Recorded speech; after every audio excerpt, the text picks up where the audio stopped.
Well, you know what they say.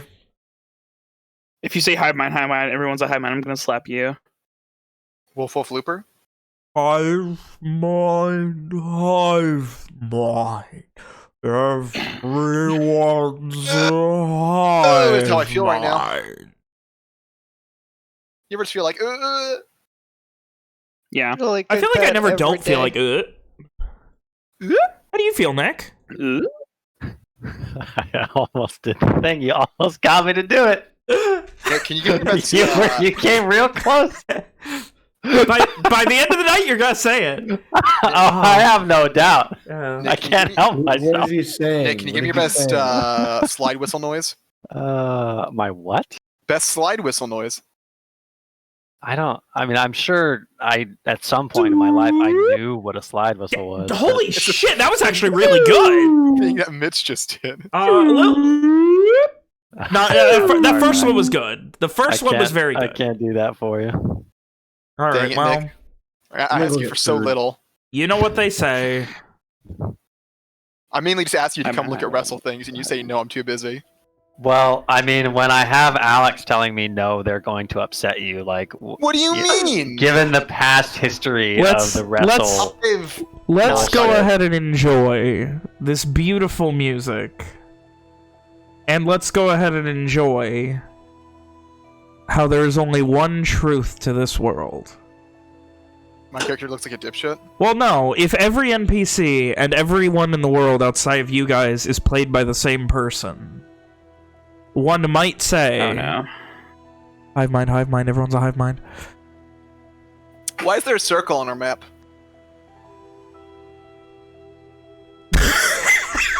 oh my god, the funny bubble returns. I don't like this. I'm gonna move. Oh no, I got hit by the blood. After arriving in Garland, you had a very interesting meeting with Owen's father, Angus McDurk, which ended with more bloodshed than you would have hoped, but much less than you would have expected. Unfortunately, you were voluntold to go deal with an issue to the south.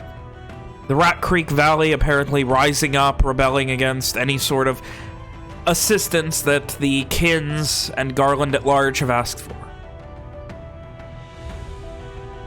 Given the level of control that Kintaran has had lately, and Angus McDurk in particular, they saw it to themselves, the court of the kin, that they needed to deal with this. Maybe it be a show of good faith that Kin Nashgalda needed assistance with something that is technically their land, even though it has no intrinsic value. But either way, it unfortunately fell to Owen and his retainers. You were commanded to go to the Rat Creek Valley, go to Hobarton, and deal with the unrest.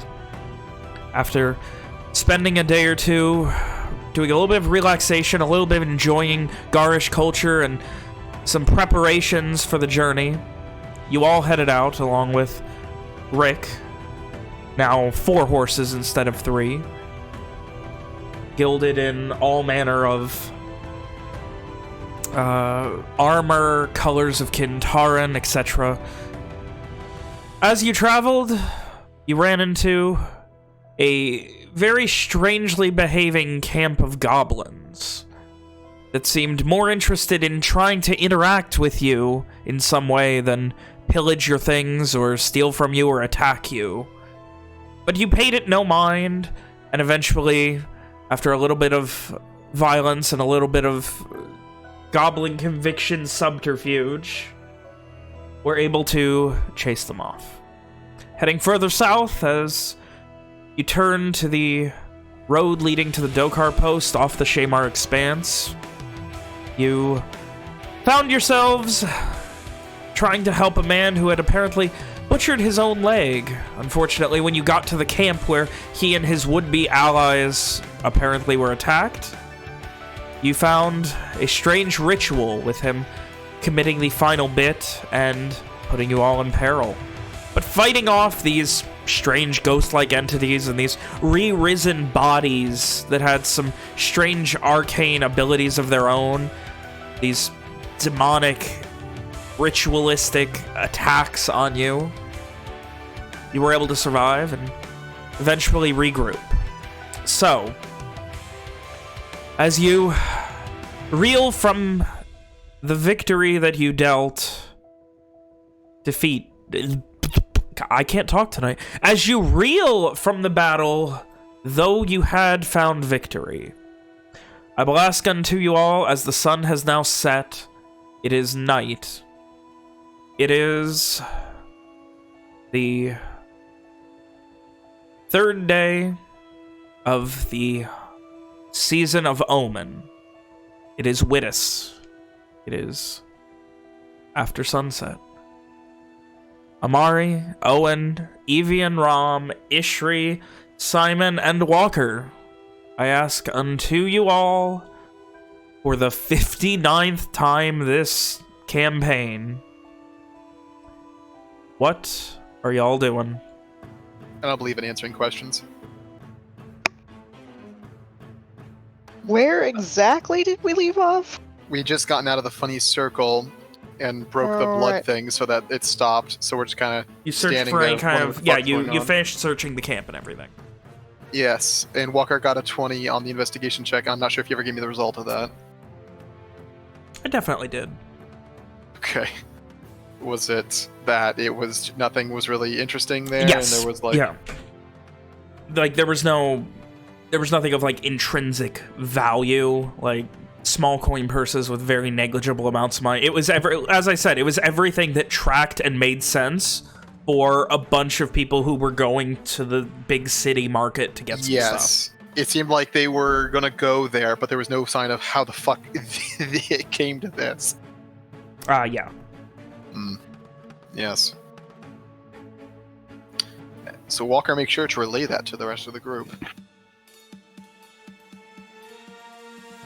Owen looks, you know, now that he's kind of gotten everybody. How is everybody looking? Is there anybody who's in particular? I think Evian is doing not so great, right? Ishri, Amari, and Evian are the ones doing Evian, worse. Evian is doing fine, but only because his maximum HP was reduced by like 25. So like he's at half health, but he's at full health, you know. But he doesn't like look good, right? No, he I does mean, not look I would great right assume now. he looks terrible. Yeah. If we've learned all that we can, you know, Owen will look to Walker and Simon. If we've learned all that we can here, we should probably move away. Agreed. Simon nods, yeah. Logan, that was incomprehensible. Simon nods. Shri, I'm assuming we dampen out the fire with all the corpses before we leave as well. Oh yeah, we also burned all of them. I forgot about that. Yeah, we burned the corpses. Owen would definitely be interested to make sure that such a fire is not going to burn the entire forest down. No, you were in a clearing, so you're fine.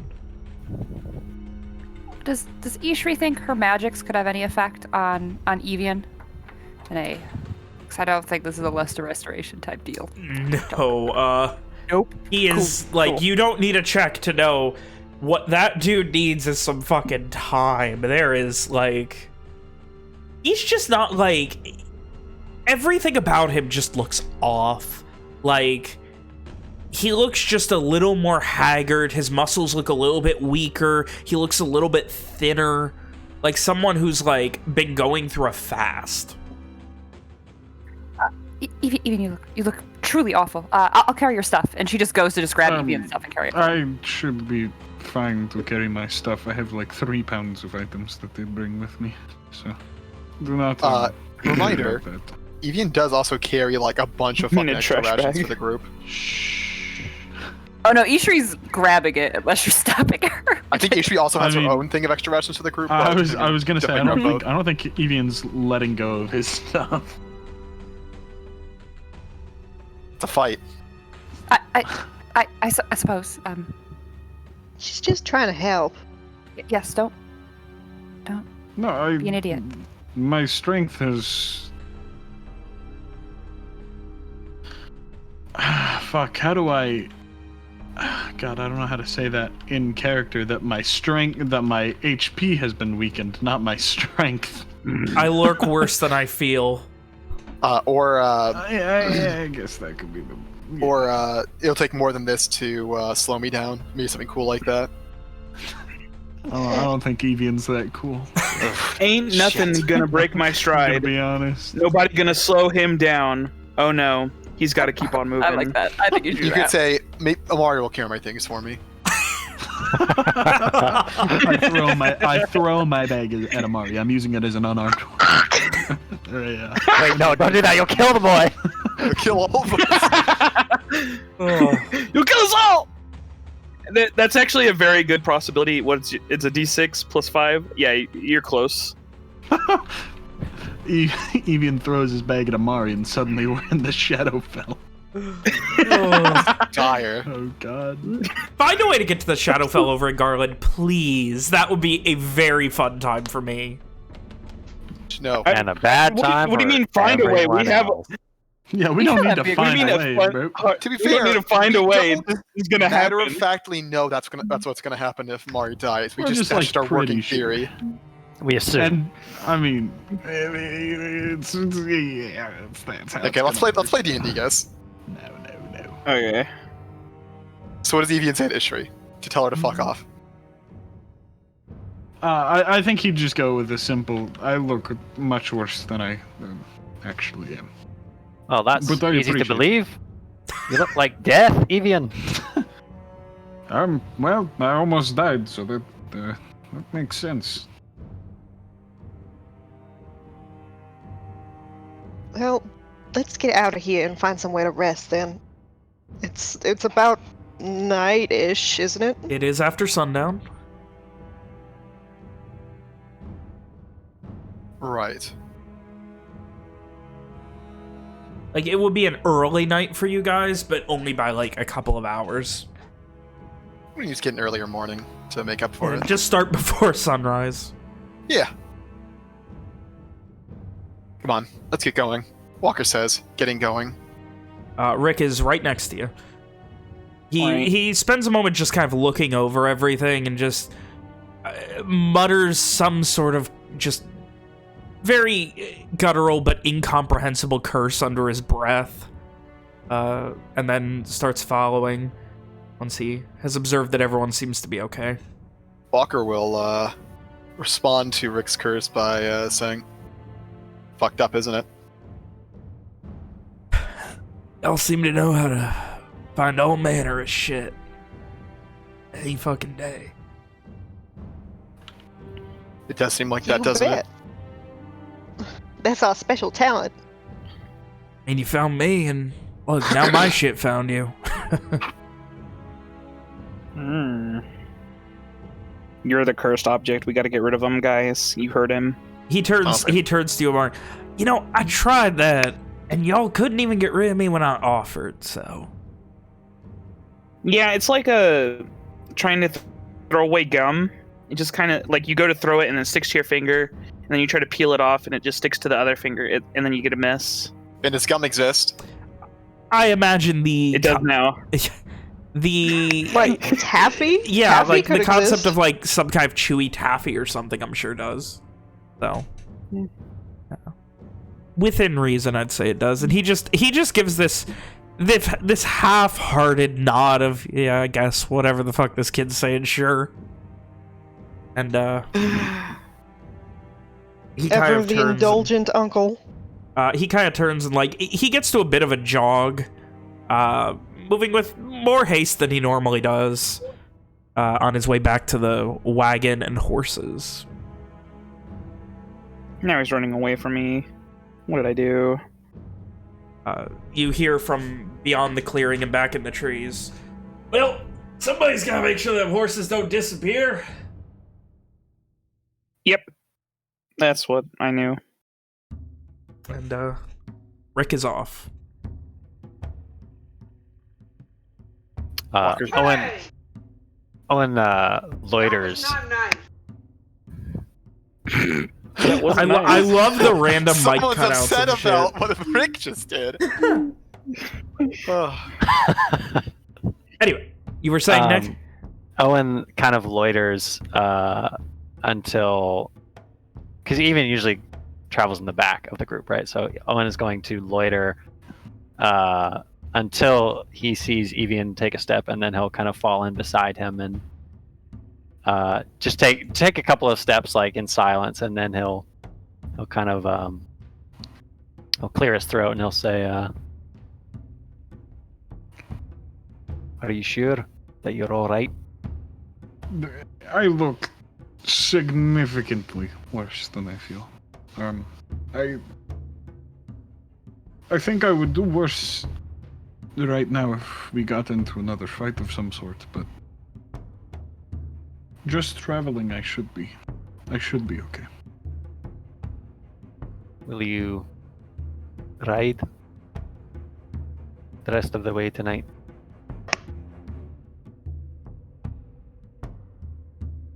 I don't want to, but if it'll make you feel better, then yes.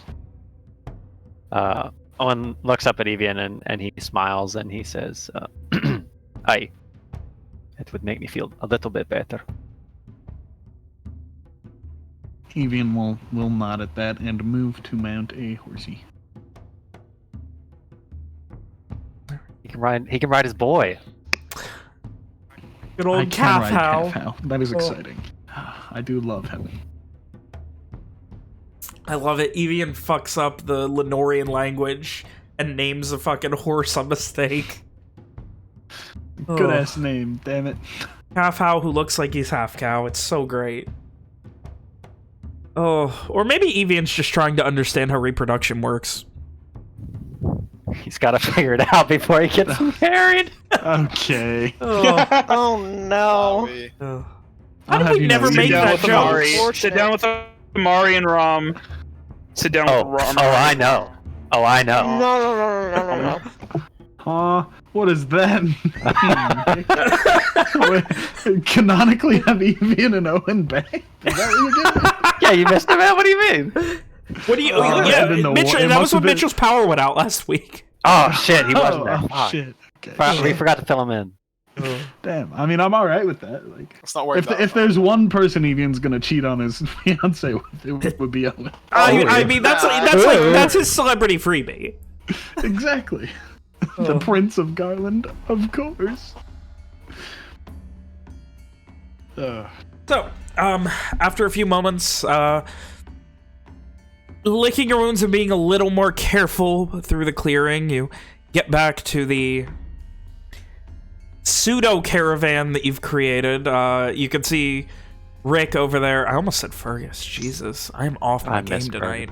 Miss him. You can send a sending to him anytime you want me to do the voice, Nick. I need to. Waste your spell forgetting to slots, do it. Nick. Waste them so I can attack you in the middle of the night, Nick. Do it. Can I? Let me. You can't say that. You can't say that. I'm the DM. If you, Hive mind, everyone's a hive I need mind. those. I need those. I'm spell saying slots. that too. if you legally have to attack us in the middle of the night now, or else it's entrapment. Are you a cop? No, I'm a hive mind. Everyone's a hive mind. Uh, Oh my gosh. But anyway, yes. So you can see Rick. He's currently got like a little bag of feed, and he's like, "Come on!" Like you can tell he's managing 4 horses at a moment's notice when they were all kind of like getting distracted and wandering is not easy. And he's like, come on. And, like, he's grabbing the reins for one, grabbing the reins for another. Then he turns around, like, puts the feed down. So, like, he's got fucking, like, Patches and Calf-How eating. And then he turns around and Luoth's wandering off. And he runs, like, 20 feet, grabs his, like, come on back. Like, he's fighting Luoth a little bit. If Owen whistles, is Luoth just gonna like come? Like, come on, Only one way to find out. On the spot, yes, he's coming. I feel like Owen's confident in his bond with Luoth that if he's given Rick trouble, Owen will sort it out. So he's gonna whistle to Luoth. There's a moment where Luoth kind of stops and like the ears kind of flip a couple times, and then kind of looking like an animal in its sleep when it hears something, just like stands as straight as it can, looks over. He looks to the left, to the right, and then like the whistle kind of echoes for a second, and you can tell like Luoth is doing the best equivalent of like echolocation, and then like the eyes like snap to you, and Rick's gonna make a strength save. Why are you doing this, Wonderful. Rick? Yeah. I mean, he could just let go of the reins. Like 0 to 60 in like 3 fucking seconds. Oh, Luoth jeez. just foo, and Rick doesn't even get a second. He's like, oh, and he just starts getting dragged as his arms kind of caught on the rein, and rolls about 10 feet before he gets himself. And he's just like, by the time you guys get up to him, he's just dirty on the ground. His arm's a little dirty. His fucking face is kind of a little cut up, and he just sits up and looks kind of defeated. I mean, that was not my intention by any means. And Luoth runs up to you and just immediately starts like high prancing around you in a circle. Walker's gonna go help Rick. Christ. Yeah. I'm gonna dust the poor old boy off. If you said that it was gonna fuck Rick up, I wouldn't have done that. You didn't know? Now You I feel didn't know bad. what Rick was doing over there, just trying to drag him back? You didn't realize Rick had like wrapped his arm around it twice of the reins so he didn't like let go or lose him? I figure, I feel like that's something that you don't do with horses. Rick has only had a couple horses, and none of them have been as badly behaved as Luoth. Owen, like, he starts scolding Luoth, and then he's like, oh, fuck. And then, like, he also goes to help Rick, stammering apologies the whole time. As Rick is helped up, he just gives that look of sighs and, like, shakes his head. You know, I deserved it. Maybe you could whistle a little bit sooner next time. I'm just, yeah, I should have known by now. It's Luoth. He kind of leans to Rom. What's that thing your mom used to always call you? You know, when she was being a condescending bitch. Free-spirited, that's it. Rom rolls her eyes. Yeah, Luoth's just a bit free-spirited is all. Can't blame him for that. Anyway, and he like claps his hands and like, ow. And he's got like a little bit of like burn on his hand, and he just, I'll be fine, don't worry about it. And like, you know, he does the whole tough guy act as he continues to unhook the wheelbarrow from the back of Ruthie. If he's got burns on his hands, can Ishri pop off some of that aloe plant and hand it to him? Or can Ishri just hand him the entire aloe plant? Like you set it down in front of him or try and hand it to him? She tries to hand it to him, of course. This the fucking like 60 pounds of aloe. Yep. He goes to grab it, and he does so, and now he's holding it. What do you need? Will this not help with and he like starts awkwardly trying to like set it down, and like it hits a bit as he like is trying to avoid crushing his fingers from using all of the weight of his burnt hand to also hold the pot of the aloe plant. He like, right. I can't help but think Walker would have said something about bringing that along. I assume she brings it with her at all times. Doesn't she have? She has like a little jury holster rig for it. harness thing. Yep. She's a holster for it. Yes. I really wish I thought of plant. sooner, because Walker would have told her to fucking not, because that's retarded. Oh, it's too late. He tells her not to. She does it anyway. Man, it's crazy No, that you. both Walker and William hate fun. Carrying aloe plants. Carrying aloe They're plants is the very most useful. fun thing What in if the we world. get? What if we get sunburned? Break off a piece. What are we gonna break off a piece from if we don't have it? Break off a piece and bring it with you, you fucko. That's the dumbest thing I've ever heard. You're retarded. I'm done talking to you.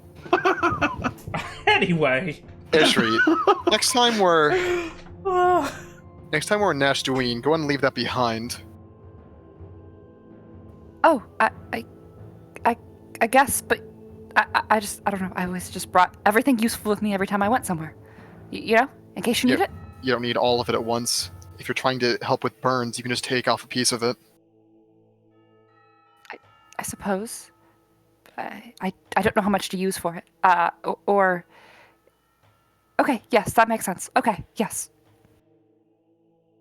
When we stop for the night, I can sort out some bandages with the aloe as well.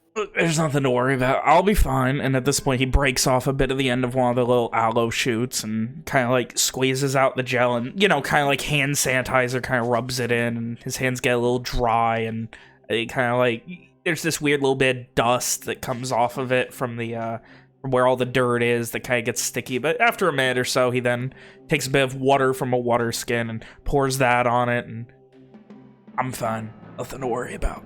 All's good. Question is, with the Evian back there looking pretty rough, sure you're not really a spring chicken yourself right now, and, well, Amari is, We'll be finding a place to stop soon. That's how I imagined. Though I'd rather not be too close to.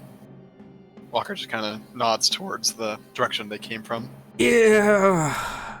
Kind of a bit of an awkward situation we're here stuck in. At this point, he's now like getting ready like to pull or push his wheelbarrow himself, while Ruthie walks alongside him. But for a moment, he kind of pauses and just before he does, he puts it down and turns back. Simon, is there anything we should be worried about with this? Like, is that done? Are those things gonna come back for us, or what? You know anything about this? Then to my Good knowledge, question. We're good, right? As far as the checks you rolled last session, yeah. Yeah. I'm no mage, but... Sorry, go ahead. I thought you... Go ahead. I'm pretty sure we're fine. Gives like They should be gone. a thoughtful nod and just... I'm no It's mage, weird. but something had to have caused that. People just don't suddenly go crazy and have blood weird rituals. ghost powers. Yeah. That kind of reminds me. What in the holy hells was going on with that them goblin corpses anyway? Like, what is that? Like, I know, and at this point he like motions to Simon. I know you say it's like some weird demonic shit, but like, who does that? Like, those are some mutilated fucking goblin corpses. I mean, who does evil magic? He kind of scratches his head. Ishri? Ron? Walker just kind of looks to them and then to Owen and Simon to see if they agree. like they look like, is that true? I don't know if we've ever had. Raises her hands, like, Why- innocently. Why are you saying my magic is evil? I get my powers from Nariho. I'm not don't saying evil it's things, but- necessarily evil. I'm just saying you and Rom are probably the closest thing to an ununderstandability here. I mean, maybe Amari? Oh, I suppose Probably that's true. Amari. Yeah, I'm thinking Yeah. about maybe Amari. Yeah. Mari, you're our evil magic expert now. Tell me. Yeah, it was me. I did it. All right, there we go. Anyway, someone must have done that, and who else does evil magic besides bad people? People who have something to gain through scrupulous means. I'm not saying that Ishri's magic's evil. I'm saying Shadowfell, dark, not a big stretch from there Rick, to like drop Ishri for a demonic, moment. right? Well, no, what I'm saying is if she's from there, maybe, you know, it's same type of magic. Like, I will confess that I do know that I should know something about it, but I don't remember because I should have learned about it in the Shadowfell. What does but that mean? Like I wasn't paying attention. And I it don't means she pulled a remember. Rom. Yes, it was probably in a book, and I either didn't read it because I didn't want to, or I read it and didn't remember it. I mean, if that's the case, doesn't necessarily mean your magic's evil. Just that. Well, your just people knew that. about evil magic. Yes, and you know, I suppose whoever made the ritual probably didn't think they were doing something evil. I think you're right, Walker. That there must be some reason, some motivation for it, besides Either just way, I want to get away evil. from here because whoever is out there setting up this type of thing, they're most likely still out there. Would you like help, Walker? Maybe we could scout ahead and try to find a place, and then bring everyone. Maybe, I don't know if you recall what happened last time we scouted Ishri. Heavy armor doesn't exactly make for good scouting. I can always go ahead if needed. Maybe we should all just move together. And then not separate ourselves after some of us are already injured. Rick gives a bit of an agreeing nod. Strength in numbers better than not getting attacked right now, I feel. Sounds And good to hells, I me. mean, if y'all two scout ahead, then we get attacked. That's just us down two like it was before with, you know, me and Simon sticking behind. Then again, at this point he turns to Simon and he looks a little annoyed. Really, you couldn't have used something like that the last time we were in a pickle? Simon shrugged. It's kind of dangerous, kind of large. Yeah, but So you decide to use in a forest? Either way, we should get going. Yeah. All of this talk can wait until we find some place to camp. Quite. Fair enough. Rick starts to push his wheelbarrow ahead of him with his horse beside him. Fucking Rick. Walker finds the group a place to camp. Alright. It's that easy. He just does it. You get a couple, maybe a mile or two down the road, and you finally find a place. It's kind of like, it's right off the beaten path. Like, you can still see the main path south, where, you know, where it's all opened up. This is probably a place that, like, it's opened. There's a circle, maybe 8-10 feet in diameter total, that has just old scorch marks and nothing growing. This is definitely a place that people have used as a camp before, though not recently. So it's got, you would assume it would be safe in that regard. Walker's gonna immediately set up the campfire, the walk, and get some food going.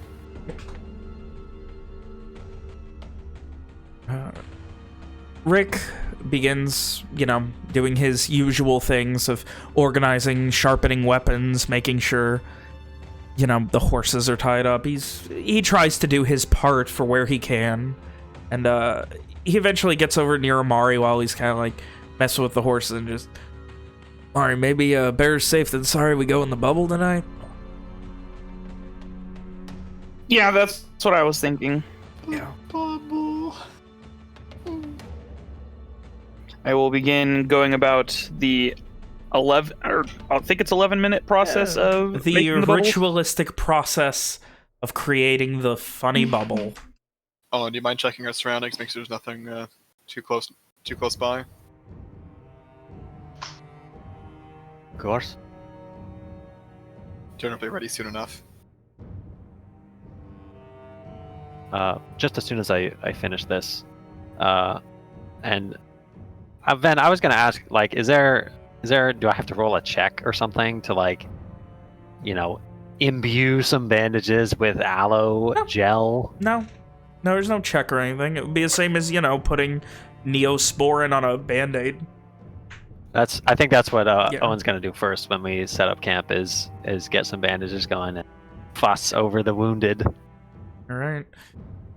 Oh, this is a big one for, like, that is a lot of fussing Owen's got to do tonight. I mean, I doctor's work is never finished. Yeah. Rick obviously has very superficial wounds, and, you know, he gives you the tough guy, I'm fine, go worry about the others thing. The big problem with Evian is, like, there's not that much in the way of overt wounds. Like, treating weird magic, demonic, ghost shit is hard. Like, there's not a lot you can do. Make sure Can he's I, comfortable. Get I some add night's something sleep. Sorry? Mate, Walker kind of figures this. That looking at Evian and the others who are affected by the same thing, this doesn't look like something that just doctoring could fix. So his idea is that a hearty meal and some sleep is the best cure, which is why he's going to prepare a little bit extra helping of a pemmican stew. Oh boy, Oh boy. Our oh favorite. a Extra whole chunky. extra ration.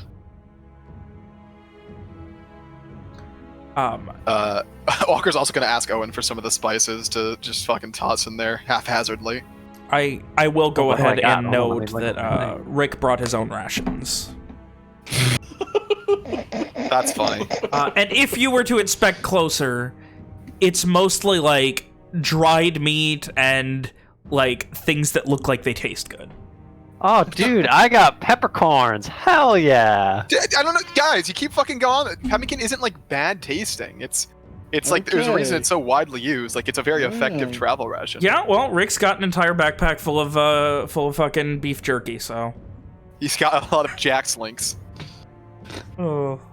Slim Jims. I want to Slim sit Jims next to Rick tonight. Slim Jims and fucking Cheetos in his bag. Oh god. Slim Jims, Cheetos, and Cadbury eggs. Rick is the It's Slim but it's Jim Garland, guy. so it's Slim Jim with it's Jim spelled with a G, or something like that. GYME. Yeah. Jim. Oh. Anyway, so you guys set up your camp for the night. Amari sets up his funny bubble for safety. Everyone gonna be in it? Are there Be in the more of beginning, us but- Yes. than there were when he first got the spell? Because I remember it was pretty Yeah, cramped. do we all Is it like fit 10 in the people? safety 5, bubble? 6, 7. We have 9 creatures. 9. We have enough. We're You fine. have enough, but not We the have 8. horses. It holds up to Yeah. 10 people, so It says we 9. have enough people. It says 9. 9 I just can't- plus We you. Oh, couldn't wait, fit a 10, horse if we want. We couldn't fit a horse if we wanted to. I Yeah, would so say, no horses, like, you could fit We a couldn't fit a horse horse if if there we weren't as many wanted to. people, but... No, it pops if a large creature enters. Oh. Oh. I didn't know that. Whack. Anyway, Yep. Walker will be in at the beginning, but he'll, fuck off out of it immediately. Yeah, I think the same goes for. Everyone just wants to be able to get in it in case. Oh, and how much longer until we get to the post? How close do I think we are to Duck Post, then? It's been two or 3 days of travel? You've been 2 days travel, and you got about a day and a half? 2 days, maybe? Depending on how fast you go. You've been slowed down a bit. You lost a decent couple of hours tonight, and, you haven't been at a breakneck speed by any means, so a day and a half to 2 days, depending on how fast you want to go. A couple of days, Mm, the most. I'll probably try to get some sleep tonight then. Keep an eye out. I'll set up something that'll help you as well. An extra precaution.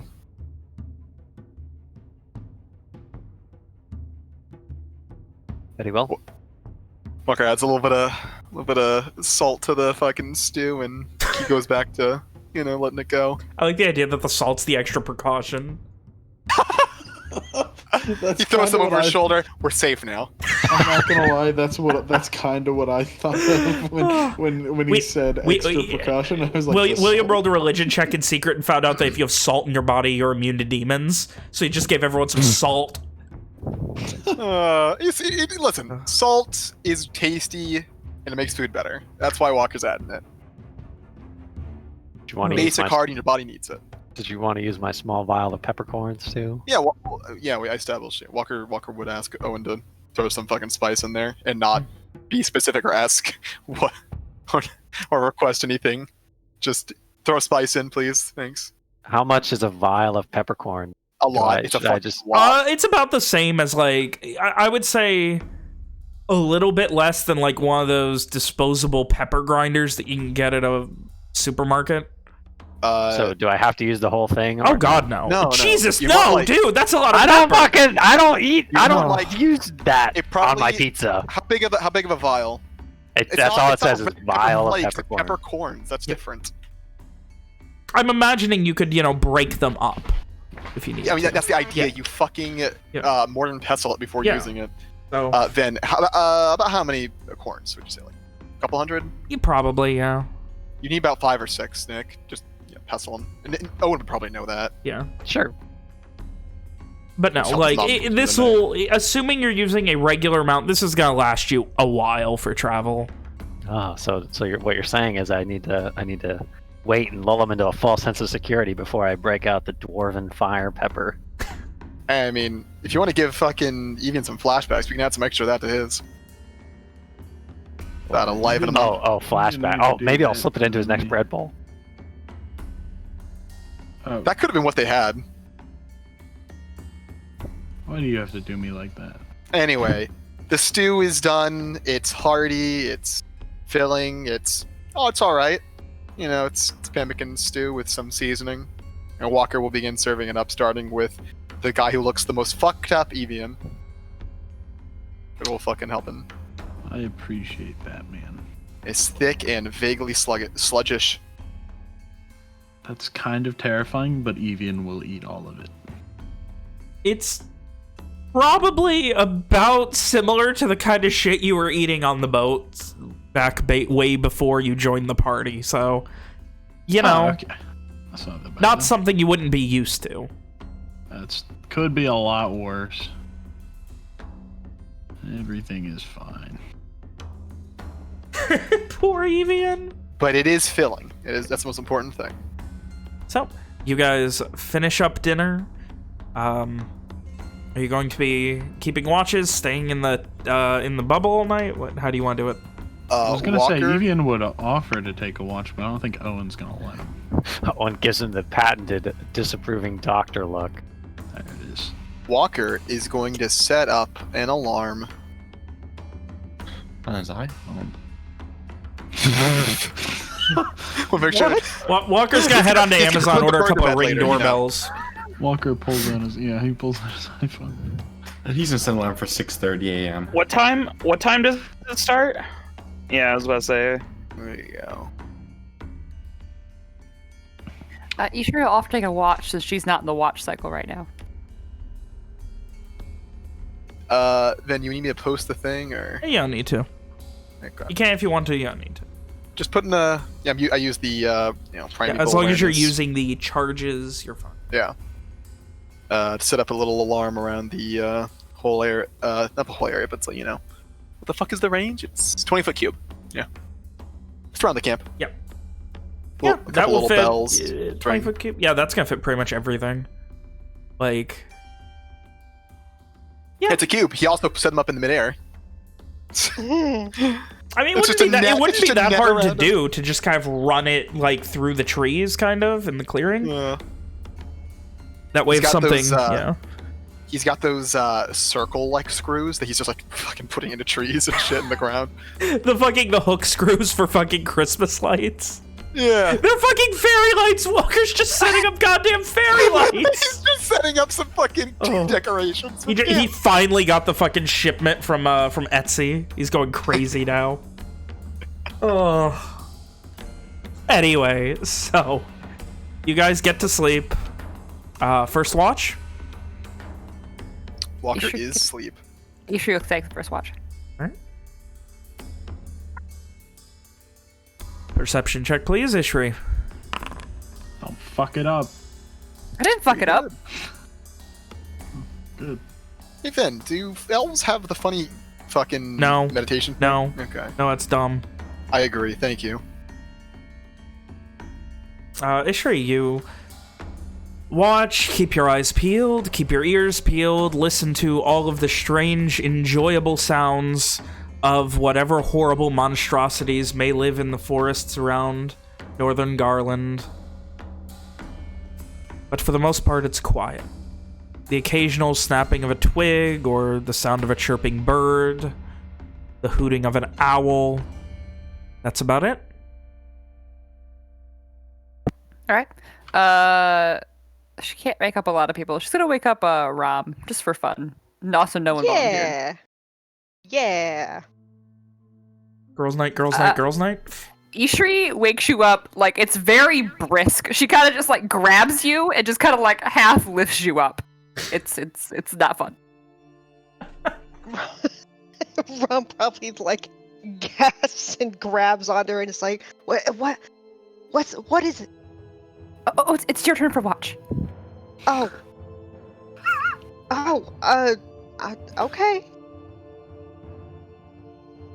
She was just chalk it up to an Ishri thing and go ahead and take her watch. Oh, alrighty. Well, I mean, she probably did a very good job of making sure you are awake. Yeah. I couldn't imagine anything worse than, like, as I'm sleeping, I'm yoinked to my feet and then expected to be awake enough to keep standing for 10 seconds. Oh. Sounds horrible. All right, Rob, give me a nice horrified perception check. Okay. Yeah. Not useless. Much the same as Ishri, the sounds of nature, the hooting of an owl. At one point, you hear, like, a fluttering and that little or something of a critter, which then is cut off. Oh, no. A little creature? Well, it used to be a little creature. Alas. Now it's a big creature. Right. No. Initiative. Other than that, it is a quiet night here in the Garish countryside. Who next? Let's see. Who else was unscathed? How about our good buddy Simon? Rom is more gentle than Ishri, waking up Simon. Oh, my turn. Yes, please. Alrighty, set up. Is what?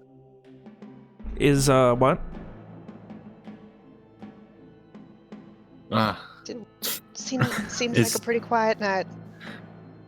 So far, at least. Yeah. Is anyone awake right now, then, or is it just me? Is Just Rom talking to you and you. Hold on one second. You better not do moon. Okay, good. I needed to know that. I needed to know that. All right. Well, Okay. Evie looks Yeah, like he can't defend himself. That seems like the perfect time to do magical experiments. Yeah. Is something terrible going to happen? I'll do my watch. No, Okay, I guess Simon Rom cast does fire. not pranked. suspect anything and lays the fuck down to sleep. I was pranked. Perception check, Okay, please. I'm coming. Much the same Good as the question. last two. The sounds of the Garish countryside. About, what, 2/3 of the way through your watch, you're kind of like looking and like, you look like across the way and you can see there's a few trees and, you know, you're just watching and then you see eyes. At first you're like, oh, fucking, not goblins, but like, they're further up. And after a moment of like your eyes really adjusting to staring into the darkness of the trees, looks like a barn owl. Just kind of staring. And that's about it. How far away is it? Maybe 100, 150 feet or so. Okay, it's too far. Alright. Never mind. What the fuck were you Barn gonna owls have do, you black freak? eyes. Reflecting light from the campfire, Alex. Okay. Alright. All right. Well, I hope is I'm it thinking the right kind of owl. It's just an owl. Who do I wake up? So Yes, Ishii woke up Ram. Ram has been awake. I guess it's Amari time. You try to wake up Mario. I will awaken Amari. No. What? It's your turn, Amari. No, I don't You want to want- turn. Get someone else. What a little asshole. Simon will continue to shake him awake. Fine. You about to call him a loser? I wasn't gonna call him a loser, but that's Mitch talking. Oh, so from inside the bubble, you will watch. Yeah. All right, give me a perception check. Yes, it is loading. My computer is slow. I'm getting to the right thing. Perception, you say? I'm okay at that. After maybe 20 minutes, you hear a fluttering from across the way, and you see an owl taking off. Other than that, it's a quiet, boring night, and as your bubble eventually pops, it's still dark out. But it is time to move, assuming you guys... Yeah, because you guys went and crashed real early. Like, you lost a few hours from that. Oh, Yeah, okay. so- My bad. Yeah, no, it's not that... I thought we it's were not in that it's danger. popping prematurely. I was like, the Shadowfell? Bless you. Bless you. Thank you. Evian awakens with a Back. sneeze. There was too much fucking pepper in that thing. Too much fucking pepper in the bubble that popped, and it's just... We get a night's rest. Get You back all- some resources. You all get back a night's rest. Evian, you Do not... are still not at max HP. Let's go! Need a long rest for that, Pog baby. champ, dude. You do gain all of your HP up to your current max HP. Man, still got more than Amari, though. So I'm pretty sure I'm like, Oh no! Wait, didn't Amari what is also it? lose max What- HP? No, pretty he got sure hit, I but didn't. like feel he If got I did, I'd be dead. I'd be dead. how much HP do you have, Amari? I'm very curious. I don't know if I still have like double yours. Less than 30. All right, okay. I'm more than yours. That's good at least. You've got more than Owen too. Sad. Sad. Oh god. Good thing I'm an AC tank. Oh yeah. Thank God for monks just For having now. a shit ton of AC at all times. For now. too. For now. Even when they're Like, are naked. you saying you're going to take his fucking wisdom away? Or my strength. Amari's just gonna come and just fucking brain you with a rock a couple times to ruin your wisdom. Amari No, says, that's whippity not what I was- woppity, your brain. Oh, you're just gonna feed him cheeseburgers till he's fat and can't work out? Walker dead. I'm just Yeah, gonna Walker not. died. Anyway, Did the ghoulies grab him in the night? no. Walker, Okay. you awaken to the popping of the bubble, something that you have heard multiple times in the past, something that you're used to. So Walker The only gets the strange personal thing stealth being, it's still dark out because you guys crashed so damn early last night. Oh, Walker was expecting that. Yeah. I guess I get 2 first level spell slots back, right? You're a third caster, so yeah, 2 first or 1 I second. mean, half. He's a No, half. he's a third he's a half caster, so he gets a third. Mm-hmm.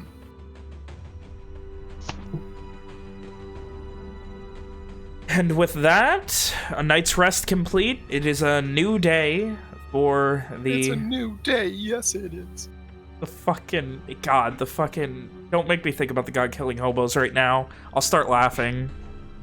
Anyway, yeah, Walker will throw some more fucking some jerky on to warm for the group, and how long does it usually take us to get ready? Like Walker's, like, if Walker will tell someone who else is awake that the jerky's warming up, and he's gonna go spend some time see if he can grab some quick game.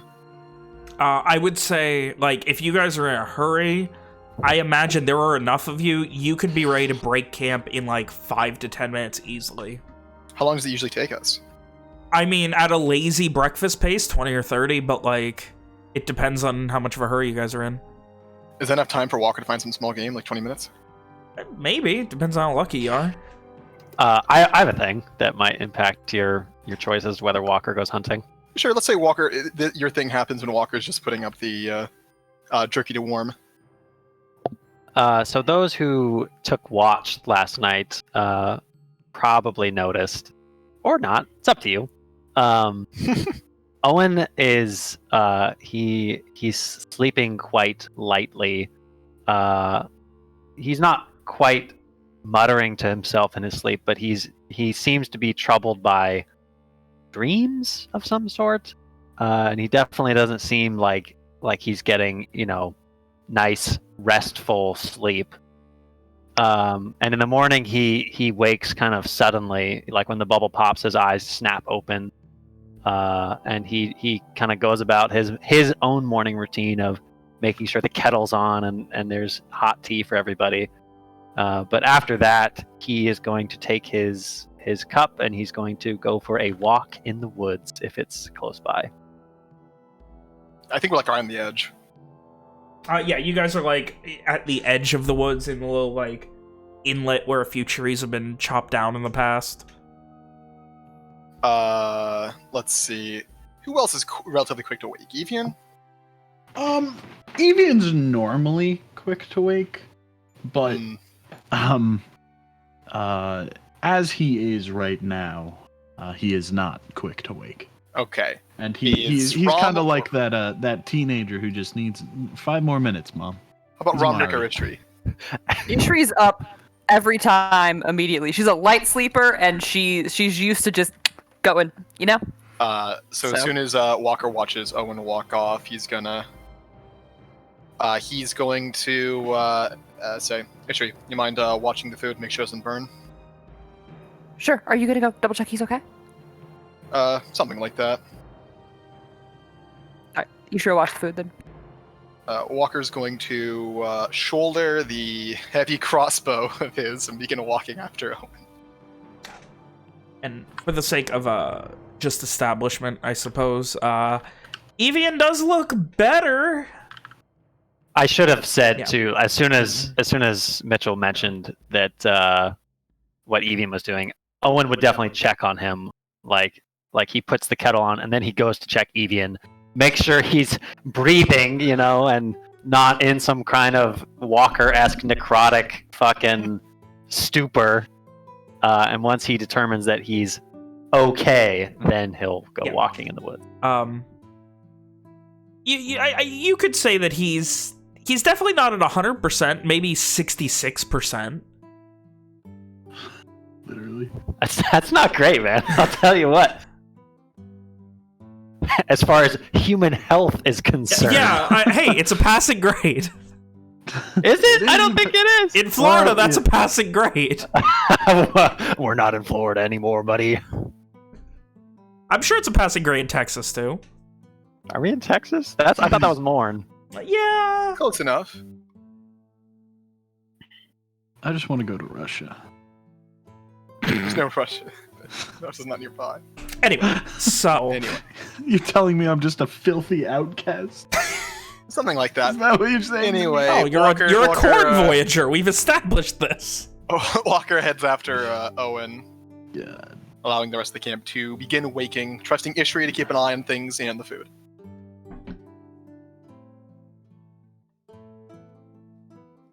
All right. So Walker catches up with Owen, kind of jogging a bit, crossbow on his shoulder. He doesn't really say anything as he catches up, but begins walking in pace with him. How long does it take him to catch up? I imagine not super long. Like maybe long enough to finish a cup of tea. Maybe about a minute. Maybe a minute or two. Takes Walker to... A minute or two into Owen's walk is when Walker catches up. So you see Owen, he's got he's got his hands around his cup, warming them. And he's kind of got his shoulders hunched a little bit, like as one does in the morning. And he's just kind of not like wandering aimlessly, but like you've seen him do it before, like in the forest at the mill. He would have done this before. Got a similar expression. Yeah. As mentioned, Walker will kind of be silent, keep an eye out for anything that looks edible. You want me to make that check now, or Ben? Yeah, go ahead. I don't plan on. Do you have any more conversation you need to? Yeah. Okay. So. I think there's going to be conversation. Yeah, all right. But Yeah, go ahead, and make the check, and we'll see how it goes based on conversation. So yes, a survival. I've got some bad news for you, buddy. All right. So you begin to head to the hunt, and in short order, obviously, you and Owen are properly met up again. As your... I'm sorry. I think the idea was that while Walker was walking next to Owen, he's keeping an eye out for tracks or anything that would Okay, I was imagining you kind of heading off. I didn't realize you were just doing it next to him, like with him. No. Okay. Walker's also curious what the fuck's going on with Owen. Okay. So... Right, so as you're kind of watching, you a few minutes go by here, a few minutes go by there. Owen is doing his wandering. You kind of keep your eyes peeled. There are definitely tracks of small game, rabbits, things like that, but they definitely are going to be heading a little bit further into the forest east. Anything recent enough to justify going after? There's like a couple things, but they don't, at a glance, they don't seem like they're really big enough to justify. Walker's just trying to get enough like actual food to give Evian a real meal, since he's the most fucked. Yeah. He thinks that's going to be the good cure. Maybe you can try. You can't say for sure, but sure. It might be. It might be like an adolescent or slightly larger hair. It's the best thing. So it's something. Wouldn't be a lot. And just to make sure Owen's not going to initiate anything, he's just gonna drink his tea while Walker walks next to him. Once, after a few minutes, when he is finished with his tea, Owen stops, and he looks around the woods, and without looking at Walker, he says, "You might want to split off. I'm going to be singing. Don't want to scare away the game."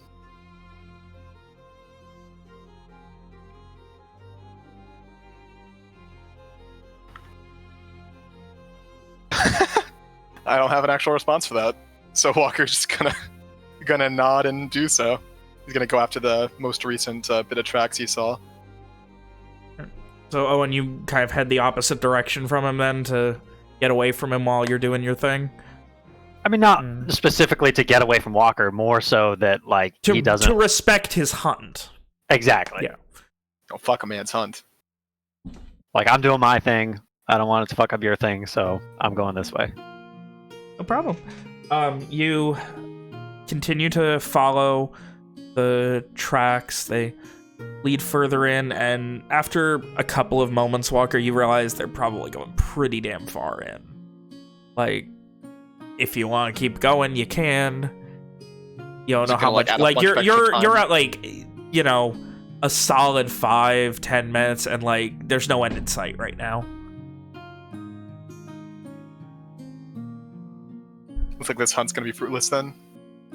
Yeah, I mean, assuming you guys are breaking camp kind of quickly. Also, the fact that, it is still dark out right now also means that you don't have... Obviously, you have dark vision, but that's still... Not having color does hurt your ability to hunt a bit. So... You don't know how long it'll take. But right now, you'd imagine, even if you find it, it's going to be in a burrow somewhere, or it's gotta be hiding pretty damn well, because it's still nighttime.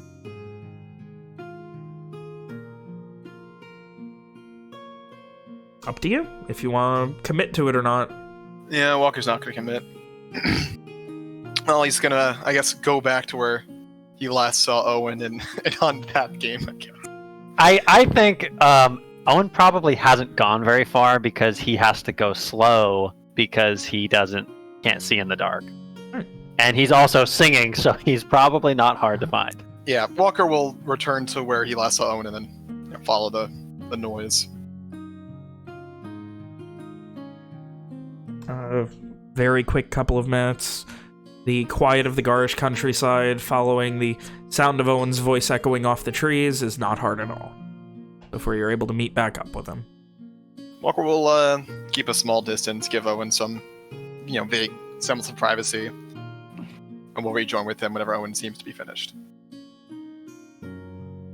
You've heard him sing the song before. It's the same one that he always sings. Not, there's not really like, it's not like a 3-minute song, right? It has, it's a song about life and growth and love. And it's one that he does, sometimes he starts in one place, sometimes he starts in another. It's kind of almost like a circle, right? It goes back on itself, at least the way Owen sings it. It's the song that never ends. Except for not that.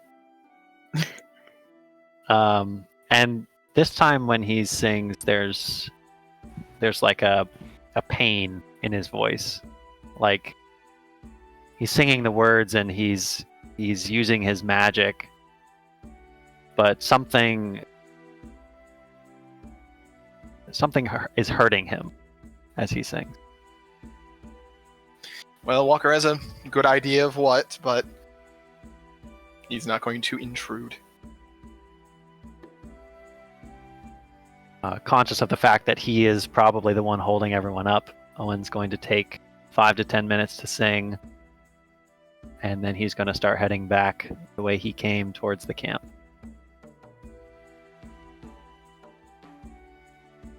I imagine Walker's there for like the last maybe 2 minutes of it, rejoins Owen as soon as he starts walking, and will walk in silence back to camp. You guys get back to the camp. The horses are getting ready to go. Is there anything else anyone at the camp was doing during this time or needs to do before you guys pack up? Not needs Did she burn the food? I imagine not. That's a very important question. She You burned can do soup. a check? I don't think so. She's decent at this shit. Actually, no, I take that back. I'm so sorry. Ishri, this is a character trait of Ishri I forgot I had. Likes burned food, so yes, she intentionally burned the food a little After being bit. told to do otherwise. No, I mean, she kept an eye on it, and then she intentionally burned the food because that's what tastes Walker best. said, make sure the food doesn't burn. Well, yeah, I mean, is it really burned if it's just a little extra charred? In her mind, burned is it 100% has to be, like totally water-free. Like and charcoal, like a chunk of carbon. yeah. Exactly. She didn't do that. Christ.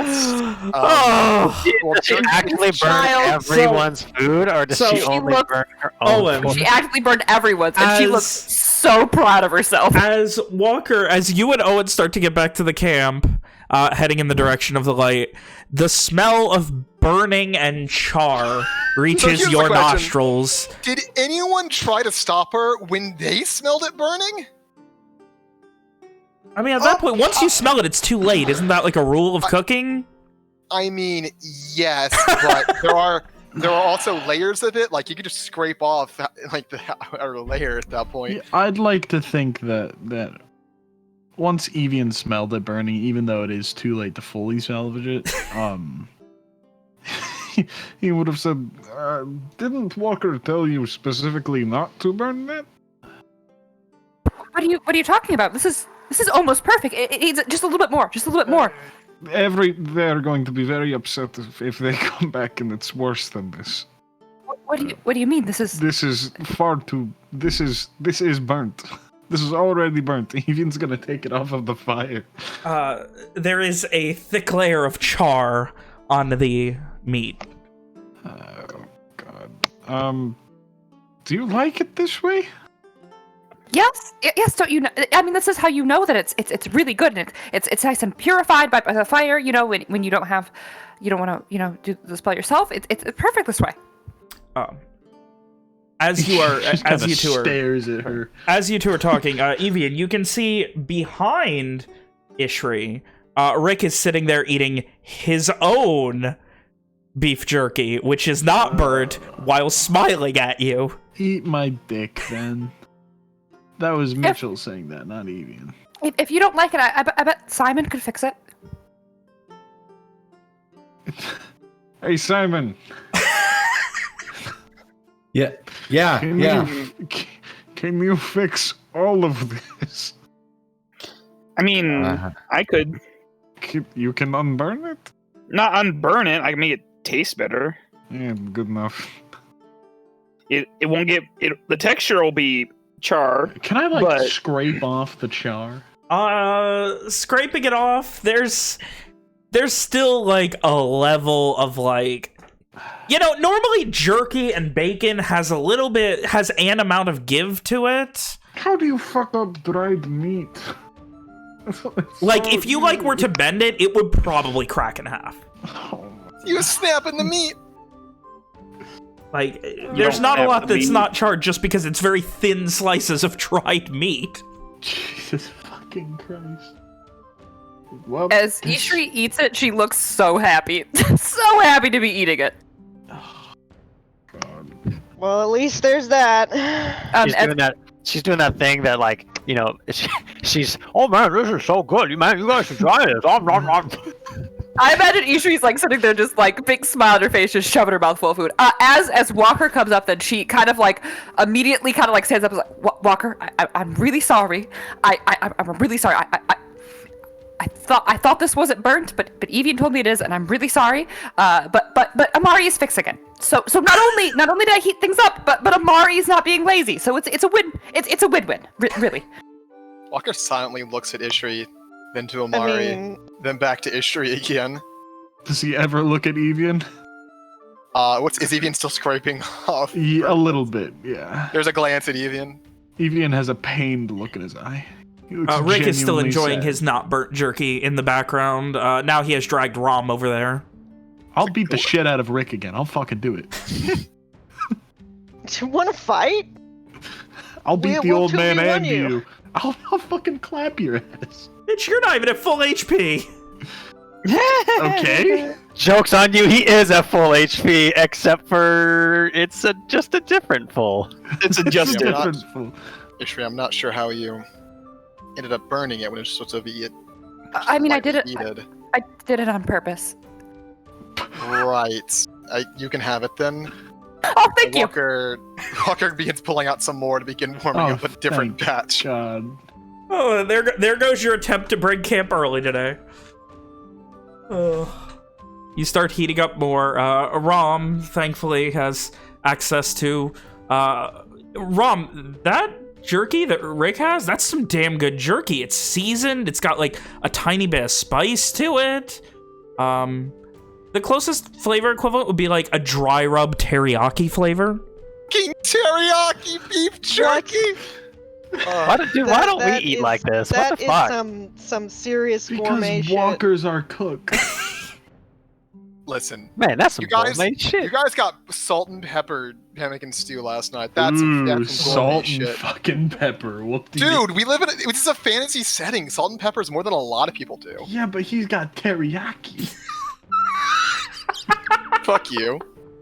All I'm saying is, in the grand scheme of things, the thing Walker made the previous night was pretty decent. Wait, where the fuck did he get teriyaki jerky in wartime Garland? What the fuck? He's had it the whole time on him in lore. He's Honestly, Prison pocket. fret not, for God. Rick always has... Rick's not gonna travel in misery. He enjoys his life. Oh. Where does he get money for that? He was gambling the entire... You guys let him go the entire time in a capital. that is true. We did do that. So We you're spent- telling me that there are fucking brigand assassins after us because he doesn't want to fucking tough it out and eat like the rest of us. Rick's kind That's of a what piece you're of shit. telling me. Rick's a little bit of a piece of shit. Hey, you guys had a chance to get rid of Rick perfectly fine. Listen, all I'm saying, and this is Nick talking, not Owen, but all I'm saying is, oh man, Rick bit the dust, and I don't have any more diamonds, guys. Sorry, that's all I got. Mm. You're gonna make your sister cry, Nick. Ugh. Ugh. And then all of a sudden it's Alex going, hey, I'm fucking... Fergus was like that when I got here. And he's just a pile of bones and flesh. Listen, some crass I don't know tall why that woman made me fucked laugh. Fergus before I got here. It wasn't me. Ew. Anyway, so Don't you say ew about Fergus, he's perfect. so Oh, anyway, Okay. I'll so fuck Fergus anyway, right now. can we get back to it? All right, so the rest of the group in a few minutes enjoys some nice warmed jerky with some hardtack, and it's very acceptable. We sprinkle some more peppercorns on it out of spite for Rick.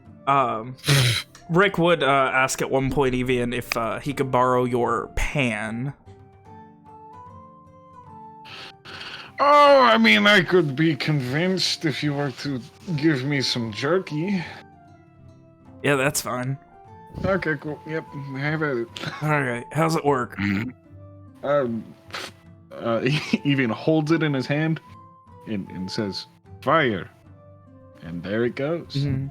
Over the course of a minute, it starts to heat up. Yep. Ugh, just Give it Does it have like a that's Give it. it a special second. handle so it doesn't burn the user? No, it's just magic. Only the bottom of it heats up. Okay. You Because know, need to like, use that- metal conducts heat. No, You need to it's use magic. that to hit. You need to beat people with it. saying that. He begins throwing a few on it, and the smell of higher end spices and meat begins to permeate the camp. He offers some to 2 pieces to Evian, and the rest he and Rom would split. Ciao. The stomach growling from the rest of us is audible. Except Oh, Ishri, you should have a great time. Except Ishri and probably Walker. Yeah, Walker doesn't give a shit. So it's really You just okay, Owen? 3 of you there, miserable. Owen and the kids. Yeah. So, And you know what? We finish eating and we fuck off. Please, Yeah. for the love of God. an hour. By the way, it took you guys an hour and 15 minutes to break camp and leave after the fight. Total. So, Well, that happens. you guys get your things together and you begin to voyage south once more. Perception checks for anyone who wishes to make them. Well, front I'll and do back. Walker's survival then. Walker's doing survival, keeping an eye on tracks and any Perception in the information he back. can get from the thing. Correct. Oh, I'll also wow. be right back again. Owen No. will lead the group. But he will also ask Evian to continue riding rather than walking. That's gonna be a hard sell That's for what I get. Evian. That's what I get. I'm walking today, baby. Sad. You make me sad. I'm sorry, man. It has to be this way. Alrighty, and over the course of the day, Owen, keeping your eyes on the front, with your bloodhound ahead of you. Evian in the back, keeping your eyes peeled, keeping your ears about you. It's a quiet, simple day. It's about midday when, well, I guess I would say Walker would notice this, but he's busy, I don't know, marking his territory or something. So, Owen, you hear the sounds of a horse coming towards you on the path further up. Like, there's a bit of a cresting hill, and it seems like it's on the other side of it. Is it hurried or is it at a leisurely pace? I mean, it's not galloping, but it's not a walk. It's a bit of a canter. Owen will hold up his hand to stop the group, and he'll say, "A horse approaches." I'd imagine as this happens, Evian happens to be looking behind him and runs into whoever's in front of him. Evian, with his incredible passive perception, still just runs into people. Oh, so Oh, my bad. you're good. Just be careful not to fall over the wagon. I mean, that cart's full of shit. That would hurt a little bit.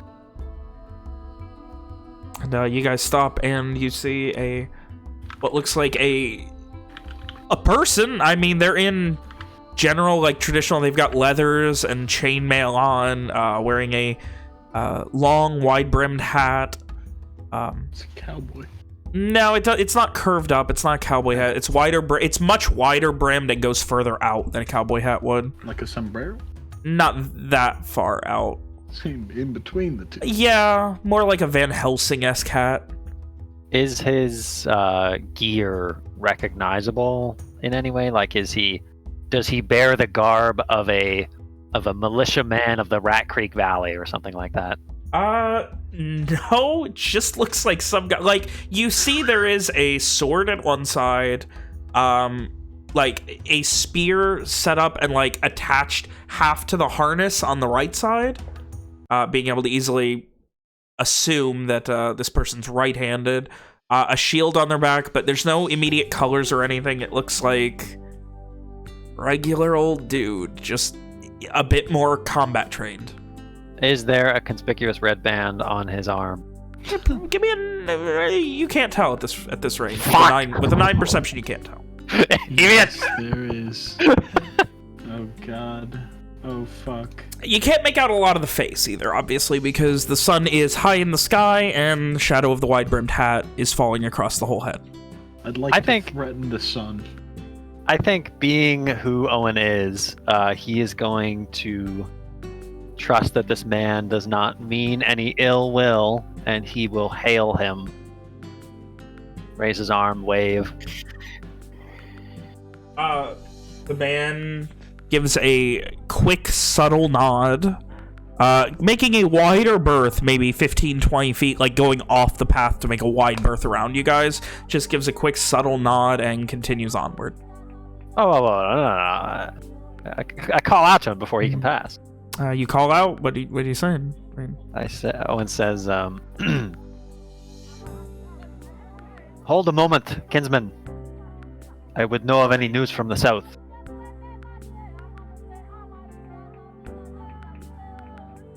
There's a momentary, like, pause as, like, you know, they're coming up. They're probably 15 feet, like, off on the other side of the path, and they kind of slow up, and things are off. That's all. Don't know too much. What of the post? Don't know. Went around it. Don't like being there on too much. From where? Got a house in the Rat Creek Valley.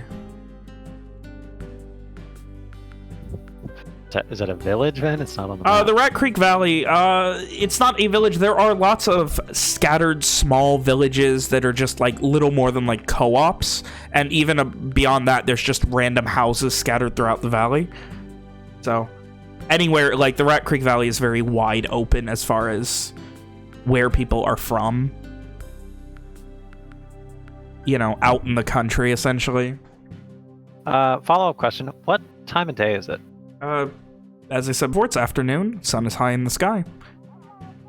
Like, mid-afternoon, like 3 o'clock-ish. Too late for lunch? Maybe a bit. It would depend. I mean, it's probably too late for you guys because of how early you left.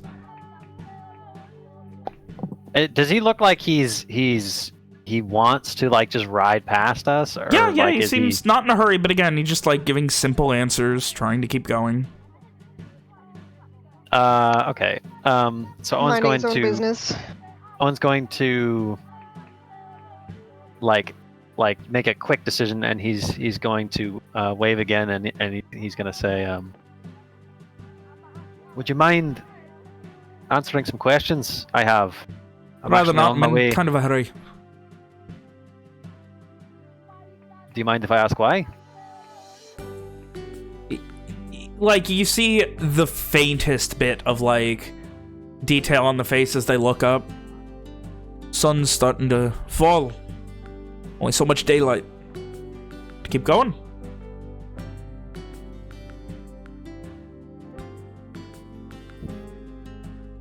I don't know what to say to this guy. Please, I think he's just some guy who wants to it'll only be a few moments of your time. Give me a persuasion check. Does he get a bonus because he's the Prince of Clown? It's gonna be big, right? It's gonna be. You're just gonna roll that 20 really quick. That's pretty big, dude. That's pretty big. That's pretty big. There's like this heavy sigh and just starts to veer further off the path and gets off, hops off the horse, unattaches the longsword sheath from the horse, puts it on his belt, still staying a decent berth away. So what do you need? Well, thank you for taking the time. My companions and I are actually on our way from Nashtuin. We've been sent to see if we can put a stop to the grievances between the Rat Creek Valley and the rest of the kins. Would be nice. I was wondering if you could tell me what's been going on. They didn't tell me much in Nashtuin. They said the messengers were turned away. I just want to mention that throughout this whole exchange, Walker has been giving this man a very skeptical look and has kept his distance. Right. I'd say he's about 30 feet away from the guy. Okay. Oh God, you're keeping real distant from like him. 20, like, you know, still like within like the convoy of the group. Yeah. We're like almost 10 people, and he's one guy. And you guys are bearing the colors of Kintaran very brightly and proudly. Listen, Walker suggested we don't do that, but, you know. Owen is proudly wearing his Kintaran kilt. I feel like not bearing your colors during a war is like a war crime? Is it in Ireland? In Earth, it is, yes. I feel like it would definitely seem, fucked up and suspect if you didn't, though. I mean, the idea was because they seem to have something against the kins here, so we want to see what's going on before we fucking play our hand. That's just how Walker thinks, you know? Either way. I'm sorry, where were we? Not very lawful of you. I had asked the man if he can tell me what the hubbub is in the valley, because they didn't they did not tell us fuck all, even though they sent us on this mission. There's a moment, and the guy again kind of like looking up, mostly looking at you, Owen, and did you get off your horse? Like, you are not on your horse. Owen doesn't ride. Yeah. Mostly looking at you and your horse. Your horse who has a banner of Kintaran. Bridles of Kintaran. Like, your horse, which is like a Kintaran fucking ad on the side of the road on a fucking giant billboard. Is it equivalent to wearing a Trump flag at the back of your truck? Don't liken Kintaran to fucking all right. It says Vote Bernie on the fucking side of Blue. Is that better? Owen shaved it into his fucking horse's hair. Oh. The other side, the right side, just says "not me, us." Ugh. And he pauses for a moment and again just looks up back and forth to Owen and the horse. I don't know a lot. I just keep it to myself. I don't believe this guy. An insight check, see? Sounds weird. I mean, I guess it makes sense that he's armed because we are in times of war. Should have made that blind. I should have made you do that blind. You're right. You're right. I didn't. No, you're right, Ben. You're right. I'm not gonna take it away from you now. Bitch, I hate you! I feel like you should because you definitely have in the past. Okay, and fair enough. Yeah, no, it's fair. Give me a blind insight check. Can I do it too? You're like 30 feet away. Man, that sucks so bad. Can I also distance away to keep an eye on him? I already mentioned Walker's being skeptical of this guy. Mr. Benjamin, can I also? Yes, that will be Walker. I'm just saying, Walker was explicitly trying to gauge this guy rather than speak with him. Was the idea? Yeah. Damn, I'm so sad about that, man. Listen, it sucks. I hate Ben. I mean, in this case, he was going to give it to me, but this guy seems like, to all of you, very nervous. Like, there's definitely a sense of like, He doesn't really want to, like, be here doing this. Well, sure, we outnumber him by a lot. And you also are armed to the teeth and have a literal wheelbarrow full of weapons being pulled by a horse. Sometimes I hate Rick. Yes, you guys are not unthreatening looking on the side of the road. What do you mean we're harmless? But clearly, he is not, his fears are not assuaged, is that the term? By Assuaged. our colors. Yeah. Assuaged by our colors. No. It's clearly got nothing Walker, to do. the only other thing, you're kind of picking up a bit of, like... William, you're gonna love this. Go ahead. He's definitely a little nervous about the Kintaran thing.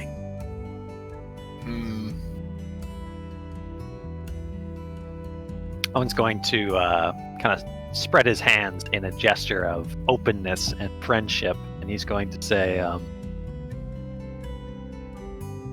fuck.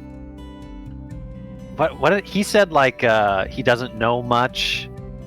He's just passing through. That's what he said? Yeah. To my question? He doesn't really go where the He doesn't pay shit attention. happens. Yeah. Owen's going to spread his hands in that gesture of openness and friendship, and he's going to smile at the man, and he's going to say, I'm sure that anything you could tell me would be helpful. There's another momentary pause. Don't know a lot. Another, like you, another group, Kintaran. Headed out a few days ago. Heard they were messing around at Darkar Post, arguing with people. You know, I don't suppose you know any names. Don't talk to many people. Especially not when I'm out of the valley. Fair enough. But yeah, guys, like, again, with the inside check, this guy's definitely very nervous. That's the big thing. Like, he's doing a good job of, like, obviously not, like, shaking his boots or anything, but there's definitely, like, a quiet nervousness to him. I think Walker's going to approach at this point. There is the, something that you are used to seeing, Walker, as you start to approach, he instinctively does something very similar to you with quick drawing, where, like, the most subtle of movements to be able to more quickly get to his sword to draw it if he needs to. Like, very subtle and very quick. Appropriate. Walker has his hand on his fucking, on his hip, if you will. This guy definitely comes across, especially to you, Walker, with the way, like, with the way you fight and everything, this guy comes across as also very well trained. Walker glances down at the motion to make it, if the guy's paying attention to Walker, it'll be apparent that Walker notices. Walks back a couple feet from you. Walker doesn't, like, get it with him. He just steps next to Owen. You seem to dislike, have something against Kintaran. Something in the past, or it's more recent? Nothing against it, just no reason to trust any of them. Just want to be on my way, please. But why? One question. The sun's if you don't falling. mind. Only so much time to safety during the day. Why don't you trust Kintaran? What have they done coming here previously?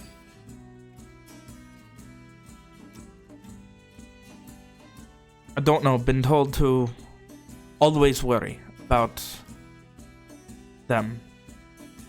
The Rat Creek Valley, we like being separate. They always respected that. Kaya shrugs a bit. Now they worry. They worry us. They want things. They want people to fight. I don't know. You're not alone in this feeling, are you? Suppose not. Walker will glance at Owen. That's right, then this trip might be more difficult than we thought. Perhaps. What brings you out of the valley? trying to get pauses for a moment. Need to borrow money from a friend. Coin.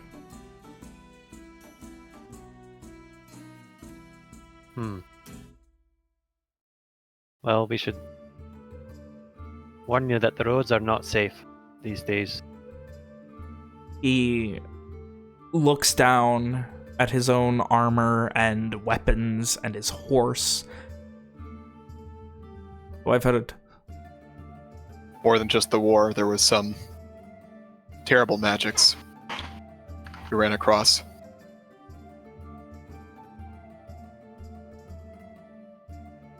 There's a momentary pause, and thank you for the warning. May I go now?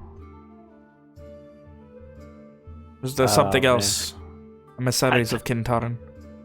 Something about this guy, man. I don't. Walker glanced to Owen, letting him make the final decision on this. Bitch, we're retainers. It's not. Owen's show now. I don't get the impression that he's like he's not some fucking messenger sent to go warn the Red Band that, like, you know, I don't know, some shit. Like, is there any kind of duplicitousness that I get off of this guy? I mean, you all get this sense that he is definitely, like, being squirrely and weird and nervous. But is that because he's been told not to trust the colors, or is it because he wasn't expecting to run into somebody on his clandestine fucking mission to go, I don't know. That part you cannot tell. That would go into the form of mind reading, which unfortunately insight is not. Nick. I missed that fucking nat 20, dude. Nick, if it helps you, from what Walker said to Owen, he believes the first. Owen's going to nod mostly to himself, and he'll wave at the man and he'll say, I wish you safe travels. Stray away from the forest. Away from the forest. Thank you. And he quickly gets back on his horse, undoes his sword, attaches it back to the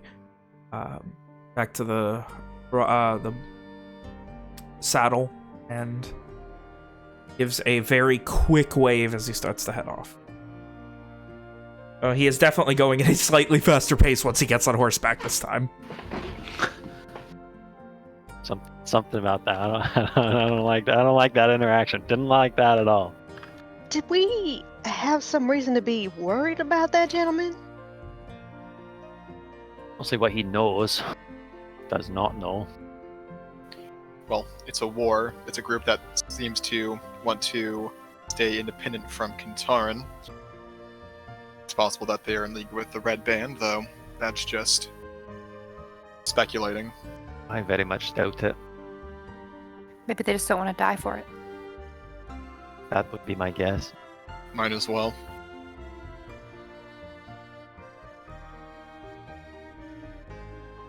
Let us continue on to the post.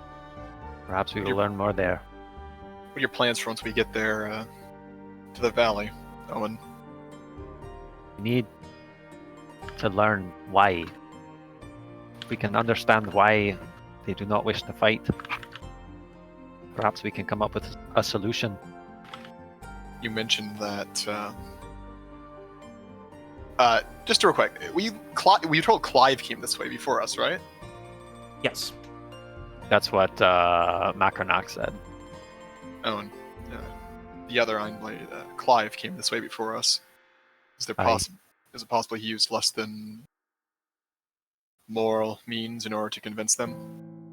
Or try to? I cannot say, Walker. The man, from what I know of him, even in spite of our disagreement, I did not know him to be vengeful or bloodthirsty.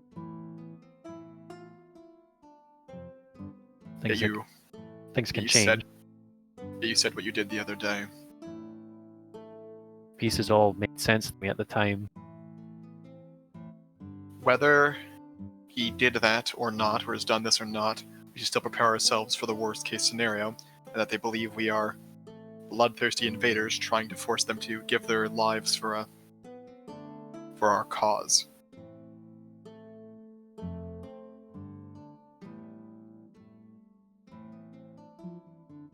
Should be prepared for anything, I suppose. We must know more, whatever happens.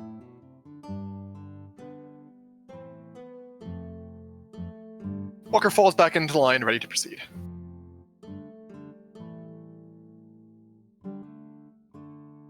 With the man in your proverbial rearview mirror, once he gets maybe 30, 40 paces away, he picks up to not a full speed gallop, but definitely like a very quick trot. I guess he pulled out like a fucking gun. He fucking starts flashing signal flags in the distance.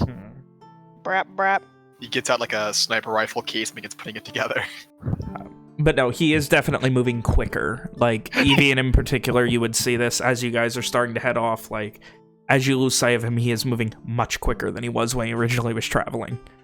Does he perhaps take off a mask, revealing himself to be none other than the guard? None other than... I got one. I got Mitchell. That's enough for me. You almost it got me sounded on like that you one. said the guard Oh. at first. But then you said that I heard inner, and I was like, oh, fuck. I made a card joke earlier, Nick, before you guys showed up. Yeah, you guys missed it. The gardener was outside my window earlier. He was blowing leaves at nothing in particular. Yeah. Anyway, so your travels continue after this strange person that you interacted with, and then proceed to find a little bit of news and then let him go. Never really getting a great look at his face, making sure he... whatever. Owen can contact him later if he needs to. You're damn right. Yeah. You're damn right. You know what? You guys' phone number. You're good. But I didn't even ask for consent. Oh. Anyway, so you guys continue to travel south. How far are you guys pushing it today? Like, do you want to be there by like midday tomorrow or tomorrow night? Tomorrow evening. All right. So Actually, if you like, do you still want still want some sunlight when you reach the Dokar post? If we get there by midday tomorrow, would we be able to get a long rest in before the next morning? Assuming we're able to rest there? Probably not. You don't really know the status of the Dokar post right now. Assuming the Dokar post would have rooms for us, for the retainers of Lord Owen MacDurk, would be able to get a long rest in? I mean, yeah, if it's more than just barracks and shit like that, you would probably be able to. Okay, well that's my, like, quandary here. Like, William, out of character, thinks it'd be prudent to get a long rest in to get fucking Evian back on his feet. Would Owen know if that's, like, a thing? That would be feasible? How much does Owen know about the injuries that have afflicted his dear friend? Give me a medicine check. Good at these. I know all of the things. Are you fucking kidding me, dude? Are you actually kidding me? Can I use my magic item to... Are you fucking serious? That's just... I don't even get good karma for giving up that natural 20. Are you fucking kidding me? You also gave up the NPC. I'm so upset right now. Niffle, the god of dice, takes away and takes away. Why am I like this? Why does this have to happen? You don't know. He definitely needs rest, but like this is strange. It's not just arcane in nature. It's almost like it's almost intrinsically evil in nature, and unfortunately your knowledge of healing of things that are supernatural is not as deep as your knowledge of things that are of the more natural world. Does Ishri know anything? So Give me a medicine check. You're not 20. Style on him.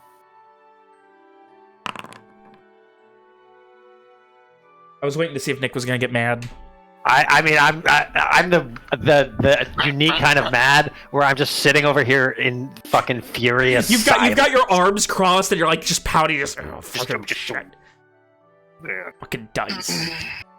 Anyway, Ishri, yeah, I mean, if he spends a hot minute not really doing anything, he'll probably be fine, but he's gonna really need, like, you've seen things not unlike this, and yeah, they require time. Sometimes a day or two, sometimes a week or two of just bed rest and light activity. All this traveling and shit is not good for him, as far as curing it. Is this a conversation the party is having, or I imagine this meta conversation is like kind of, a meeting of the minds, a think tank on how to resolve the situation. But though my question earlier wasn't what does Owen know about funny magic disease, it's what does Owen know about fucking the Dokar post if it isn't possible for us to get them rest there. I did not infer that from the question at all. Well, that's why I specified. I feel like I've already asked what I know, and I'm pretty sure, I'm almost certain I've asked what Owen knows about the valley. Yes. And this occurred to me the other day, is there was in Nashduin it is canon that there is an amazing library in Nashduin that we could have gone to and learned about a bunch of shit, and I forgot, and I'm upset. It probably would have been in the inner courtyard too, if you want to kick yourself a little bit more. It was like the building next to where we were staying. It was like next door was the head librarian. I didn't even think about it until like yesterday. I was like, son of a bitch. The gardener actually accidentally killed the head librarian thinking it was Owen. So close by. You're gonna come back, the library's gonna be burnt to the ground. There's gonna be some fucking tomato seed packets. Oh no. It's his calling card. It took me a second once It's the evil gardener and OC we have to make. Because I'm adding it to the list now. I like it. I like it, honestly. Got me so good. I mean, hey, you just wait. Next campaign, I'll be the edgy assassin, and I won't say anything until he does his first kill, and then I'll just say, and then my character sprinkles some seeds so everyone knows.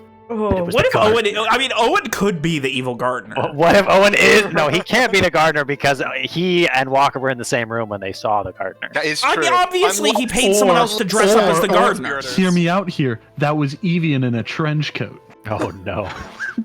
Owen's already the gardener. It's easier to be evil than it is to be a gardener. Why not both?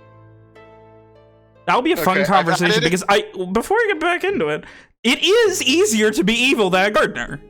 A gardener requires you to learn things. Being evil is just being an asshole.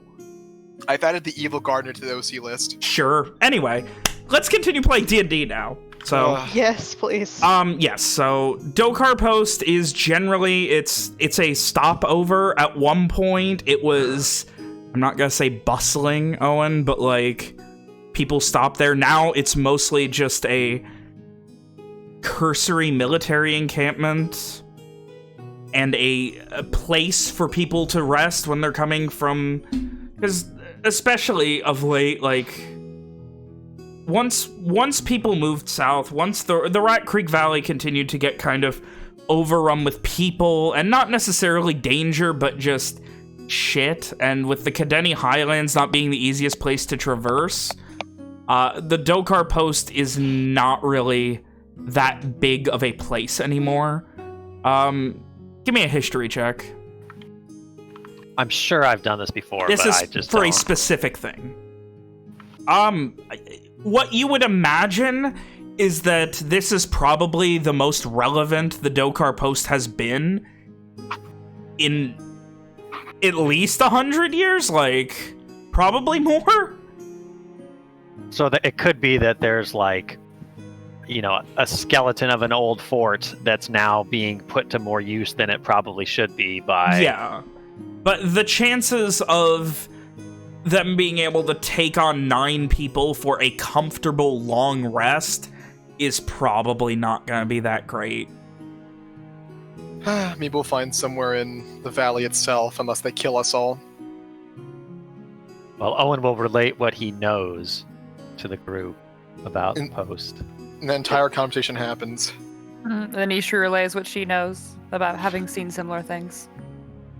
Walker will comment.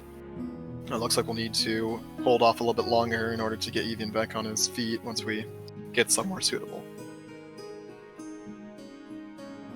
It is my hope that there does not need to be violence in the journey ahead, but best be prepared for anything. The way that man acted, it's hard to say. Looked like he was ready to draw his sword. He was ready to draw his sword. Not just that, looked like he was ready to make the first strike.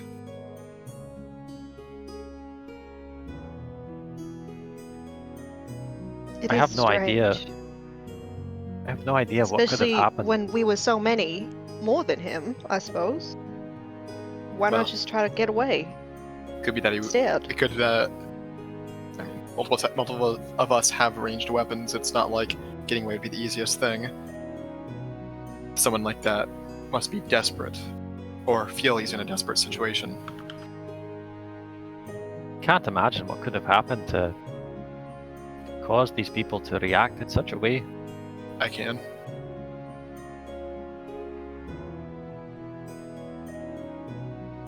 Owen gestures for Walker to continue. Like I mentioned earlier, it's possible someone used less than moral methods to try to get them to fight a war they didn't feel was their own. But even before that, they should have answered the call. That is our way.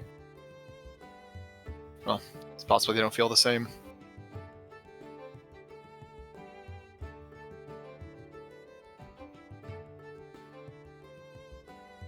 Owen kind of shakes his head in thought. And so, with the conversation complete, you guys continue to travel. Again, trying to make it to the Dokar post as early as you can tomorrow, or? No, I mean, there's no reason to. If we're not going to get a thing, Yeah. there's no reason to push it. All right. So, continuing at a fairly leisurely pace. You know, you're in a hurry, but you're not going to kill yourselves over it. As long as we're still on pace to get back to Nashtu in time. Yeah, for you haven't lost any time. You're not, having the horses pull everything, running, gunning it, anything like that right now. So, eventually a few hours later go by and you guys settle in for another night of camp. Walker does not make to set up the camp this time. He immediately lets the others know. I'm going to be doing some hunting before we turn in. Maybe some heartier food will help out Evian. Probably not, but I guess you can try.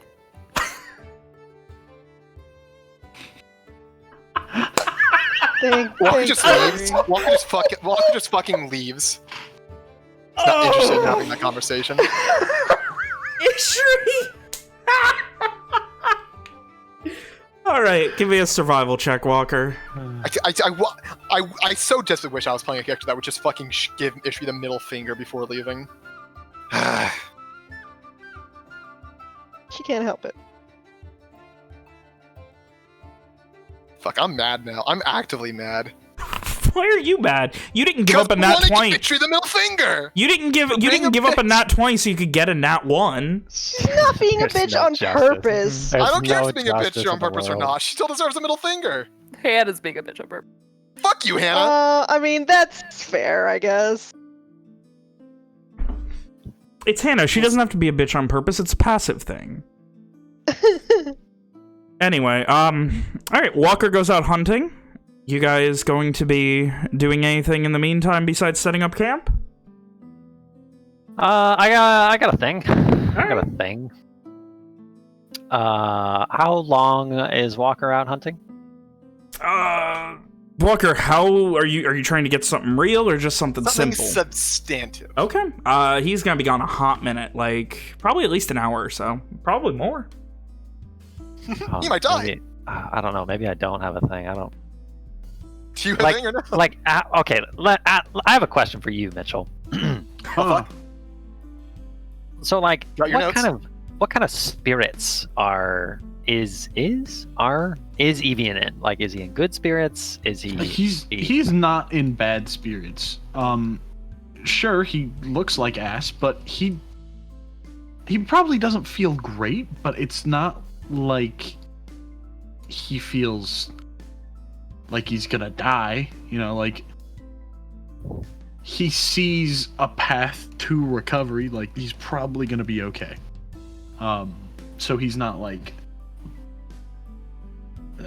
dejected or anything. He's like doing less working out than he normally would be on the road. Like there's no morning tree climbing, but not terrible. I'm trying to decide, because I knew I had a thing before this, but I had forgotten about it last week, and now Evian's kind of messed up.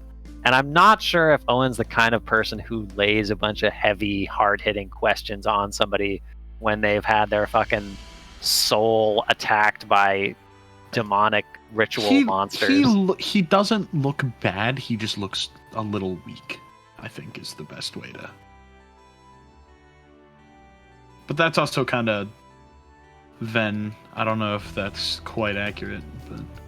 This is William saying, Nick, you should do it because I want to see it. Thanks for your input there, bud. I always say, doing something more interesting than not. So after Walker leaves, Owen kind of sits by the fire, and eventually he kind of gets up and he moves in such a way where like he deliberately sits next to Evian, kind of lets the silence stretch for a few moments, and then he looks around and he says, Evian, can I ask you something? Sure.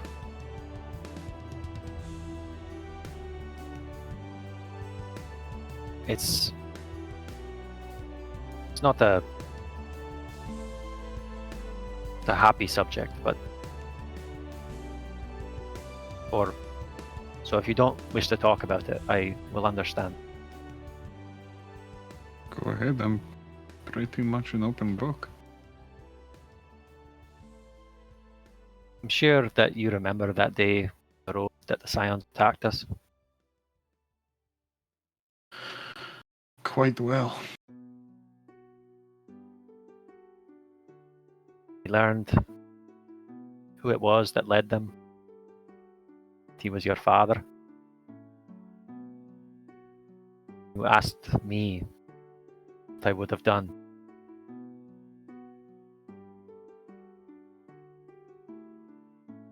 But what would you have done if instead of asking for your forgiveness, what would you have done if instead he wished you dead?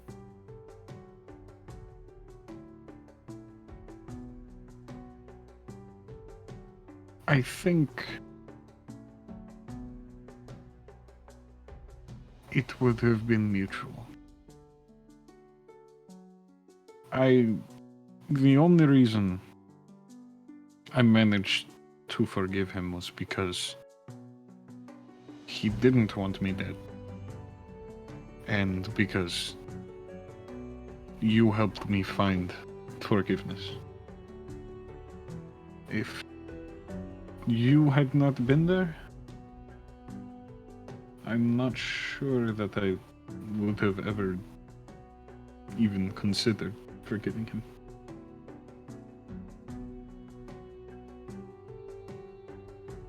I didn't really think about it much then, but I mean, I thought about it, but not like this. Now that you're sort of in the same boat, Must have been so hard, Evian.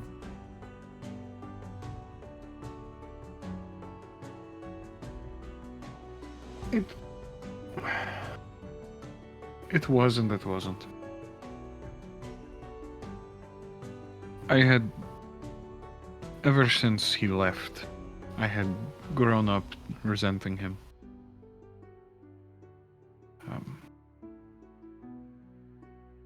Not thinking about maybe he wanted to come back, but he simply could not. But all I could think about was how he abandoned me and my siblings. Left us to die. But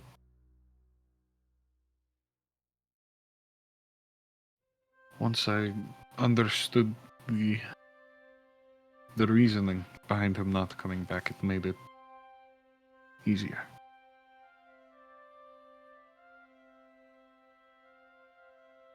Just Nods. a little bit. Not much easier. Just a little. Owen nods in thought. It's back into the fire. For a long time,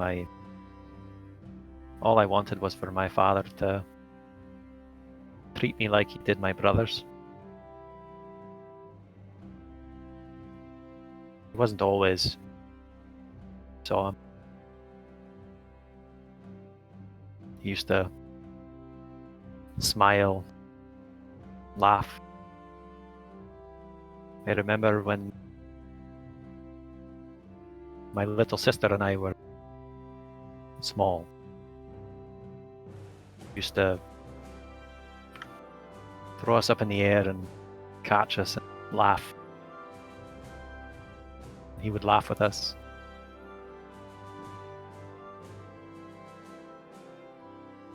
That is a far cry from what he is right now. I did not see any of that man back in Nashville.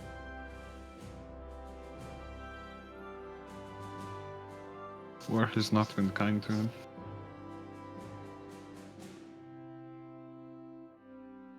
I thought perhaps I should go and talk to him, but I don't want to make things worse.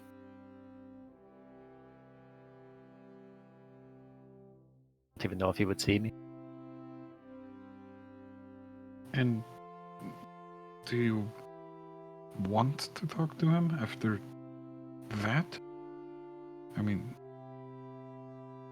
I think if I was in your shoes, I don't know if I would have the courage.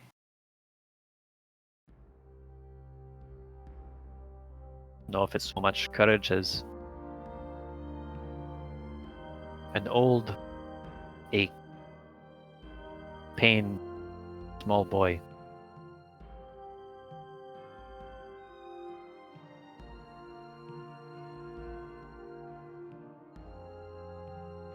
Something must have made him this way. He cannot believe that this is who he was all along.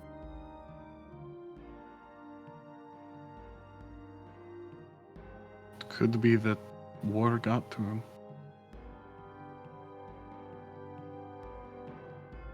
Every man has their breaking point. Maybe this was his. But I will not know if I do not try talk to him. Will I? That is true. No. So you have a big choice to make there.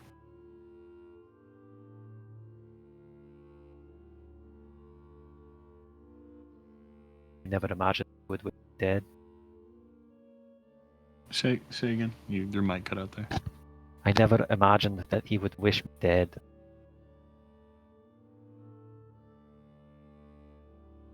From the way that you spoke of him before we got here,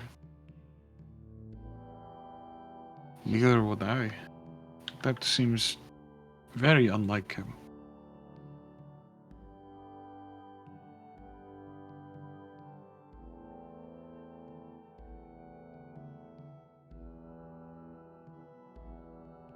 I hope that there is an explanation of sorts, but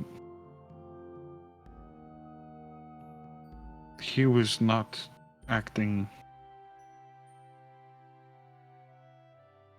like the man that raised you. Nor was he acting the way he showed me how a leader can tarnish. So then maybe the only choice really left is to speak to him, to figure out what exactly happened. I think more than anything, that is what scares me. The thought of learning that there is no cause. And that this is just who he is now? Aye. That is not something that I would wish for.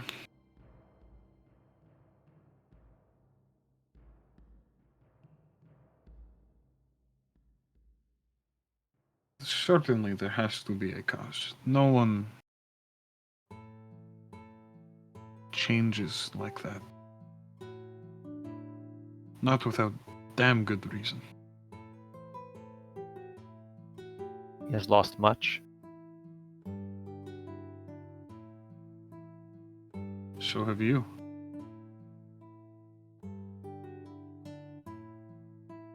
So have we all. And yet, most of us are not changed such as that.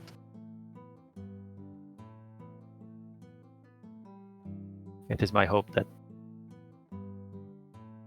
perhaps you can help me with this, Evian, but no matter what happens, I do not wish to give in to despair.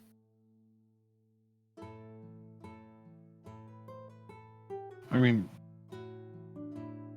I feel like I've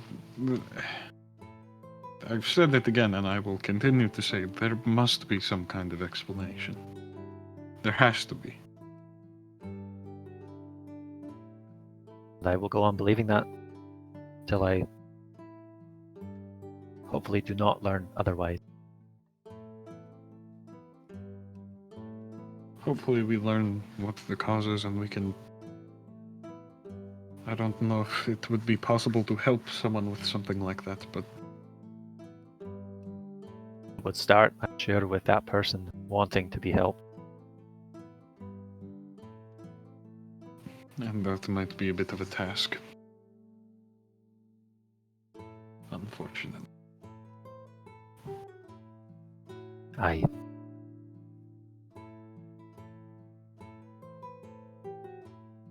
I'm glad to be with you.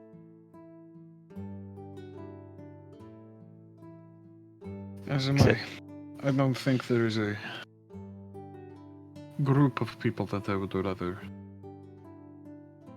tackle this with.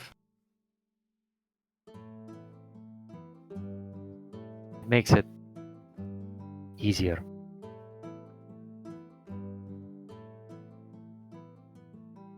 A lot easier. And Owen will he'll clap Evian on the shoulder, give him a little squeeze, and go back to staring into the fire. Hey, a little while later, maybe 20, 30 minutes. Walker, your hunt is successful. Ooh. You get a few decently sized hares. At one point, we're on the track of, you know, what seemed to be a nice sized deer based on the tracks you were following, but, you know, a bird in the hand is worth two in the bush. Go with the safe bet. A few hare over possibly one deer.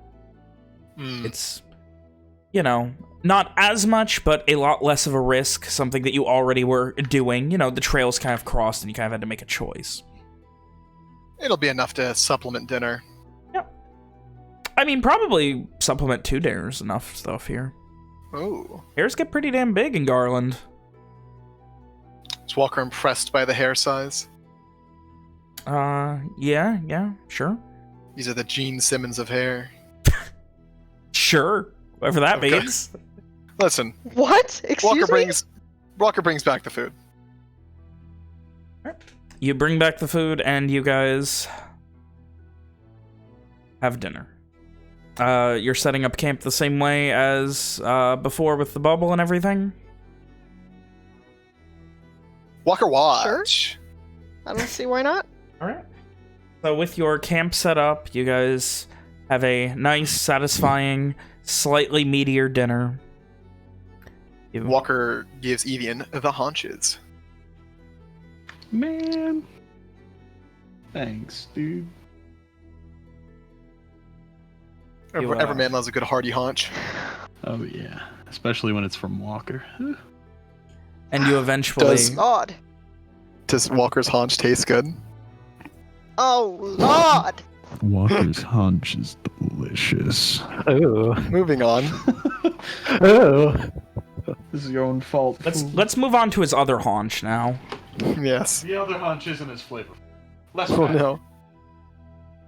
You guys eventually start heading to bed. Who is going to be keeping watches tonight? Walker! You should go first with Walker. Simon will take a round. Walker! Is Owen gonna look disappointedly at me if I take a watch? I think after Owen's conversation with Evian, he's quiet for a long time, and then like there's that kind of moment that something passes unsaid between them where like Owen looks at Evian and like raises an eyebrow as if he's asking if he's gonna take a watch, and Evian's like, yeah, I'm gonna do it, like with a nod, and Owen just kind of shrugs. My man. Yeah, Evian will take a watch. Alright, so first watch, just Walker, someone else. You should go with him. Alright, Ishri, give me a Ishri. perception check. Oh no! It's cursed. This is what you get. See, the dice are mad. You gave up a free 20 that your DM was willing to give you, and now they're going to show you what you get. I thought I was being good. I'm okay. sorry. Listen, remember, Walker can't be surprised.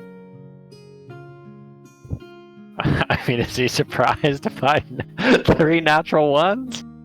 No, he's alert. He's not surprised. He's just annoyed. He gets fucking mail from Jakeman. It just says, Walker, I'm pregnant. Still no surprise. That damn fool.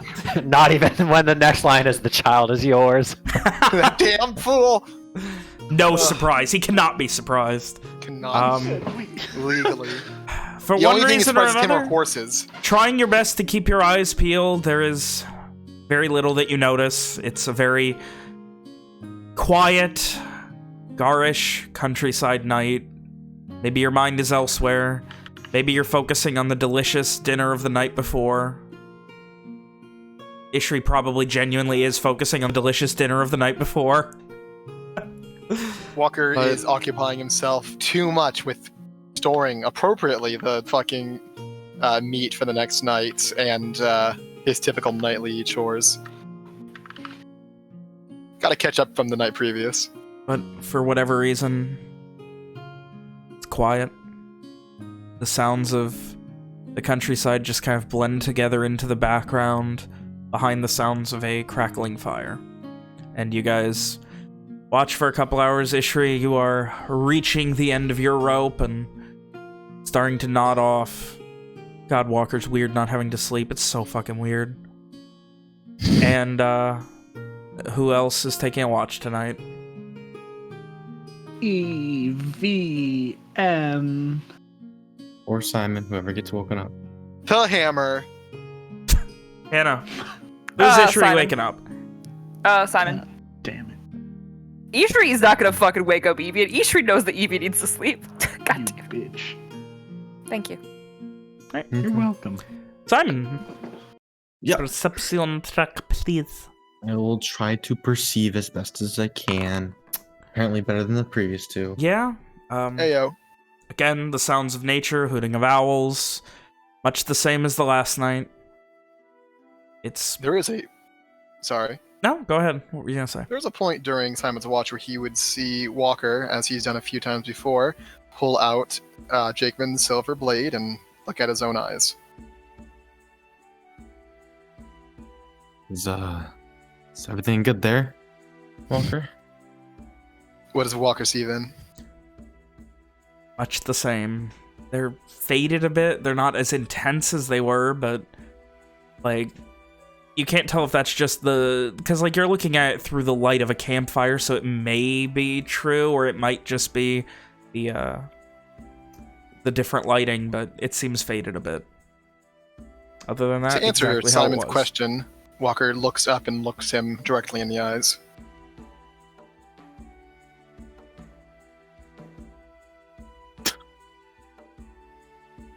So that he can see? That's the same? What?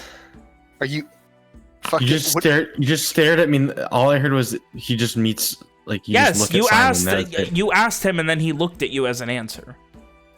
You asked him how he was doing. His response is showing you that the thing's still affecting him. He just stares at me. Okay. All right, pal. God. It's an appropriate response given the context. I get it. I know. I guess. It just looks funny. It just sounds funny. Well, they look better. Maybe.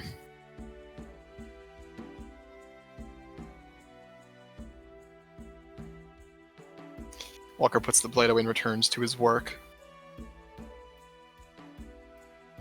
Is Walker staying up while I'm going to wake up the next person? Yeah, Walker's up all night. Good. I can't wait to have him hear Amari. Simon walks over to Amari and shakes him awake. You son of a bitch. No, you son of a bitch. I don't want to do this. Simon just looks over at Walker, looks back at Amari. Walker meets Simon's gaze and looks to Amari. Fine.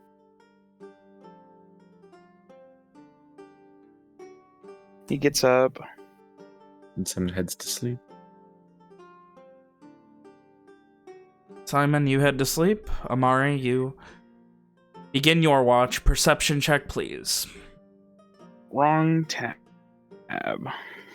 I have to have a different tab open, because if I have Foundry open, it slows my entire computer down. For whatever reason. Jesus, y'all are just... Oh. We're not rolling good. It's one of those nights. The curse of the relinquished natural 20. Yeah. What have I done? Oh, don't worry. I've made at least one blind roll you guys haven't seen tonight that's been at 20, so... Neat. Wow, damn, that's crazy. I almost asked. Oh, dude, that was sad. If you knew the context, you'd be very happy about that, so, you know. Moving forward. That's crazy. I almost asked again. You guys... Amari, you watch... Walker, do you work inside the bubble, outside the bubble? Inside the bubble? Walker doesn't like being in the bubble. Okay. He's scary. I didn't think so. I can't leave the bubble, otherwise the bubble pops. So, Walker, you're hoping that Amari is up, I suppose. Can I see in because I was inside of it when it formed? No. You still can't see in it. Well, damn. That last scene didn't make sense then. I mean, Simon. At one point, Simon could have left the bubble. So. Well, like. Still, the bits we had were in. Yeah. Yeah, no, the idea was fucking Simon over to wake him up, and when he refused to fucking get up, he looked at Walker, and then back to him. He could have stuck his head out. Moving forward. I digress. You guys listen to the sounds of the garish countryside, and there is nothing else happening. It is boring as hell. Last watch, Walker, you pulling an all-nighter, or are you crashing? I mean, Walker does the short rest at the halfway point. Yeah. So Walker starts to knock out. Who's taking the last watch? I mean, Walker Who's Amari wake up? Evian. Seeing that Amari is moving towards Evian, Walker does stop him. Does he see? Yeah, no, you wouldn't see that, because he goes in the bubble. Oh, fuck. Evian's in the bubble? Yes, sir. Oh, well. But Evian would immediately move out of the bubble to take watch. Seeing that, Walker would look annoyedly towards the bubble where he knows Amari did this. But that's all. Mari is already asleep and cannot see your gaze. I offered to take watch before we went to bed, so do not blame Amari. Walker just shrugs, not having much to say. I did want to mention one thing that Amari does during his watch that I have been thinking about for a while. Okay. Amari hums. He's like trying to like hum a original song. Okay. While he's like trying to come up with a song as he takes his watch. He might as well do something if he's not watching, apparently. Does that mean that Amari sings us a lullaby? Unfortunately, you're all already knocked out, so... I mean, I feel like Amari's Lullaby is my favorite. Amari's Lullaby is my favorite part of the soundtrack. Eventually, I'll get the courage to sing a song in character. Dude, same. I'll do it. It won't be an original song, but I'll sing a song. Let's all sing Big Balls by AC/DC. Let's all sing Rich Girl by Hall & Oates. Let's all sing everybody's high mind, everyone's a hive mind. Hive mind, everyone's a hive mind. Moving on. Anyways. So, yeah. Other than that, the last watch is Evian, who has... Listen. You know... We roll... In this house, we roll big. In the house of Giselle, we roll threes. Simon's 11 leads the party tonight. Woo! In this house, we roll threes. Wait, does this imply that the Giselle and Stolt household are the same? What? My house. They're next door. In the middle of the street. Anyway, Evian, you listen. Sounds of nature. Nothing else seems to be happening, though. That is your entire watch. Wonderful. Eventually, the sun starts to rise, the bubble pops, and you guys are starting to break camp. I think, I don't know something. I think there's a weird camaraderie between Walker and Evian where they're both under some funny effect at the moment. I just want to put that out there. Maybe Mitchell feels similarly, maybe he doesn't. Mitchell does. Hmm. Believe it or not. With that... Owen sleep normal? Oh, sorry. I'm sorry, did you have something? Did Owen sleep normal? Like a normal person? Or did he sleep fitfully? Weird, like Walker. What do you mean? Like fitfully. Was he obviously fitfully sleeping again, or was he sleeping normally? When you say normally, do you mean unrestfully? Yeah? Wait. No, was he restfully sleeping or fitfully sleeping, Nick? Those are synonyms? Was he tossing and turning or sleeping soundly? He is sleeping as he has been the last few nights, lightly with some kind of dreams afflicting him. And much like the previous night, when the bubble pops, he snaps awake, makes tea, checks on Evian, and walks into the woods.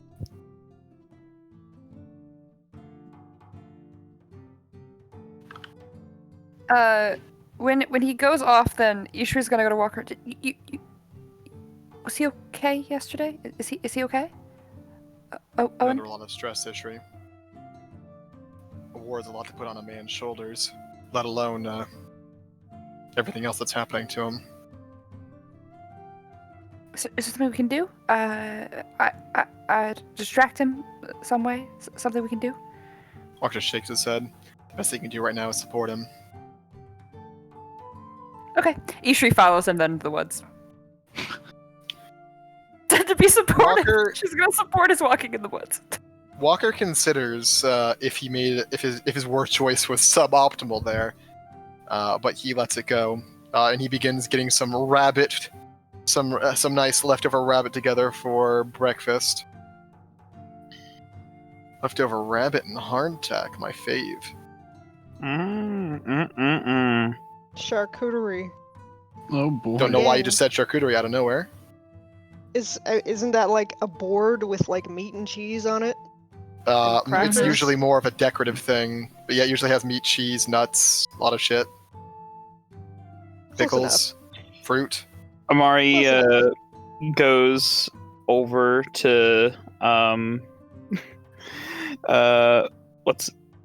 Rick and tries to not beg, but yeah, he begs for something else. Can you break me off a piece of that, Mitch?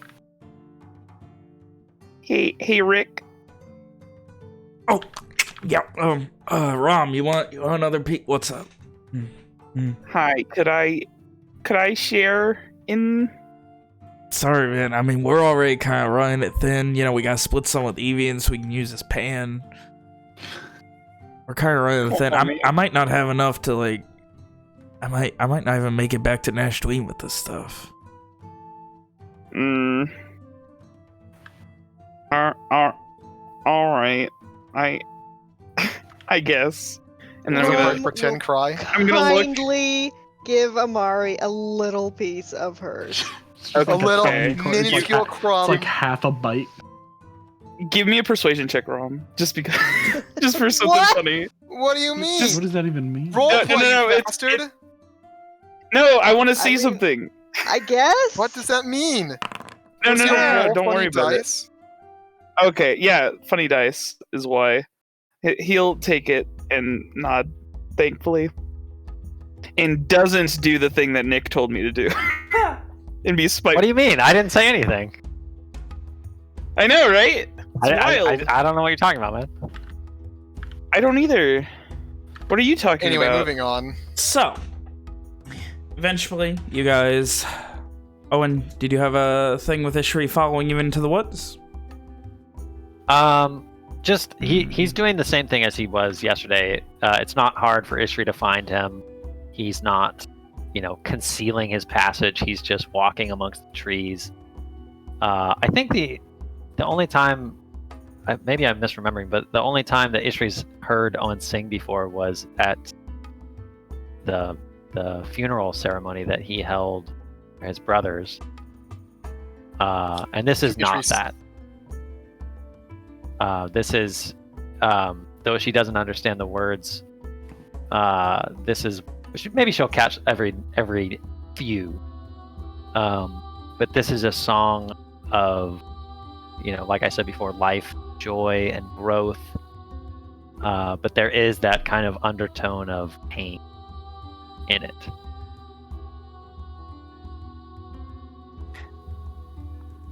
Could you teach me the words? Owen smiles and says, "Of course." And he spends the walk teaching Ishri a verse of the song. Does he look like he is like it is helping him to like relax and be happy while he's doing that? Or does it look like it's distracting for what he ultimately wanted to do? I don't think it's definitely not the second one. Like he's happy to help Ishri learn, and he's maybe actually really excited that somebody is, because he's been trying to get Walker to sing for months now. You asked him once. I mean, I feel like it was unsaid that when he tries to teach Walker magic, that's one of the things. He's like, hey, we could always practice singing. I don't know, maybe that's an assumption that I made. That canonically happened. We played it out once, and we established it happened a couple of more times on that same trip, and we haven't done it in weeks at this point. Anyway, In character weeks. In this particular interaction, he is very excited to teach someone his song. But there is still that like I've said before, that kind of weight on his shoulders, the pain in his voice when he sings. Ishri will sing as he teaches her. It's awful. It's probably not very good, but damn it, she does it just cause.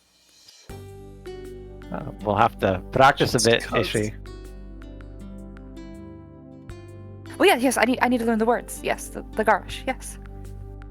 Have you speaking like one of my own sisters? No time. No time at all. Ish just nods.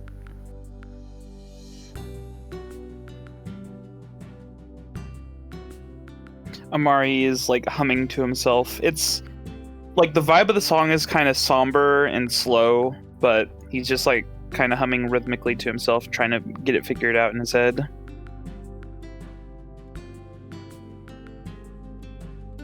But that's what he does as he travels. So with that, you guys are getting back together, packing up and leaving? Mm-hmm. Yeah. Sounds like it.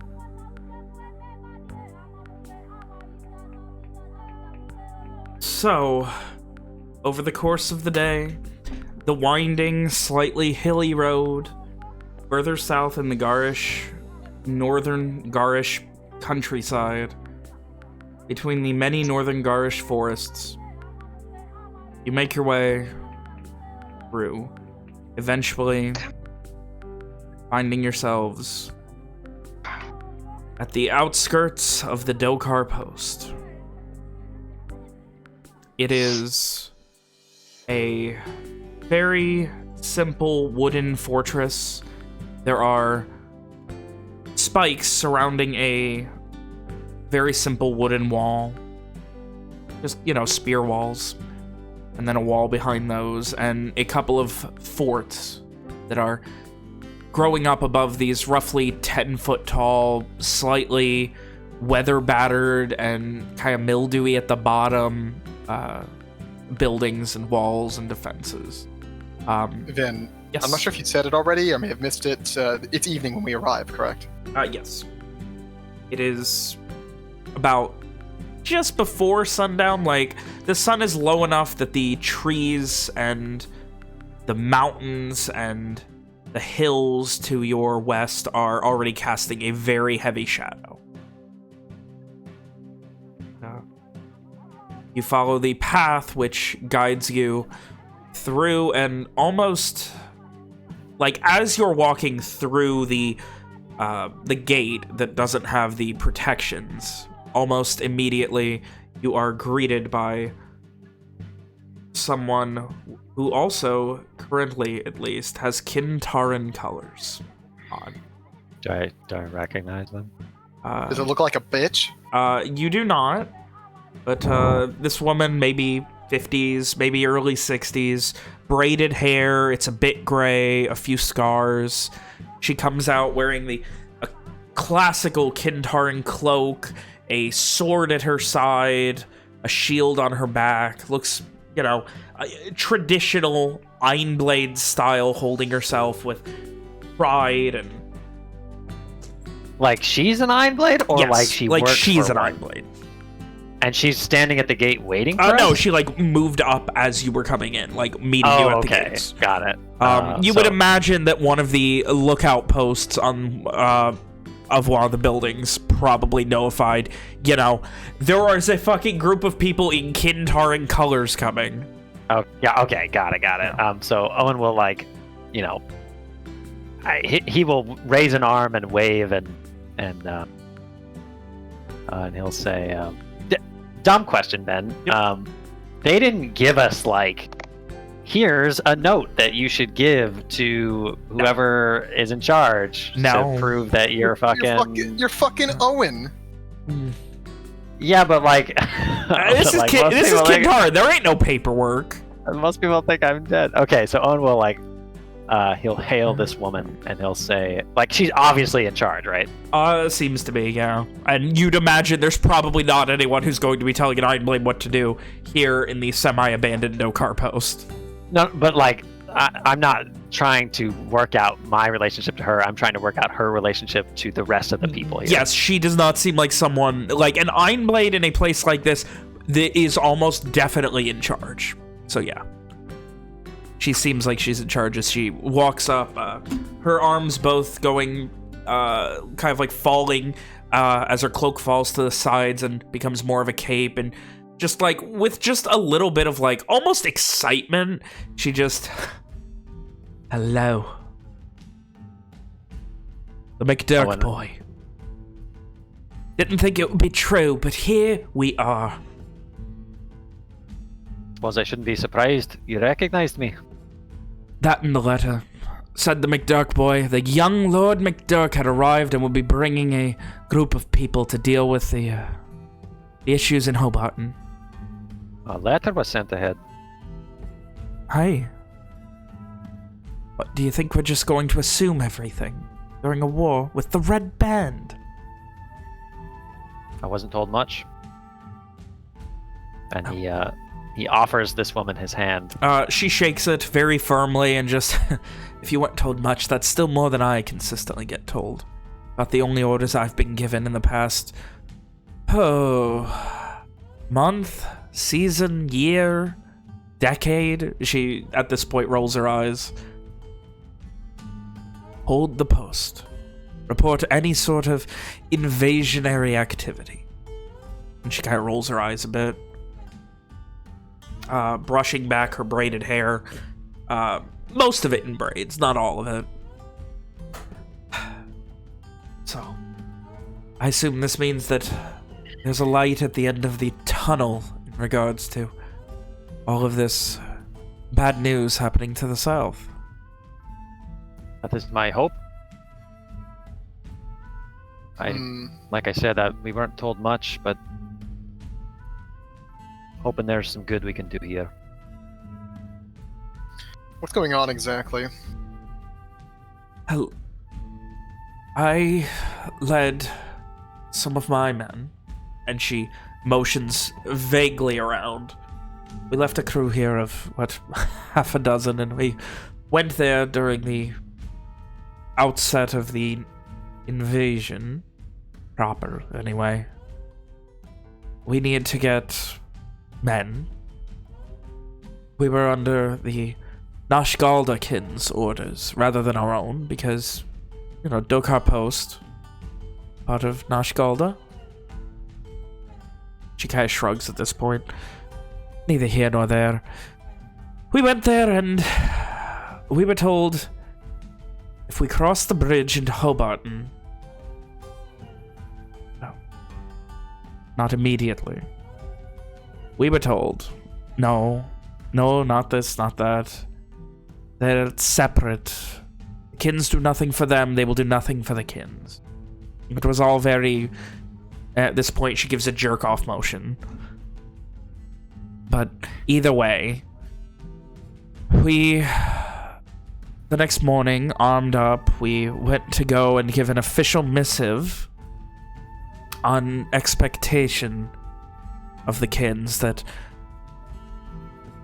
she shrugs, 1/10 of their population would be willing to fight. We were asking for maybe 500 men. That's all we've ever asked for. But we need men that... She motions towards you, Owen.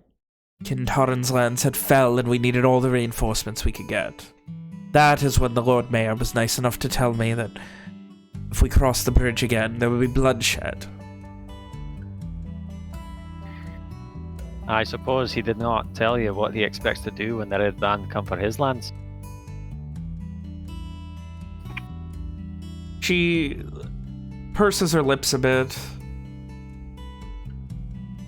I'd wager that the Red Band probably won't. I mean, it's the Rat Creek Valley, for good's sake. Not much value. I had to guess, which... I'm not much of a betting lady these days, but... I'd imagine the lack of value to being there. They're hoping they can just wait it out. They get invaded. The invasion continues from Nashdween to Arndween, and with luck, they hope it ends there. They get the big two. They get anything of value. Rat Creek Valley gets away unscathed. Well, the way I see it, no matter what happens, if they refuse, if the Red Band wins the war, they will not be left alone. Not forever. Don't imagine, but... If the Kins win the war, they will not forget that the people of the valley refuse the call. She gives a nod. Aye, but at the same time, it's not exactly good to have stories of the kins going to war with their own people, force them to fight, so we've been at something of a stalemate. I was under orders not to let anyone coming north from the Rat Creek Valley past the post, but... Interesting. Past the man. Not but a day ago. Oh, Rider. trust me, Didn't he I'm not say that he enforcing went that. around? I'm not intent to starve out these people. If they want to go, I'm not going to be the one who holds the door shut and forces them to starve or fight. You can, at this point she looks to you, and you can tell your father I said that too. I damn well will. I have not come here to bully these people fighting a war. It's an improvement over everything else that has happened, at least.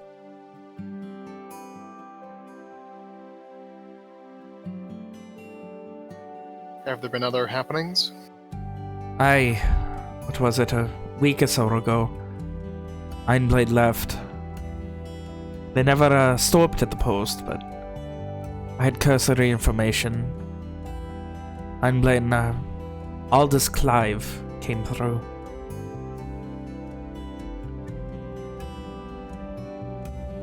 You say he didn't even stop at the post? No. We knew he was coming. We were given a missive to, let him... The same thing with you. But no, just went around. Seemed to be in a hurry. Have you seen him come back this way? Aye, it was 4 or 5 days ago, at least. He was traveling with a decent band, probably 4 or 5 dozen people. Almost all on horseback. I thought our people were not allowed in the valley. I imagine he was under orders to deal with this disagreement and didn't, based on the fact that, well, if he did, I'm sure I would have been sending letters back to Nashtween. An attempt, at least. And you have no idea what's done by him and his men.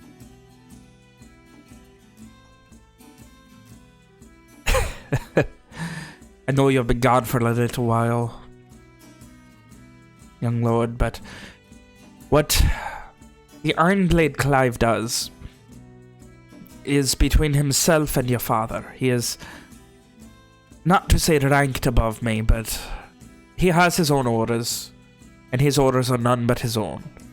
So what he does and where he does it, I am only there to support. So I've been told.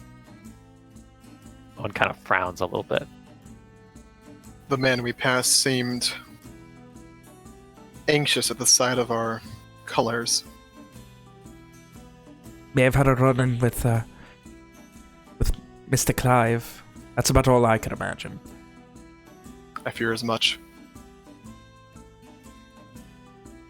But I couldn't say for sure.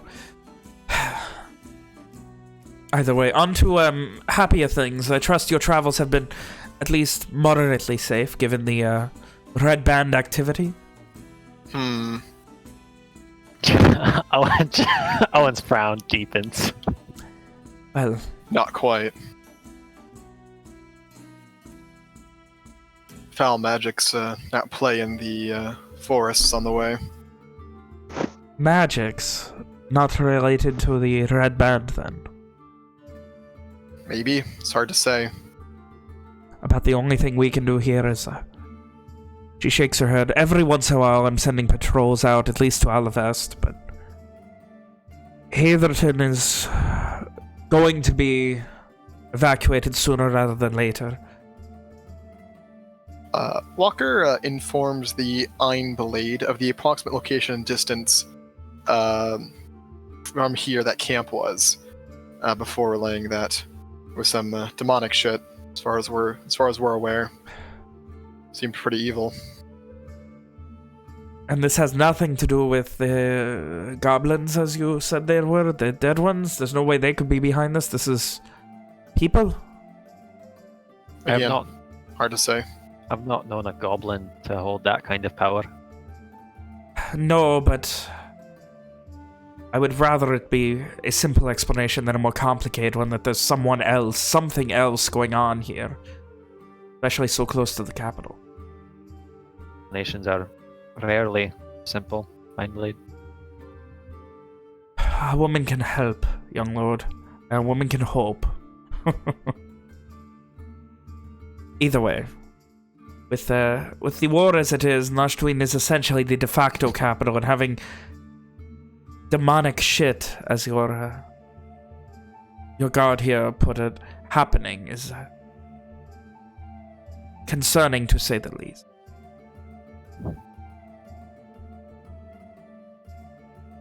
Any news of the war front, at least? And at this point, like, as you guys are talking, she's walking you to the main hall of the main building. It is a mixture of pride and, like, sorrow as you walk in to this very dimly, inconsistently lit mead hall that's probably 200 feet long, and there's, like, 2 people sitting in it.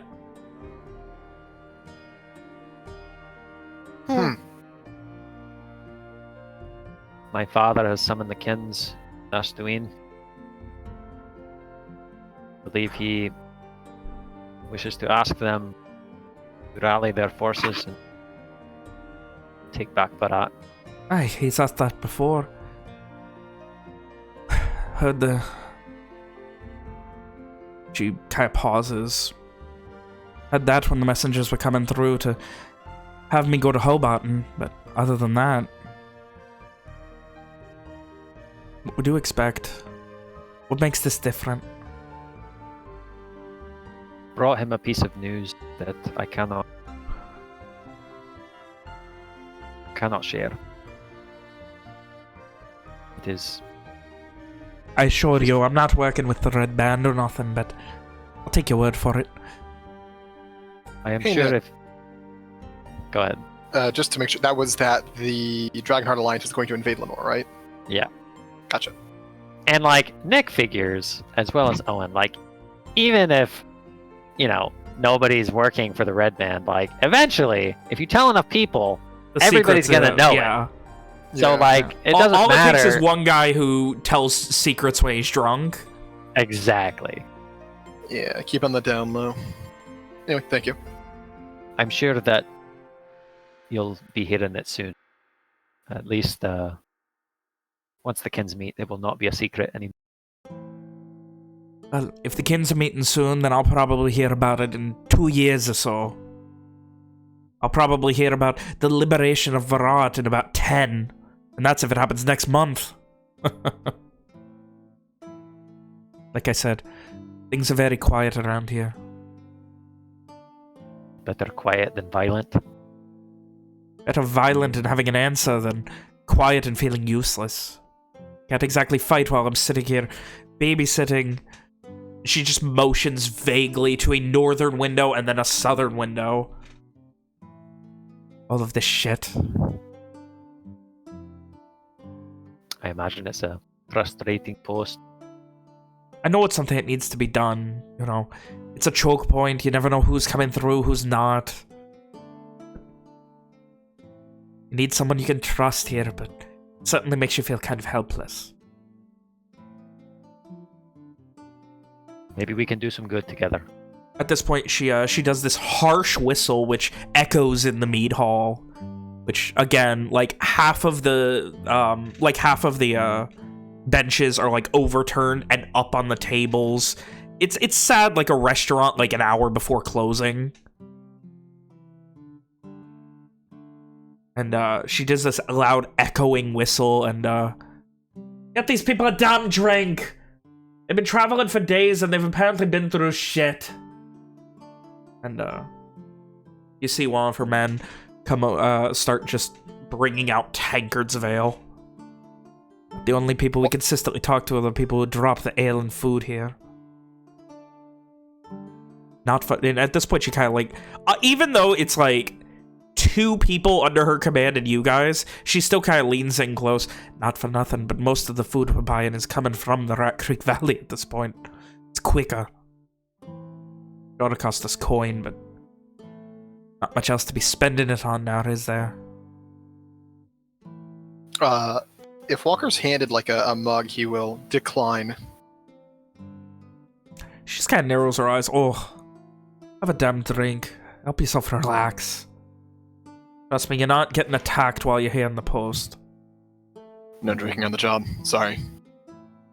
She looks at Owen as if this man just like she genuinely cannot comprehend what he just said. I'm thinking then like it's like Garish custom, like when you're offered a drink, like you fucking drink it. Like that's a thing that you don't do. Like she just, it's literally, it would be like it's just something that she can't comprehend. Like it's not even insulting. It's just like, what?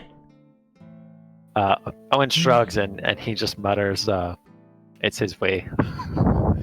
That's it. Why you travel around with people who've been knocked in the head one too many times? That's not exactly safe. Trust me, if you ever see him shoot the crossbow, you'll know why. Oh, because then he can get the shakes from not drinking when he's on the job, and then he misses. Then he needs to drink to get better, like a real man, right?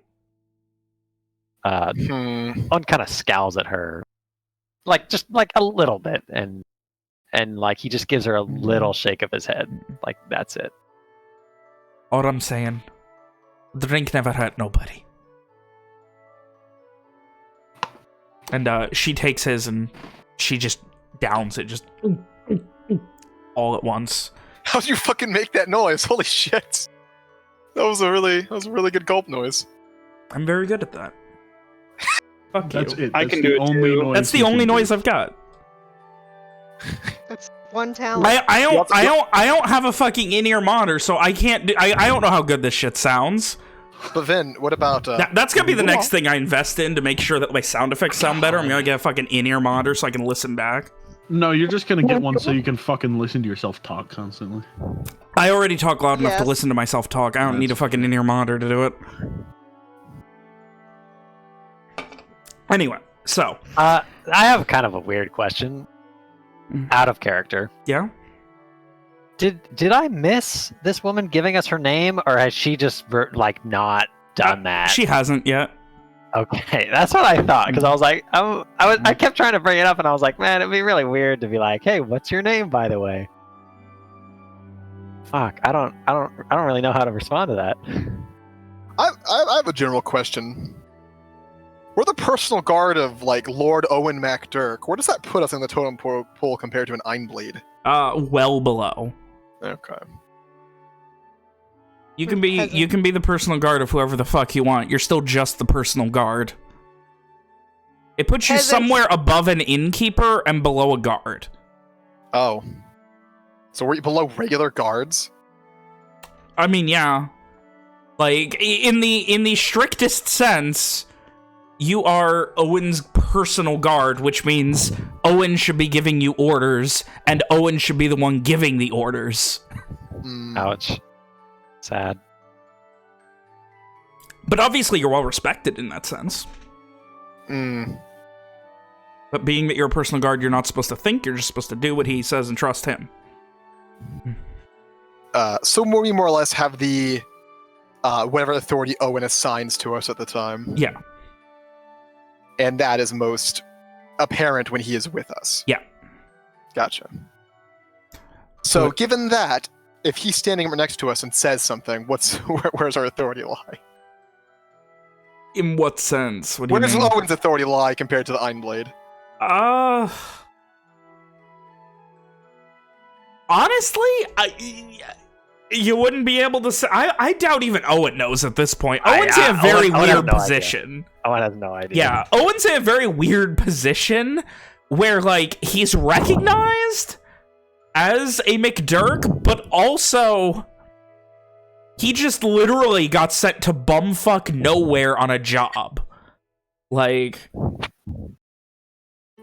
I doubt anyone really knows what the fuck Owen's level of authority right now is. I'll tell you what, it's gonna feel really good if we succeed in this venture and like fucking Clive was just a bitch-ass bitch who couldn't do it.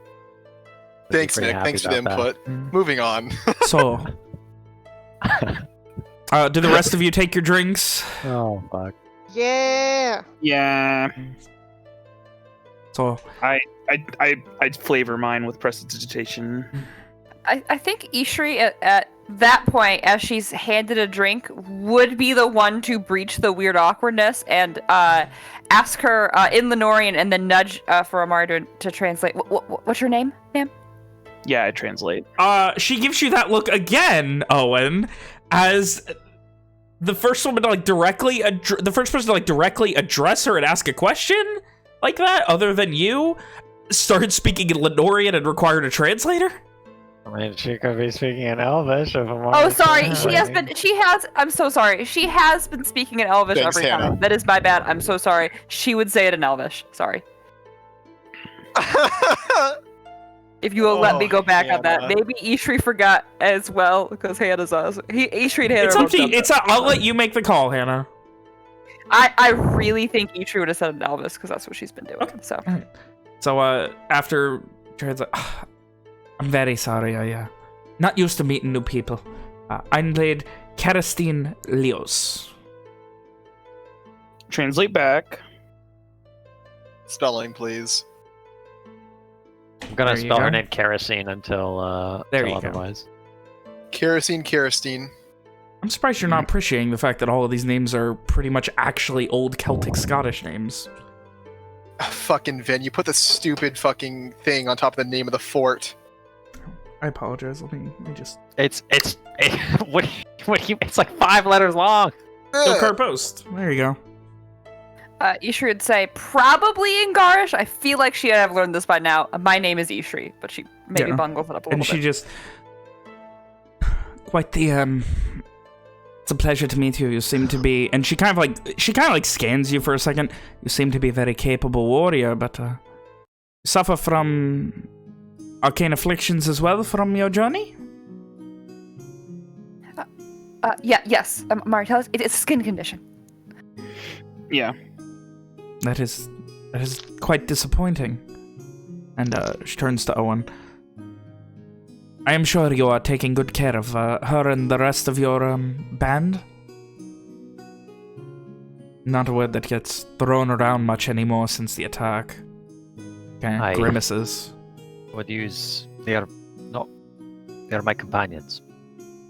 It's heartbreaking. Describing things as a band feels great. Red band taking that from us is just, and she spits on the ground, just pissed. She's annoyed that she can't use the word. Yeah. I mean, that seems very, very garish to me. I don't know about you. I think it's funny. So, any more news? Anything else you can tell me? Any good news? Your mother doing well? I haven't seen her in quite a while. Pains me to say, but man, I don't know how much I should tell this one. You know what? I'm gonna be. I think I'm gonna have Owen show his man of the people side, and he's gonna say, pains me to say, but when I used my magic to contact her, it was put under a certain amount of suspicion. You know, I mean, her long lost son voice in her head. But now that I have returned and she has been proven to telling the truth, I think my mother is doing better than she has been in quite some time. She scratches at her chin for a moment and just... So the young Lord Doctor has become a fine mage then, in his absence. And shrugs. I'm sure your father loves that. Love is not the word I would use. Sorry, did I say love? I meant loathe. And she gives a very sly smile. That's the one. Don't get me wrong. I'm sure we both know the reason I'm here is because I have always called your father out on his stupid bullshit.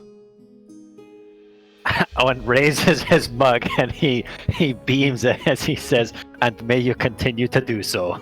And I will do it to the 7 people, and at this point you can hear groans from the bar where there's 2 people sitting, one behind it and one in front of it. I'll continue to do it for everyone who listens, all 7 of them. Like I said, they keep me far away. Who are respected to be dealt with. They just keep me sitting here.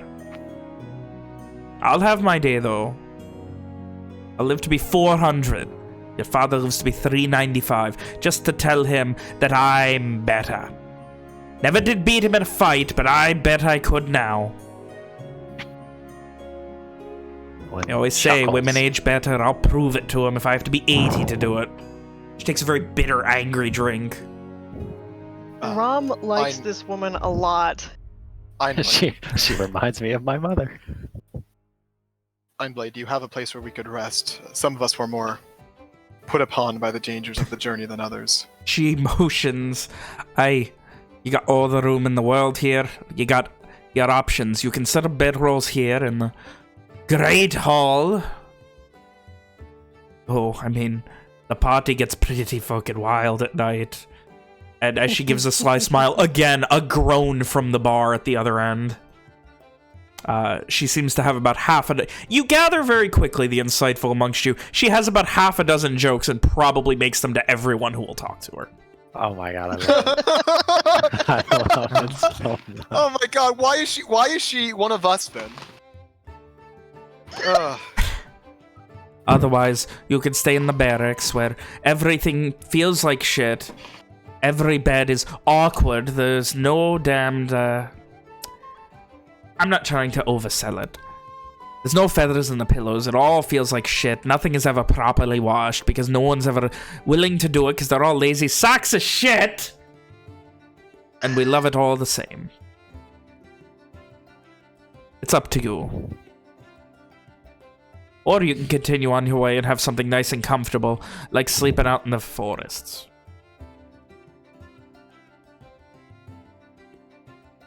Mayhap we'll rest the night. Continue on in the morning. Well, if nothing else, I can promise you safety here. My men, few as they are, she kind of rolls her eyes, certainly willing to die protecting this fort for all the pride that there is in it. Takes another drink. Ishri says that's stupid, but it's in Elvish, so I doubt Amari translates it. She says it. He does. He just shakes his head. She say turns that and just Ishri. raises an eyebrow to Amari, as he's been translating most of what Ishri said. Expecting him to translate that as well.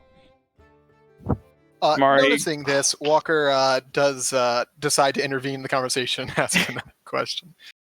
And William has to think of this question. Have you seen many people come from the Rat Creek Valley through this way? Not You mentioned especially. you were told to. Sorry? You mentioned you were told to keep people out, but Yeah. makes me think you would at least be looking for them. I mean, we keep our eyes peeled. It's the one thing we're good at.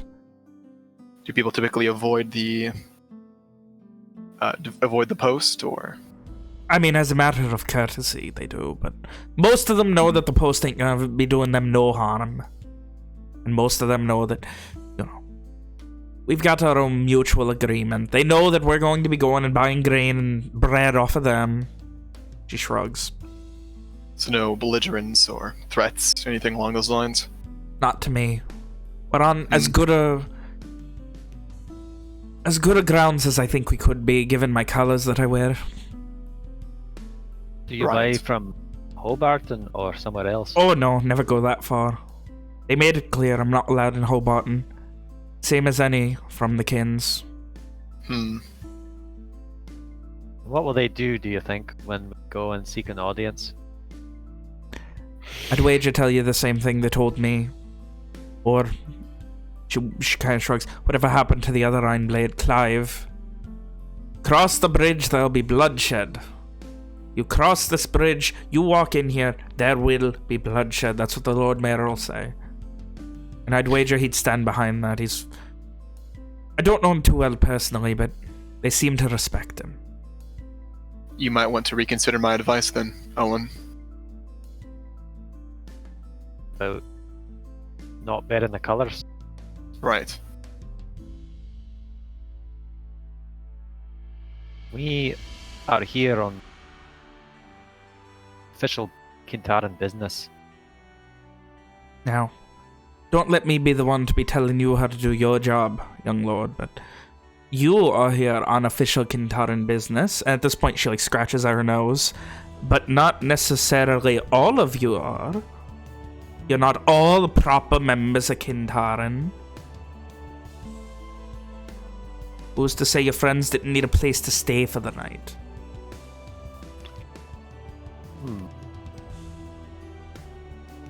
That is intriguing idea. Plus, it only works if you trust them not to fuck it up. They get found out. She shakes her head. Don't know what happens, but I imagine it wouldn't be good getting found out, you know. Kintaran sneaking in, going to try and start a fight in Hobarton.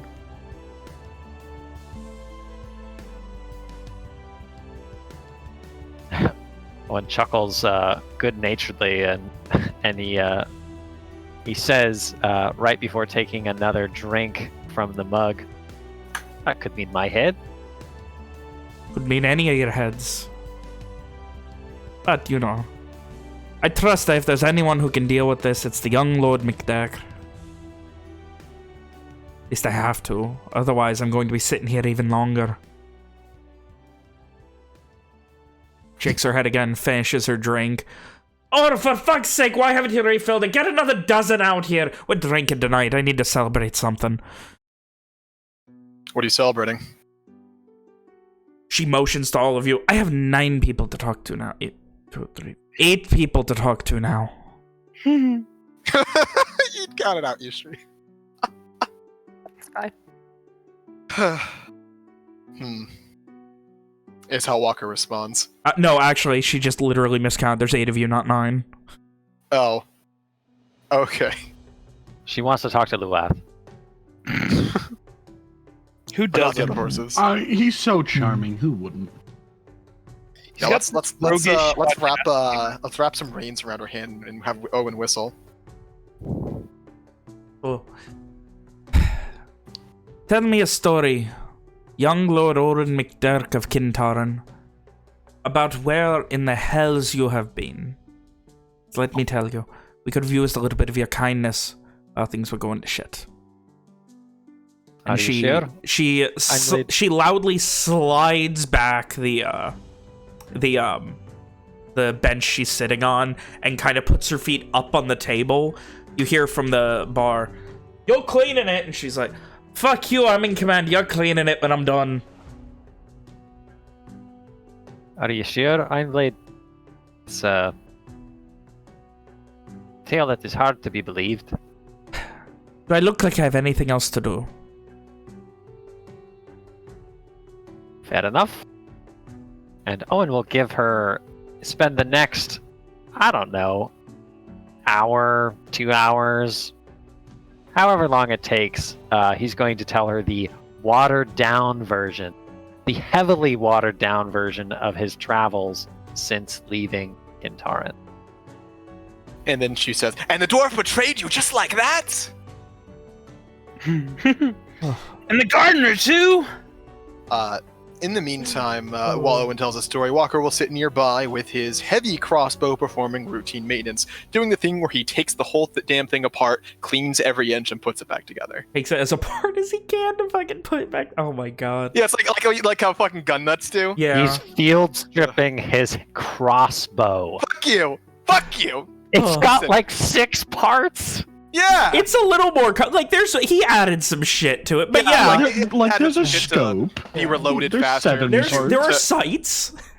Yeah, there's a sight. There's like a weird hand crank. He like for him to unscrews the actually get sight thing and like back. cleans the bottom of it where it touches the wood. 8 parts, 9 if Yeah. we're being generous. Oh. Walker thoroughly cleans and maintains his crossbow. He tunes it. As you clean your crossbow, listening to the story that Owen tells to, by about like an hour in, there are now maybe 10 or 12 people in Kintaran colors sitting around listening to it. Some of them have pulled up chairs and are like sitting on backwards, AC Slater style. Others are sitting drinking. Everyone's just listening to this story. At one point, she pauses you for a moment. You still got people keeping an eye out, right? The guy's like, yeah. He's like, you're not fucking with me? Oh, there's people out there. We still are keeping an eye out. All right, well.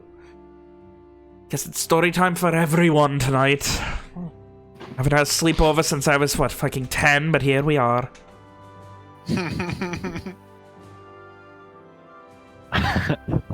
And then we tell the story. I think, like, once there's an audience, Owen kind of like before it was kind of mechanical, but like once, you know, people start coming and listening, he tries to not embellish, but like, you know, be a little bit more emphasize the fights, how brave you guys were, the action. What makes me dramatic? Yeah, you know, he tries to. We do dramatic reenactments. That's motivation. Exactly. And shit. Yeah, and Walker shoots Mari in the back of the head so like they can see what the Shadowfell's like, and. Yeah. Do you mention the Shadowfell? Do you? Yeah. Like what? Yeah. Okay, hold on. Before I answer that question, like when I tell them about trolls, for example, like we fought this troll. How do they feel about that? They're like, fuck yeah! Like the general reaction is, fuck yeah! We wish we could fuck it. I wish a troll walked out of that fucking forest right now. We can go fuck it up. Like they're excited. They want to go fuck up a troll. Oh. What else have we? What else like weird shit have we done? Werewolf. Yeah, Werewolf? but that's like kind of the same. Did you guys know that we actually we fought a werewolf at one point? Walker's friend, the werewolf. What other kind of weird shit have we done that's not like the fucking shit bad out of a shit? werewolf? We met Ishri. But that was in the Shadowfell. Exploding toads. What do they say about like the fucking evil mage and the weird witch? Yeah, the witch, the funny witch, and the fucking human that was created by the witch. What? Sure. Funny What do druid? they say about that in the swamp? Alba Part 2. There's a lot of curiosity at exactly like, specifically the Ironblades. Like, how do you create a person? That just doesn't make sense to me. It's all magical bullshit. Hey, if it lets you create people and there's no downside, then what's wrong with it? If it's just You didn't see the girl. It wasn't all there. it's awful. But you still spared her? Didn't try and hunt her or nothing? She didn't attack us. even saved us from the dangers of the swamp. You get a sense of like this hopeful, almost like excitement about it. And that's something that to be proud of, right? That you can create life that has the capacity for compassion, right? On glances sidelong at Simon, and his eyes flick back to the Iron Blade. It is not the magic that I would dabble in myself. Oh, but... Well, I doubt she'll be showing us much compassion after what happened next. Walker pauses, allowing Owen to continue the story. They were talking about the crazy lady who helped us, not the fucking hag who almost murdered all of us. Well, remember she told us not to kill her mom, and we did. Did she say that? Yeah. I don't remember that. Yeah, she was like, hey, please don't deal with her. You'll be in danger if you do so. But also, he'd straight up kill her mom. Well, at least we don't have to worry about that because we got whisked away to the fucking shadow hell. Yeah. Oh, so you guys go into... Yeah, there's definitely... It's a sense of, like, wonderment and excitement combined with, like, these people want to do this shit. They want to go fucking fight some shit. I can't help but imagine after Walker said that Owen's next line is, and then we killed her mother. Anyway, so the question is, you mentioned the Shadowfell. Do you mention Ishri as well? Like, being from the Shadowfell? That's a good question. I think, like, as Owen finishes, the climactic battle with the Witch of the Swamp, he will glance over at Ishri and, like, like, cock an eyebrow or, like, make a motion with his hand, like, should I tell him, or... Ishri just kind of shrugs, gives him a smile, doesn't really know. She doesn't know how people are going to respond. She has zero idea. Well, I recall then that, like, Hannah asked if, like, when we were in Nashtuin, Hannah asked about, like, should I say this thing? And you told her, and I asked, like, what does Owen think people would say? And you said people would be like, oh shit, you're from the Shadowfell? How's that? What's that like? Like, they would be interested, not horrified. Yeah, no, it's definitely, especially the way you frame it, it's definitely more of a, like, at worst, a, like, morbid curiosity, and maybe if you explained why it was first, and you're like, she's right, they'd be like, and she's not a monster trying to kill us? Like, that's worst case scenario, but, like, the lack of fear against the unknown and, like, the encouragement to, pursue things and be free and think, especially in Garland, means that people treat outsiders and the weird as, like, at worst, a curiosity, and at best, an equal who's just from someplace else. If she's a dumbass alien from hell who saved our lives, and it's pretty funny. Well, I think Owen's actually quite enjoying telling the story to these people at this point, so he will, as best he can, tell the story of what happened in the Shadowfell, but he'll use phrases like he did in Nashtuin, like, in that place of darkness we found our shining light, and he'll, look at Ishri and smile and, try to paint her as, like, a force of good. A savior. Yes, a savior rather than part of the darkness. By the time you're getting close to done, there's, like, this big wait. So that's really... Like, she's addressing Ishri directly, and then she pauses for a moment. And, like, you can see her thinking, and in a slightly broken Lenorian, surprisingly, she says, You weren't lying, then. You're really, from that place. Ishri responds, yes. I come from there. It's where people are. Yes. There's just this moment of, like, bewilderment at the very concept that there's another plane of existence with people there. It's not as bad as he makes it out to be. Yes, most of it is. It can't be. Monsters, you all work together. Yes. You said it just. I mean, you emphasized you were from there.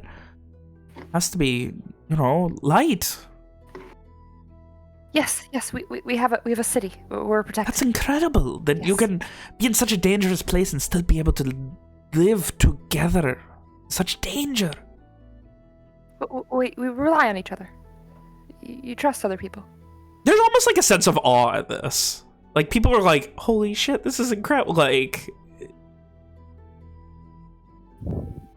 yeah, that's about a sense of awe to it. New business idea, guys. We set up a travel company. Cult? We set up a travel company that One-way ticket to the Shadowfell? Citadel. Sends guards to the Citadel so they can have a nice, fun time. I thought you were gonna say we pay people pay us to meet Ishri. Oh, that could work too. That's called a carnival. We could just make Ishri Oh, dear God. carny. Or we can Come on! Look at the pale-faced elf! Oh no. Bless you. Bless you. She's not from around here. Look at her kooky passport. Vin, are you pretending to be a pimp or a carny? Thank you, Nick. Ishri doesn't care. Kooky. Oh shit. And that goes on, like, your story immediately, like, is interrupted as, like, they're all translating through her, and now she's speaking this, again, very rusty, but at one point she was probably a fairly fluent Lenorian speaker. but very rusty and occasionally having to correct herself or like she's saying the wrong word, but you get the gist of what she's saying, Ishri. And like she's translating for like a dozen of her men and women that are under her command now. You literally have a translator. She just took Amari's gerb. Well, they're obviously a little more comfortable talking to their boss than Amari, unfortunately. And they're Is like, it because I'm 19? What? Is it because I'm 19? No, it's because they've served under this woman for like 15 years, and they've known you for like 6 hours. Just being funny. But no, so lots of questions, just like, what's the Citadel like? Well, where'd that start? Is it possible to go there? Do you want to be allies? Do you want to join Guard? Like, all these, like, really excited, overly, like, emphasized questions. Do you want to be the next kin? Is that a thing we can do? Like, all this excitement, like, obviously some of these people are being a little facetious, but, like, they think it's the coolest shit in the world that this person from another world, essentially, is here. Ishri tries to answer all those questions as fast as she can in Lenorian, but she does not mention Nariho. I think she was warned not to. I don't remember this, but okay. She just got yelled at for in Lenore, so. Oh yeah, because okay. Yeah, but we have religious freedom in Garland. Yes, it was because it was an issue in Lenore. I don't know if Ishri has been informed of that. So Ishri's going to operate on the side of caution at this point. But she'll tell them everything else. At one point, if they ask her anything at all that requires her to like get up and like show them how to like take down monsters or anything, she's sick of sitting. So yeah, it gets to the point where like one of the guards is like, all right, A picks up like a fucking bench that's like 8 feet long. He's like, all right, I'll be the giant. Pretend I'm the giant. Now show me how you take it down. And at this point, the Ironblade just under her breath's like, whatever, destroy everything. We'll just rebuild it. We don't have anything else to do. And like she's like 8 drinks deep and just smiling, and she's having a great fucking time too. Ishri is doing show and tell. Story time with friends. We're bringing Did Ishri annihilate this guy? The bench. She annihilates the bench. Destroy him. Yeah, she kills With her the hands, guy. with her weapon? I want to know. Oh, with her weapon. And she's like the entire time explaining in Lenorian how to do it as well. Like, you go for this area, not for this area, and it really, at the end of the day, if you're really alone, you just run, because at the end of the day, they're fuckers, and if you get she's just going into as much detail as she can. Again, in quick Lenorian. So they are all pretty much in agreement. They're like, yeah, that makes sense. At the end of the day, if you're in shit, just run. Yeah, that's what we do. Like, yeah. And you're sure that you're not descended from some Gars? It certainly sounds like it. You certainly could be a member of the Kittens with the way you fight and the way you have plans and everything. I mean, we don't really have clans. It's just the one, and I mean, there are definitely differences. We don't have alcohol, for one. There's like this, it seems like it should be overemphasized, but some people are definitely genuinely horrified about that. Like, is there like that like when the Ironblade translates, everyone's like, oh, or ooh. Some people genuinely are, of the dozen or so here. How do you celebrate things? I don't know. You sing, you dance, you play games, you just enjoy each other's company. Yes. She turns to Owen, and then she turns to Walker, hoping for an explanation from the weird non-alcoholic. I mean, I drink when I celebrate. Okay, well, that's the first normal thing you said. Turns to Owen for an explanation as to how you do it sober. Owen shrugs, and he says, it is their way. Okay, so there are some things wrong between cultures. And she gives, like, a very large smile at that. Kiddin. Anyway, wait a minute. And, like, you see a light go on in her head. How do you speak such good Lenorian? Being from there and all. Oh, it's the devil tongue. Oh, boy. Okay, I've never heard it called that, but first thought, I agree. Second thought, why? Oh, it's just all of the you know, like the darker magics and such are written in it in the older Why? stuff, and it's just kind the- of cryptic. I don't know. I'm not big for the book learning, so I really don't know. Give me a deception check. Or persuasion? It's up to you, Hannah. Hannah doesn't remember Okay. really, so Okay. I guess persuasion. Yeah, persuasion, alright. Wait, is there an important question that we've never asked Ishri that Einblade just asked her? I mean, I don't think it needed to be asked. I think it was kind of already of a thing. Like, it's weird that it's that. It seems like there was some kind of past between, like, the Dark Elves in Lenore, and I think it's completely related to the bindings and all that bullshit. There's a momentary, that makes sense. And, the questions continue, the conversations. Very much like this, like, it's reminiscing. She's, like, reminiscing about her glory days. About how, like, you know, like, oh, yeah, I used to fucking, them Lenorians when they would, what was it? When those first invasions came, like, she motions to Owen. They thought they could take it, and when those Red Band got captured, she kind of, like, leans in. I know you got into a lot of shit taking care of them, but you're not the only one. You're just the one that got caught. It hardens to learn that is good. I got half a dozen of them out. He leans in closer. They live somewhere in the Rat Creek Valley now. Should that turn some gears? Not really. She's just kind of bragging. Don't know where, but you know, it's less garish, so it seemed like the best place to send them. Well, you'll be happy to know Miles is, I hope, well. He lives with my uncle in Starshore. He's that one that you got kicked out saving, right? Aye. Aye, always good to hear the good news. Still wondering why, I suppose after what happened with the rest of your family, having you back had to have been the least your father could have done. Accept it. I don't know if it's the least he could have done, but... I'm Maybe, not going to question it. It's happy to see a friendly face. Let alone 8 of them here. You notice the perceptive amongst you, in specific, I suppose, Evian with his bonkers passive perception.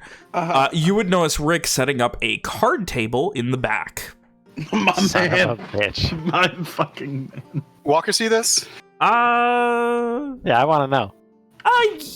Yeah, I'd say, Walker, you and Owen would, and maybe Ishri, would definitely notice him in the back. Like, he faded out sometime the last 20 minutes, and, like, you would notice him in one of the back tables. You wouldn't be able to tell what he's doing, but you'd notice him.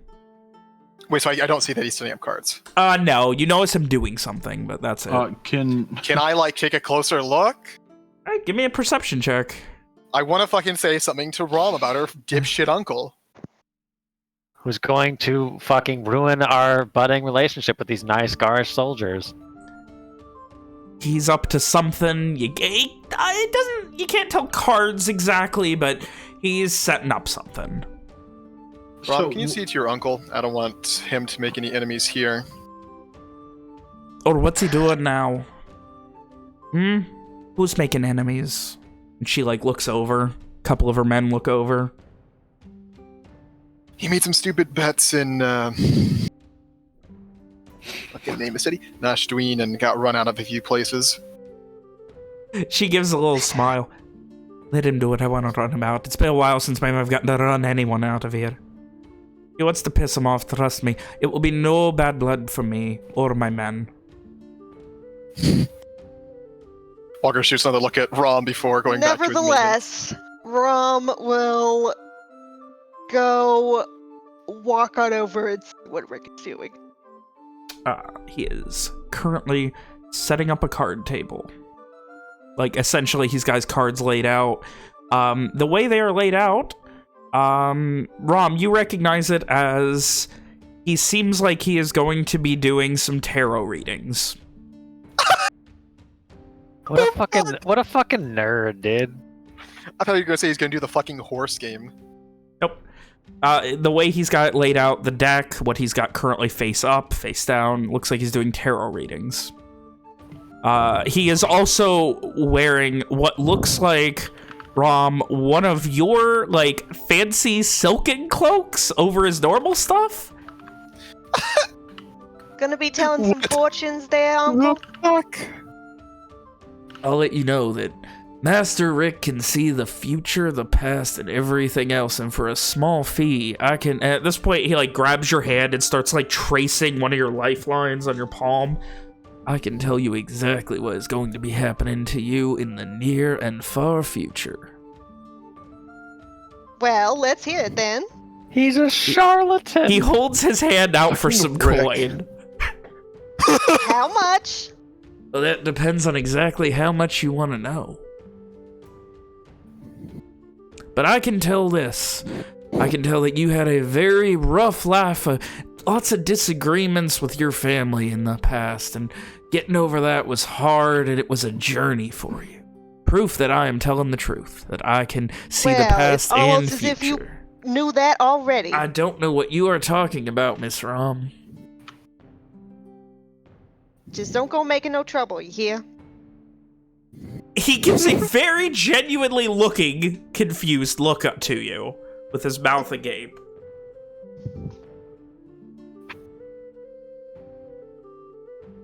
He kind of leans in close. He kind of leans in close.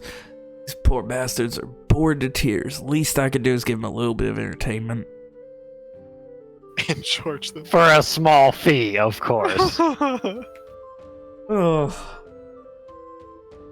There's a reason Rick spent so much time abroad, Alex. Christ. Well, then in that case, you'll just, like, give him a kiss on the cheek in return. Like, it's fine.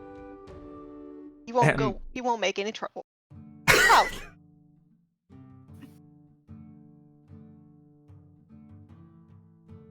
And with that, well into the night, the stories, the revelry, the enjoyment of this small band. At one point, like, you see a couple of guards come in and a couple others go out as they're switching shifts. You see some more that you don't recognize, probably getting up for a midnight shift. They start, like they're filling each other in. They're like, wait, what did I miss? Oh, shit. These people been to other what? And, like, you know, they're, like, trying to catch them up, like, halfway through a movie type of thing. That's pretty funny. Was their favorite part the Shadowfell? Yeah, like, people are, like, they're, like, whispering, like, all this shit about, like, just like, you guys can hear, like, they like, pretty much consider Ishri, like, some weird demigod from another plane of existence at this point. And she works for me. Man, that's a major big dick points for fucking Lord Owen. I'm kidding. You're a fucking alien. One of my you favorite teams is an alien. What do you got? Oh, I got an alien form that just in a guy who doesn't fucking sleep, and another guy who can jump over a fucking skyscraper like Superman. I think the last one's the most intimidating, believe it or not. Really I don't know. I think if you threaten someone, you threw them in jail, and you put Walker in front of their jail, not sleeping for 3 days, staring at them, that would be pretty fucking threatening. But imagine you shackled them to a tree outside, and you just had Evian leaping across rivers. No. He's just jumping over them back and forth, wearing, like, fucking short shorts so he can show off his fucking muscles on his legs. Go show off those big juicy calves. We strap the prisoner to the front of him, skydiving style, and then he just jumps repeatedly. If he uses Step of the Wind, he has a 36-foot vertical. So. He just fucking kicks. He just, like, jumps and, like, kicks off fucking Mario style off a wall and just hear noises. He kicks the air several times to do a second jump midair. I think my favorite thing is that technically, Evian can jump further than he can move, like horizontally. So it would take more than a round, which is 6 seconds. That's fucking wild. Fucker can die. He's in the air for like 10 seconds on a horizontal leap. He's got hops, man. Yeah. Anyway. Oh, them air Giselles are gonna be fire in like 2300 AC. Anyway, so the night grows long. I'm sorry, Hannah, you had something? I was saying, as every person who's hanging out with Ishri leaves to take a shift, she gives them a big Owen's mother-style bear hug, and then before the woman goes to bed, she also gives her a big Fiona-style bear hug. Every person. All right. The sense that the rest of you who are culturally familiar with this get is that they think that is culturally relevant to Ishri. It's something that they do in the Shadowfell. That's funny, and I love it. Amazing. It is customary to give one's to try and crush one's ribs and shoulder when you hug them in the Shadowfell. Well, you know, it shows strength if you resist. So, well into the night, you guys enjoy revelry, enjoyment, and eventually sleep. Whether it be in the uncomfortable barracks or setting up a camp here. Like, it gets to the point where, like, they're shoving tables aside, just making room in the middle of this fucking mead hall. Walker probably go barracks, try to get some shut-eye. Alright. And you guys... I like, Ven, is it okay, like, if there's, like, a post-story time, I'm gonna use the word schmoozing, but I'd like to leave out the negative connotation of the word schmooze. And Owen's just gonna like talk to the soldiers and like ingratiate himself. Yeah, like see how they're doing, see what they think, how they feel. I'd actually like to do a similar thing with them. Okay. Would my background feature at all help with soldiers? The Watcher's Eye. No, this is... If they were traditional guards, maybe? If they were soldiers in Lenore, maybe? But this is not the same type of culture that Walker is used to having to interact with when it comes to law enforcement. Walker still wants to try to get some information from them, see if they know anything else about what's going on in the fucking valley, if any of them have gone over there, like, off-duty to... You know. Hey, give me a persuasion check, Walker. I want to investigate. Oh no, you're trying to convince them to say things they wouldn't otherwise say. And Owen, I need an insight check. That's I don't performance. think Owen has any like ulterior motives. No, I you're think just trying to read him. He's just trying to. I'd like Owen to reestablish himself as a man of the people. Mm-hmm. William. What? You rolled a performance check. Listen, P words, they all look the same. I mean, you did roll a 3, so it can't be worse. But it can still be pretty mediocre. It would be really funny if he cranked a natural 1 out. Oh. Talk about what I crank. It's not your business. You guys haven't had nat 20 this session. Yes, we did. I just threw it away. I just scrolled all the way up, and I don't see any nat 20s. I mean, it'll be on the recording, bud. Unless I edit it out. Sure, bud. Out, please. Just fucking put black bar over it. It's censored. That's not true. One of the hidden roles that Mitchell didn't ask about or care about was a nat 20. Yeah, well. Anyway, Walker, you can't get them to say anything that, like, they seem like they're just genuinely, like, following orders of their commander who they trust, their Einblade. And for the most part, they're just enjoying... You get similar vibes to, like, the people from Fort Siege on the other fucking side of the continent. I actually was getting some Fort Siege vibes. Yeah. So do I... so it's part of their orders not to fuck off from the fort. Is that it? Kind of, yeah. Like, they are stationed here. Their job is to be here. What are they doing? They don't fucking know. They're just here, and they kind of hate it. Like, as opposed to Fort Siege, where it was like, fuck yeah, we're here at the party town type of thing. Here, it's like, they would rather be on the front lines fighting, but they're assuming, or maybe hoping, that there's a good reason for them to be here, beyond the it's not a secret. Like, the Ironblade has admitted to these people that the reason they've been assigned here is because she got on Papa McDurk's bad side one too many times. But like, they still respect her. Would they tell Walker what she did to fucking piss off? Oh yeah, they don't hide it. She always tried to one up him. She's always had no problem not mincing words. Like, if he, like, made a command, it was, like... When he banished Owen, she was like, that's fucking stupid. Why are you being a dick? Stuff like that. Right. The only other thing you would gather, like, none of this is things that you have to pry out of them. It's just things that they mention. Sure. Apparently, the big connection is, even though she's a bit older, she was always very, very good friends with Owen's mom growing up. Oh. Wait, like, how did I not recognize her? What the fuck? You didn't let me finish. But, like, they drifted apart as they got older, and obviously, like, she became an Ironblade.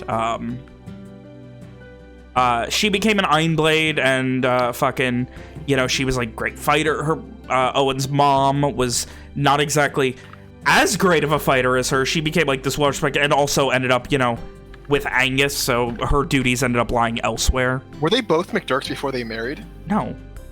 Who was the non-McDurk? What do you think? Yeah. I mean, I'm guessing Fiona. Fiona was not a McDurk before they married. Okay, just... I misunderstood something previously. That's all. I just want to double check. But no, yeah, Fiona was... They were both, you know, there was, like, I think, like, 8 or 10 years age difference. I would have to double check, but, you know, they had difference in age, but, like, they were still friends.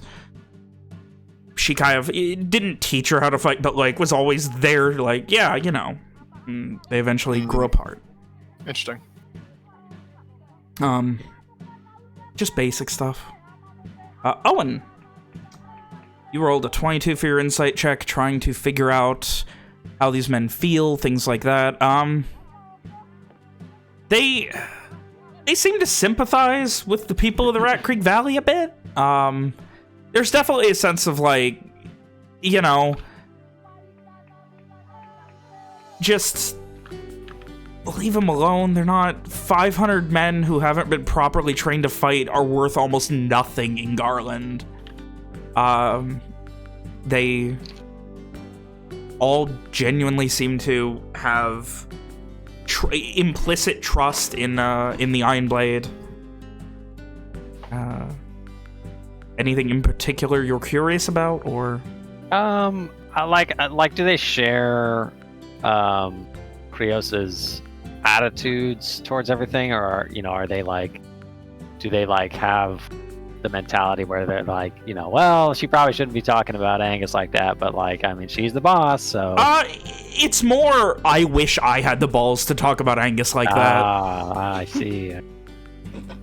Like, they're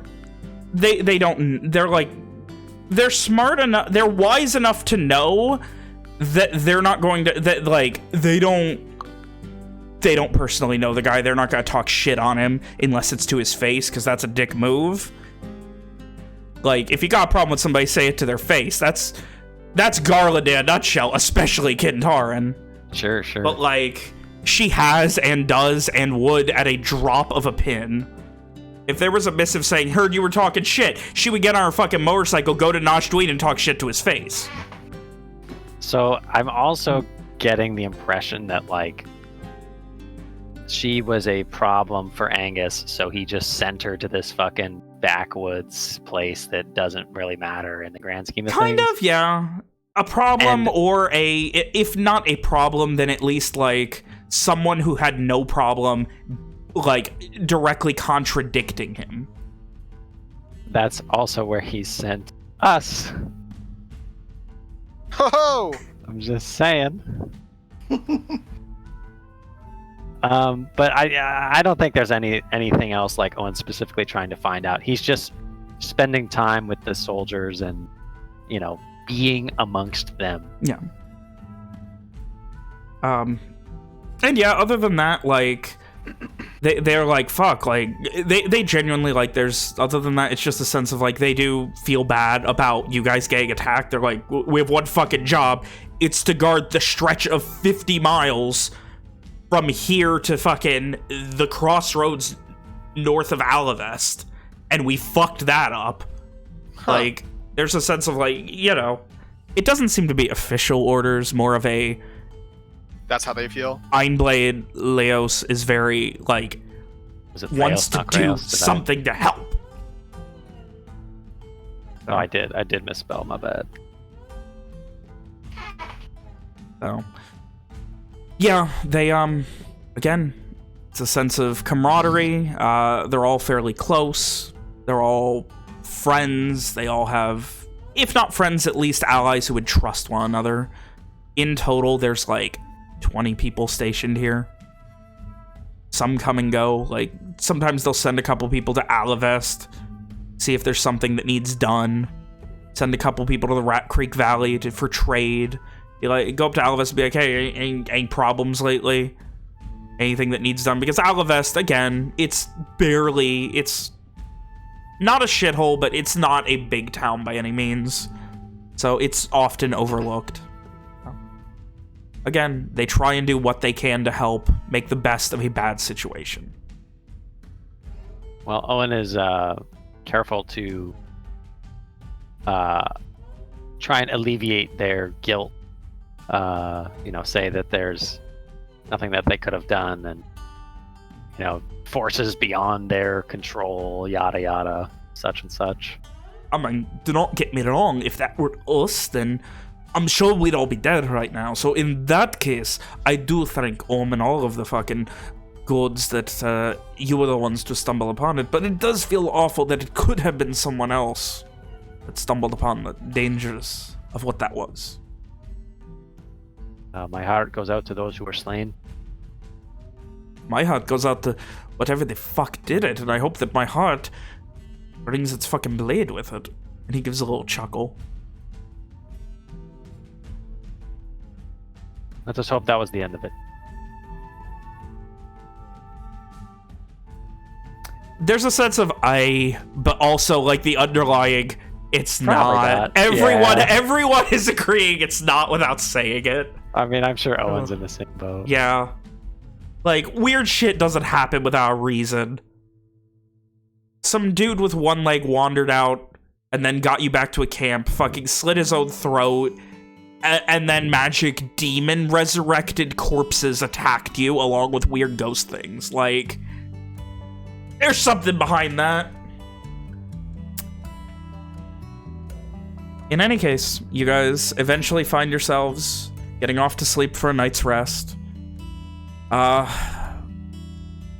If not more comfortable physically, which it's probably not, the barracks are genuinely some of the least comfortable, and not dirty in the sense that they're, like, gross, dirty in the sense that, like, no one here's making their bed. There's there's a keg of ale stashed in the barracks. And, yeah, stuff like that.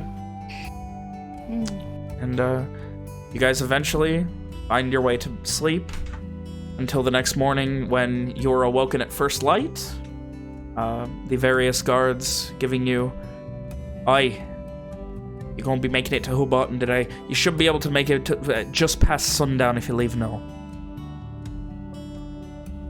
We didn't spend any time last night talking about if we were going to take up the Ironblade's advice and send some homies on ahead bearing no colors. I mean, if you'd like to do it, you can also do that while you're traveling, like... Yeah, but like if we're like, hey, you know, let's talk about this, and like then we get set upon by some Rat Creek homies, and we've got fucking... I think Walker would gather the group to have the conversation before we... Yeah, before you head out. Like a better choice to make before we leave. I'll say it again. I think it's best that we go in without colors. The more information we have going in, the better. We did not spend the time to get a long rest, right? No, night's rest. Okay. There is wisdom in it, to be sure, but I do not think I can go into Hobarton without colors? You better stay back then.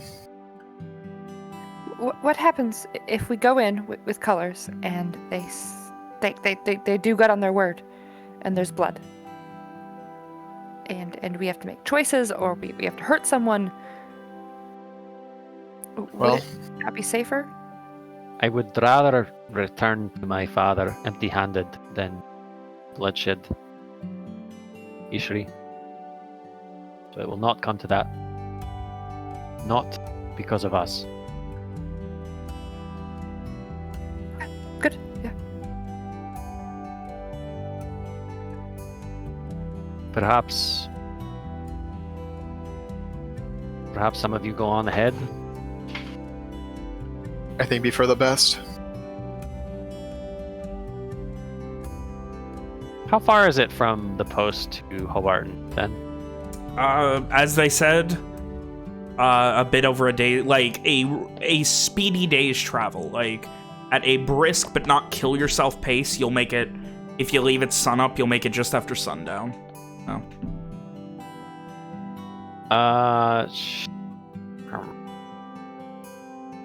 Got 4 horses.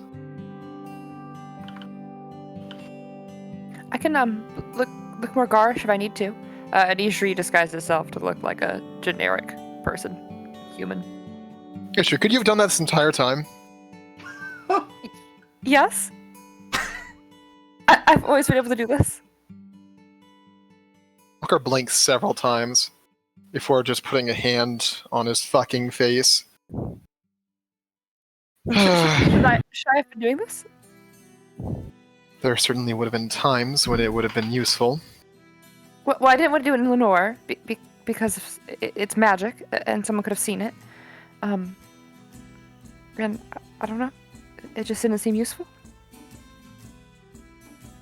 What's done is done. It's all right.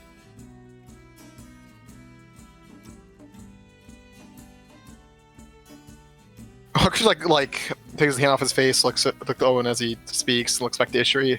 Can you stop? Kind of unsettling. Oh, yes.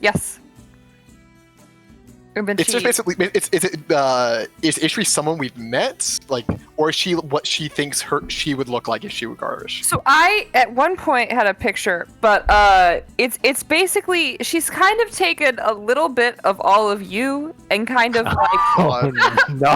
What does that Oh mean? boy. like you know, like she's just kind of like picked up like she's kind of like she's kept her same height and her same gear because she understands that it's not good to change that because people will notice. But like the little like details and stuff, like you notice that she's picked up little details of like how your armor is shaped or something, or like she's tried to make a hair color that's like an average of all of yours, and like a skin color that's an average of all of yours. So she doesn't have Walker's awful fucking hair and Amari's fucking No. nose So it's like an average. No. Okay. She doesn't look like a monster. So she doesn't look like herself, but human. She looks like a generic human. It looks like if perhaps, I don't know, someone had never seen humans before, and then all she'd been introduced to were all of y'all, and then tried to make a human out of all of y'all. That's exactly what it is. So it's slightly uncanny valley. Like an AI. Probably not fucking even face. Uncanny Valley, like beyond that, but like, it's like that website that's like, here's generating a human that doesn't exist. Yeah. So it's like 95% accurate. Well, Walker's head stands. Go ahead and can you stop doing that? It's kind of unsettling. The briefest of moments, she disguises into Walker, and then she goes to Ishri and drops her. Walker just stares at her. Oh god, it's Walker, but he's like 6.5 feet tall. No, she If you need to pick a random person to look like, you can just describe that. Walker just kind of looks at her, just unblinking. Anyway, I definitely think we should have some of us scout ahead.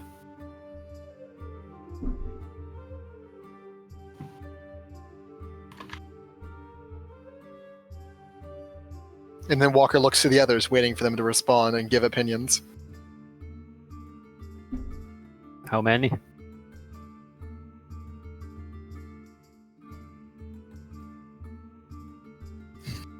Hard to say. Do 2, 4. They will ask questions. They will.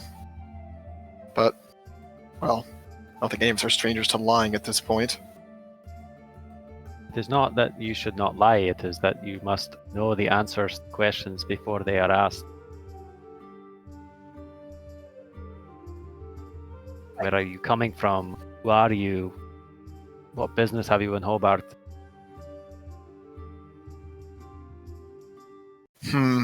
Walker kind of looks around the group. Eyes settle on Amari. Well, I'm a mercenary. Was working with Kintarn for a time, and I wanted to take my younger sibling somewhere safe before the fighting starts. Back up.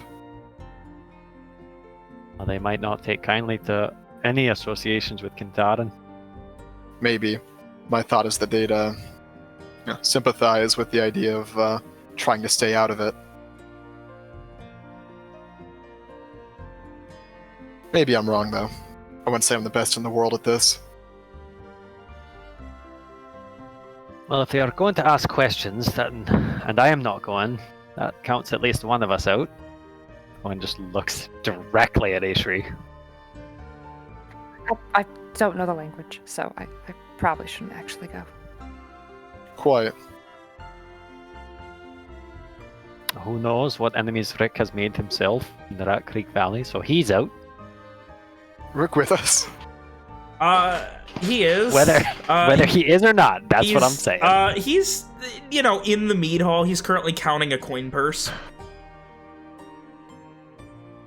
Walker will pointedly ignore that one. I can communicate with the other group I feel like I am over a a distance. good fit to go in. We could do a group of And I can myself and speak the Amari, language Rom, as and well. Evian. You have I thoughts, think Simon? I think I should stay with Ishri, just in case she has to talk to someone. That might be I a good mean, idea. if you all stay here, it should be fine. They already know about Ishri. True. We will be far, though. You need help? Yeah, I don't think staying a day's travel away is too great. Maybe not. But if anyone spots Owen MacDirk on the road near Hobarton, well, that'll raise some suspicions. Make a big thing of it. We'll take the 4 horses, deck them all out, get all of our fun cloaks with all the colors, make sure everyone knows. Y'all take a couple hour head start on whatever our group's doing. Or No. perhaps even half a day. Arrive at different times. Who's to say that the young lord didn't just spend a few days at Dokar Post anyway? Y'all never saw us. You could even say you bypassed the post. It's perfect Might sense not to be a me. poor choice. This all works. Very good idea. Yes, and then they'll all be together if something goes wrong. Well, close enough. Though we should have come up with a story beforehand. Do you have thoughts, Simon? Do you wish to go into Hobarton? Stay behind with me? With us? Personally, I would like to stay behind. Not the Well, best. we will be... I feel like he looks very Lenorian. Simon Agreed. motions to Evian and nods. Probably for the best. Very well. We will split. This never goes wrong. Rick gives a smile. Funnily enough, the only time we've ever split up before for a long period of time, or any period of time, it ended surprisingly well. Yeah, so I've heard. Still don't know how the hell's that happened, right? But hey, let's not look a gift horse in the mouth and hope y'all go 2 for 2. Agreed. He mutters under his breath as he's still counting. Can y'all believe none of them were carrying gold here? There's a lot of things I can't believe. Yeah, but like, he counts out, I got 64 silver here and not a single damn gold. You know how much heavier that makes it? Oh, you could always give the men back their hard-earned coin as a gesture of good faith. Owen smiles. Smiles, his big smile at Rick. They paid for a damn transaction. Why would they get it for free? Good faith for what? He gives a smile back at that point. You know. People don't like to be taken advantage of, if you hadn't. People pay for stupid shit when they're drunk. What's the difference? I mean, Getting someone to pay for something that they do not need or want when they are pissed drunk? They don't want to know what they are, and now, correct me if I'm wrong. I'm pretty sure Ron was telling me that Ishri paid some people to play music in a bar back in Nashdween. Something people did not need or want that you paid for. What's the difference? I seem to enjoy that. He motions to him. So what's the difference? The difference is that Ishri is not a charlatan. How? He proceeds to do a Nick and just kind of cross his arms and pout a bit.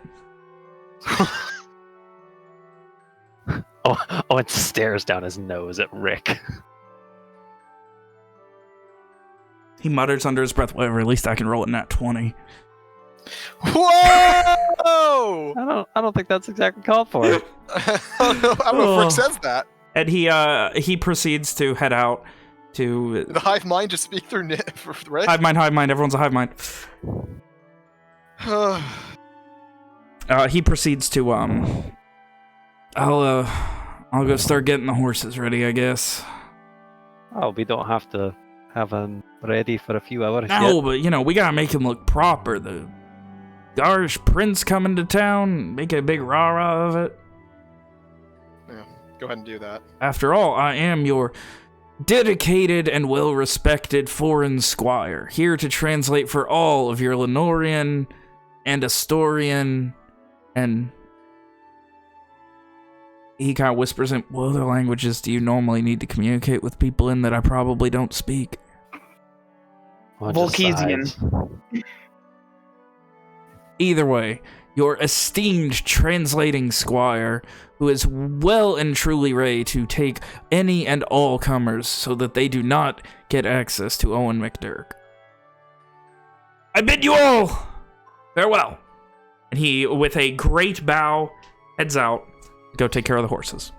Walker watches him leave and immediately turn like head on like pinpoint accuracy change from fucking Rick's fucking back to Rom.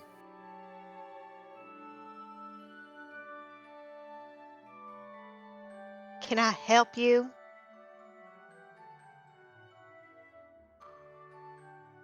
Your uncle seems to have an issue.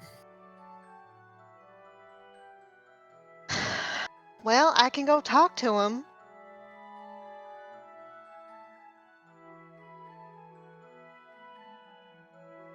Might be for the best. We have things hard enough as is without him. What would you call this, Owen? Stirring the pot. Raking the muck. Don't know about that one, but yeah. Causing trouble.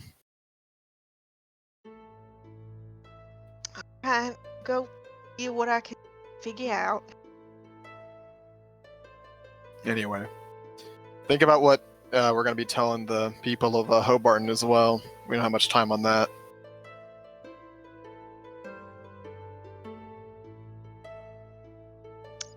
You got it.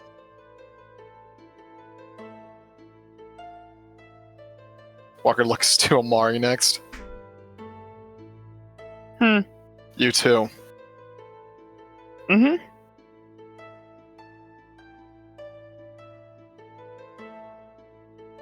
I guess. Go. Is it Rick? Alex, are you like...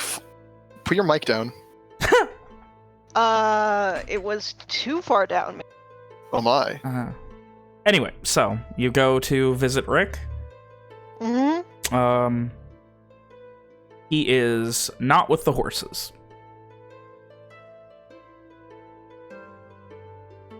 Is there any indication of where he might have gone? Give me a perception check.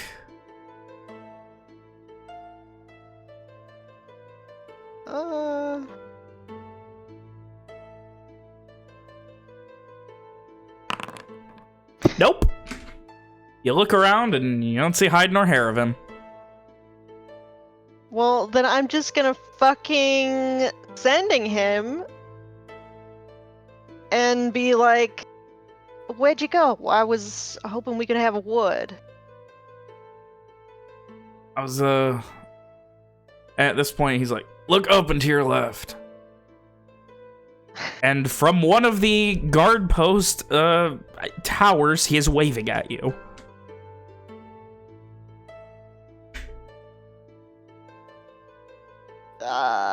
Do I have any ideas of what he might be doing up there? Presumably interacting with a guard.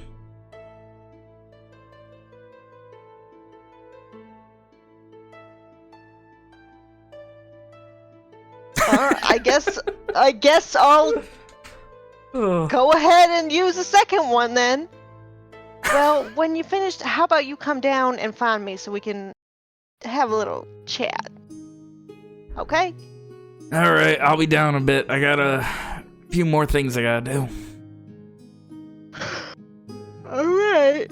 Then I guess I'll have, like, Papa squat by the fucking horses or something and have a short rest. Alright. So, as you wait for that, a little while later, Rick comes down. So what's up? I was taking, you know, our Lord Retainer, Owen McDirk's advice and giving the men back their coin. What you need? We... alright? What do you mean?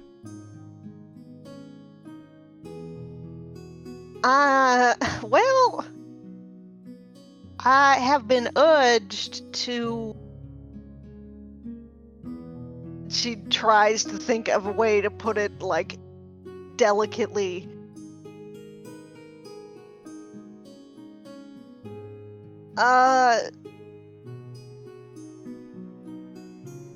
Well, what I think the point is that we're supposed to be, you know, laying low, right? He purses his lips a bit and, yeah, I just... These damn people need something in their lives, something to excite them, something to get them, you know, something hopeful. It's so bad to tell them that they're gonna have give them hope. That they'll have an integral part. They will fight and they will be a cog in the damned machine of ending the red bands sitting in this damn country. Well, I suppose I can't say if it's right or wrong. And it's the same as any old rah-rah speech. We'll win the war. We're gonna rout them to the last man. What's the difference? I just made it a little more personal. Tell somebody that they'll strike down the red band. Not sure how, but they'll do it. And shortly after, they'll find the love of their life, and they'll settle down and raise a family, and be proud Gars, hailed as heroes that repelled the incursion of red bitches, hailed till the day they die, surrounded by 3 generations. Guess maybe if it was false hope. I don't think it is. I don't see why it would be. If things get bad and hells, if they march towards Nashtween and every man and woman that's able-bodied and able to fight is needed, who's to say that everyone here in this post isn't going to be marching too? I sure as shit know if I was stuck here, I'd be marching with them.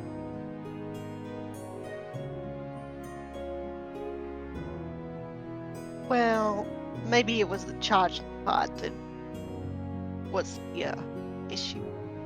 He gives a little half smile. I'm not trying to make enemies. I'm just trying to give people a sense of home, a sense of normalcy. And yeah, that might sound a little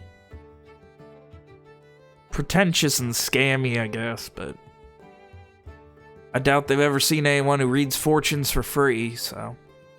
Plus, in the end, all you gotta do is tell them, I saw the cards and they said they're gonna need this coin to win the war, and you give it back to them.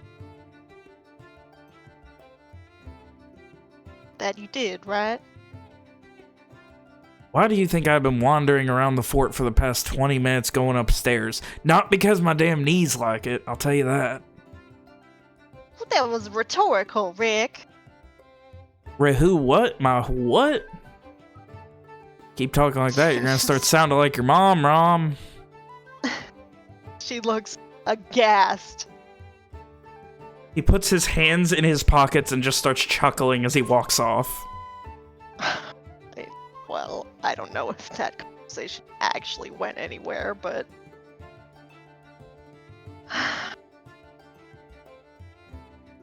Okay, end scene, I guess. Oh, so you guys eventually get back together to discuss the plan of Hobarton. Did you wish to do this now, or have a meta conversation for later? That's a wonderful question. Feel free to weigh in. Don't all weigh in at once. Well, you could Probably. say, and then we all talked at the same time. When you go, Nick, you go first. Well, you could say, on motions to Walker, you could just do like I always say and tell mostly the truth. Walker's out pissing. Oh, for fuck's sake, dude. Oh my Nice.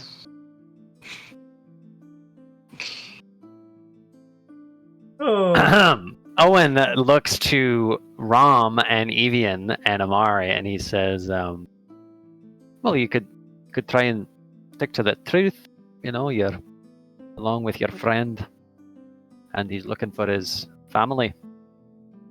Say that they got separated in the war, and that's why you're in Hobarton." Okay. Sure. But then what? I don't know. I'm trying to come up with ideas here, Evian. That's what Well, you say when they what ask you else? what business you have in Hobart. I understand. What else would we have to have figured out? You have information that we need is why they have so vehemently refused to answer the call of the Kins. What did Clive and his band... Owen pauses a bit after using that word and shakes his head a little bit. What did Clive and his warriors do when they went to the valley?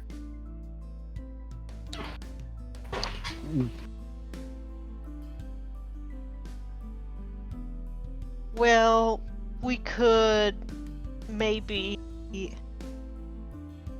mention the what is it that we're at right now? Fort. The post. Dokar Post? Okay, we could mention the post here and ask if there were anybody else to look out for, or if anything else had happened, something like that, maybe. Sure. As long as you remain discreet.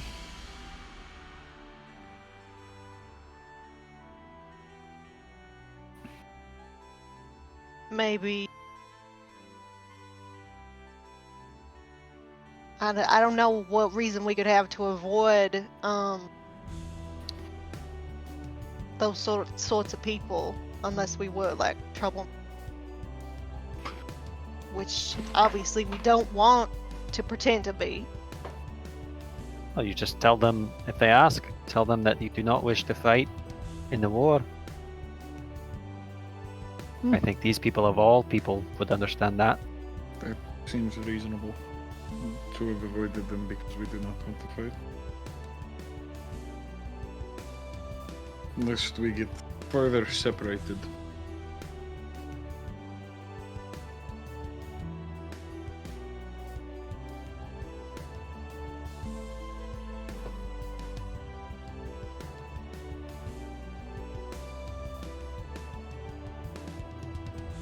It's hard for me to know. I don't think I have been to Hobarton before.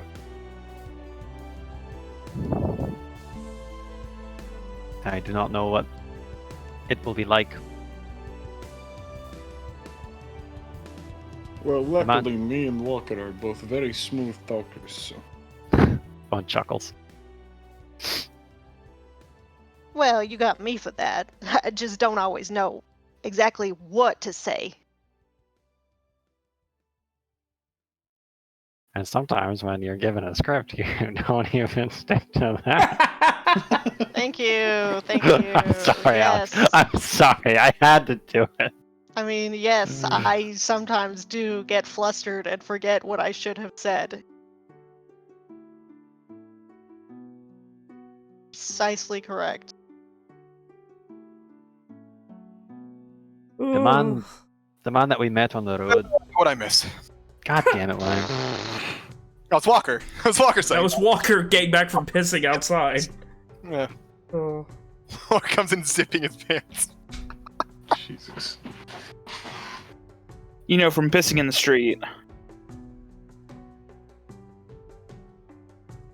I don't even know what to say to that. It's gone. The thread. Walker is returns to the scene. Gone. I was just saying, Walker, that the man that we met on the road the other day worries me. It's quite worrying. I think we talked about that at the time. There's something more you've thought on the matter? No, I don't know. It is always risky to go into some unknown place. I imagine. It's most of what we've done, going to unknown places. Aye, but before, at least, most of the time, we had a good reason or a good reason to expect not to be questioned too closely. I don't think that's always the case. We've been to... I mean, we did go to Siege. Aye, but Siege is one instance among many. I mean, think of all the towns and cities we went to in the north, and we were questioned once at the gates of Starshore, twice at Verona. It's more than most people. Just another instance in a growing list.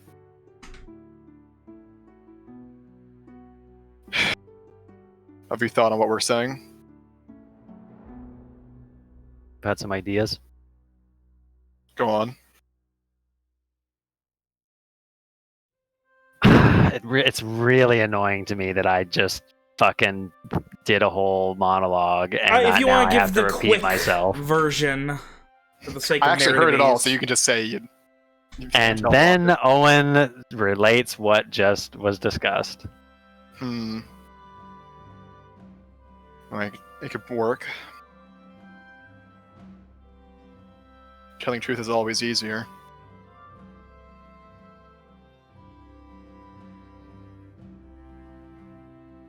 Just looking around at the group, does Walker see a consensus here? Does people generally agree with that plan? Yeah, see, but well, at least Rom seems to agree with that. I don't have any better ideas.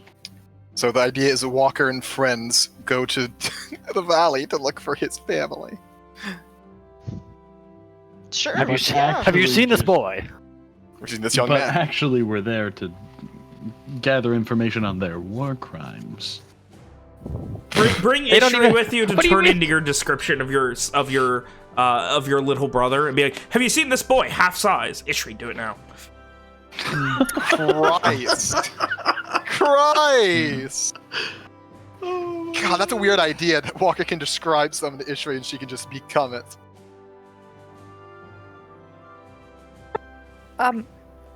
Perhaps I'm just not following well, but why? What reason are you going to give for why your family is in the valley? Or do you not intend to be asked that closely? Well, if we are asked, then I'll just say, I don't know where they are. So I'm checking as many places as I can.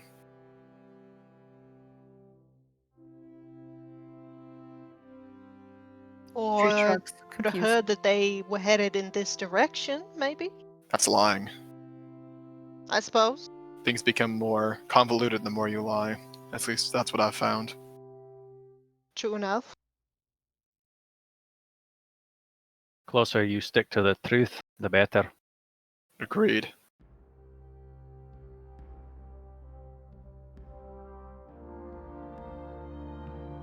So, are you going to wait for us we're friends looking for Walker's family. We don't know where they were. Right. Are we going to give different names, or? I don't see a reason to. Not like any of us are well known around here.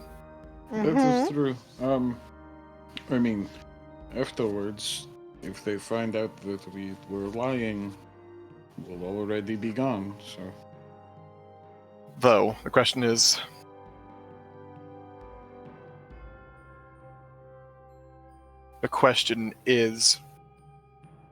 do we, Oh, and will you be heading in while we're still in town, or will you be waiting for us to return to you? The second would be the safer option for yourself, having more information before heading in. How much time, how much wiggle room do we have on time, Ben?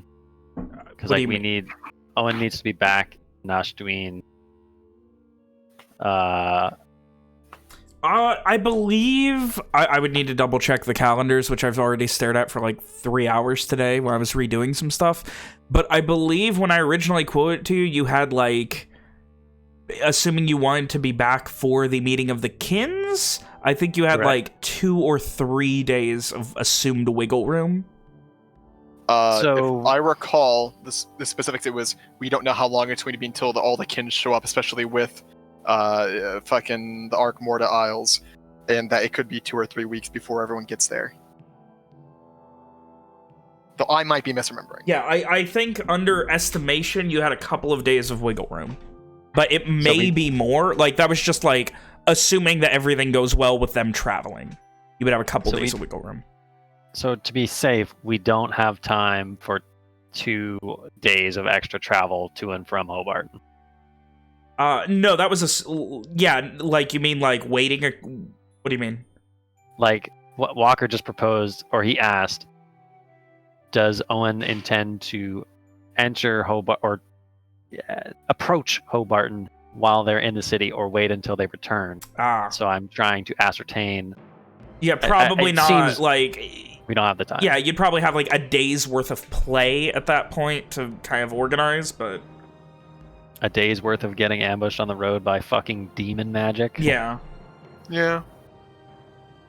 There is no time, Walker. We must try and see this business done as quick as we can. I suppose, assuming we don't all get killed, the worst outcome would be you fail to recruit anyone and we come back with a bit of information. Owen shrugs. As I told Ishri, I will not be the cause of bloodshed in this place. Well, I certainly prefer to keep it that way.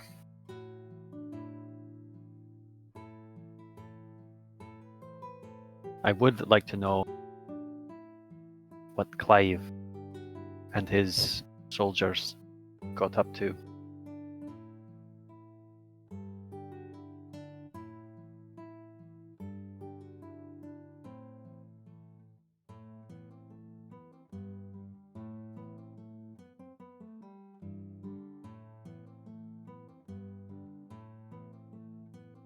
Well, like I said, we could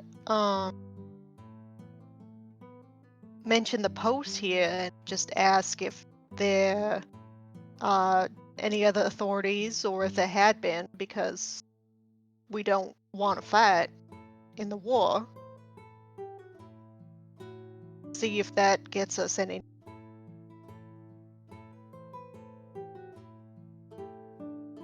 Perhaps even say that you heard that the people of Hobarton had declined the invitation to fight. Well, that would be up to you. Should err on the side of caution with whatever we say to them.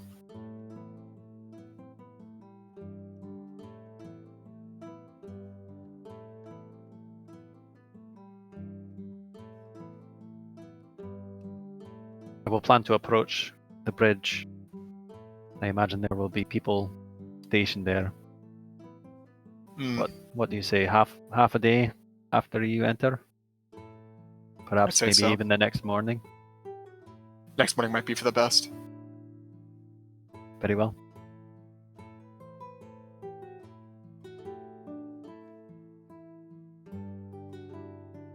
We're in agreement on what we're doing. Think so?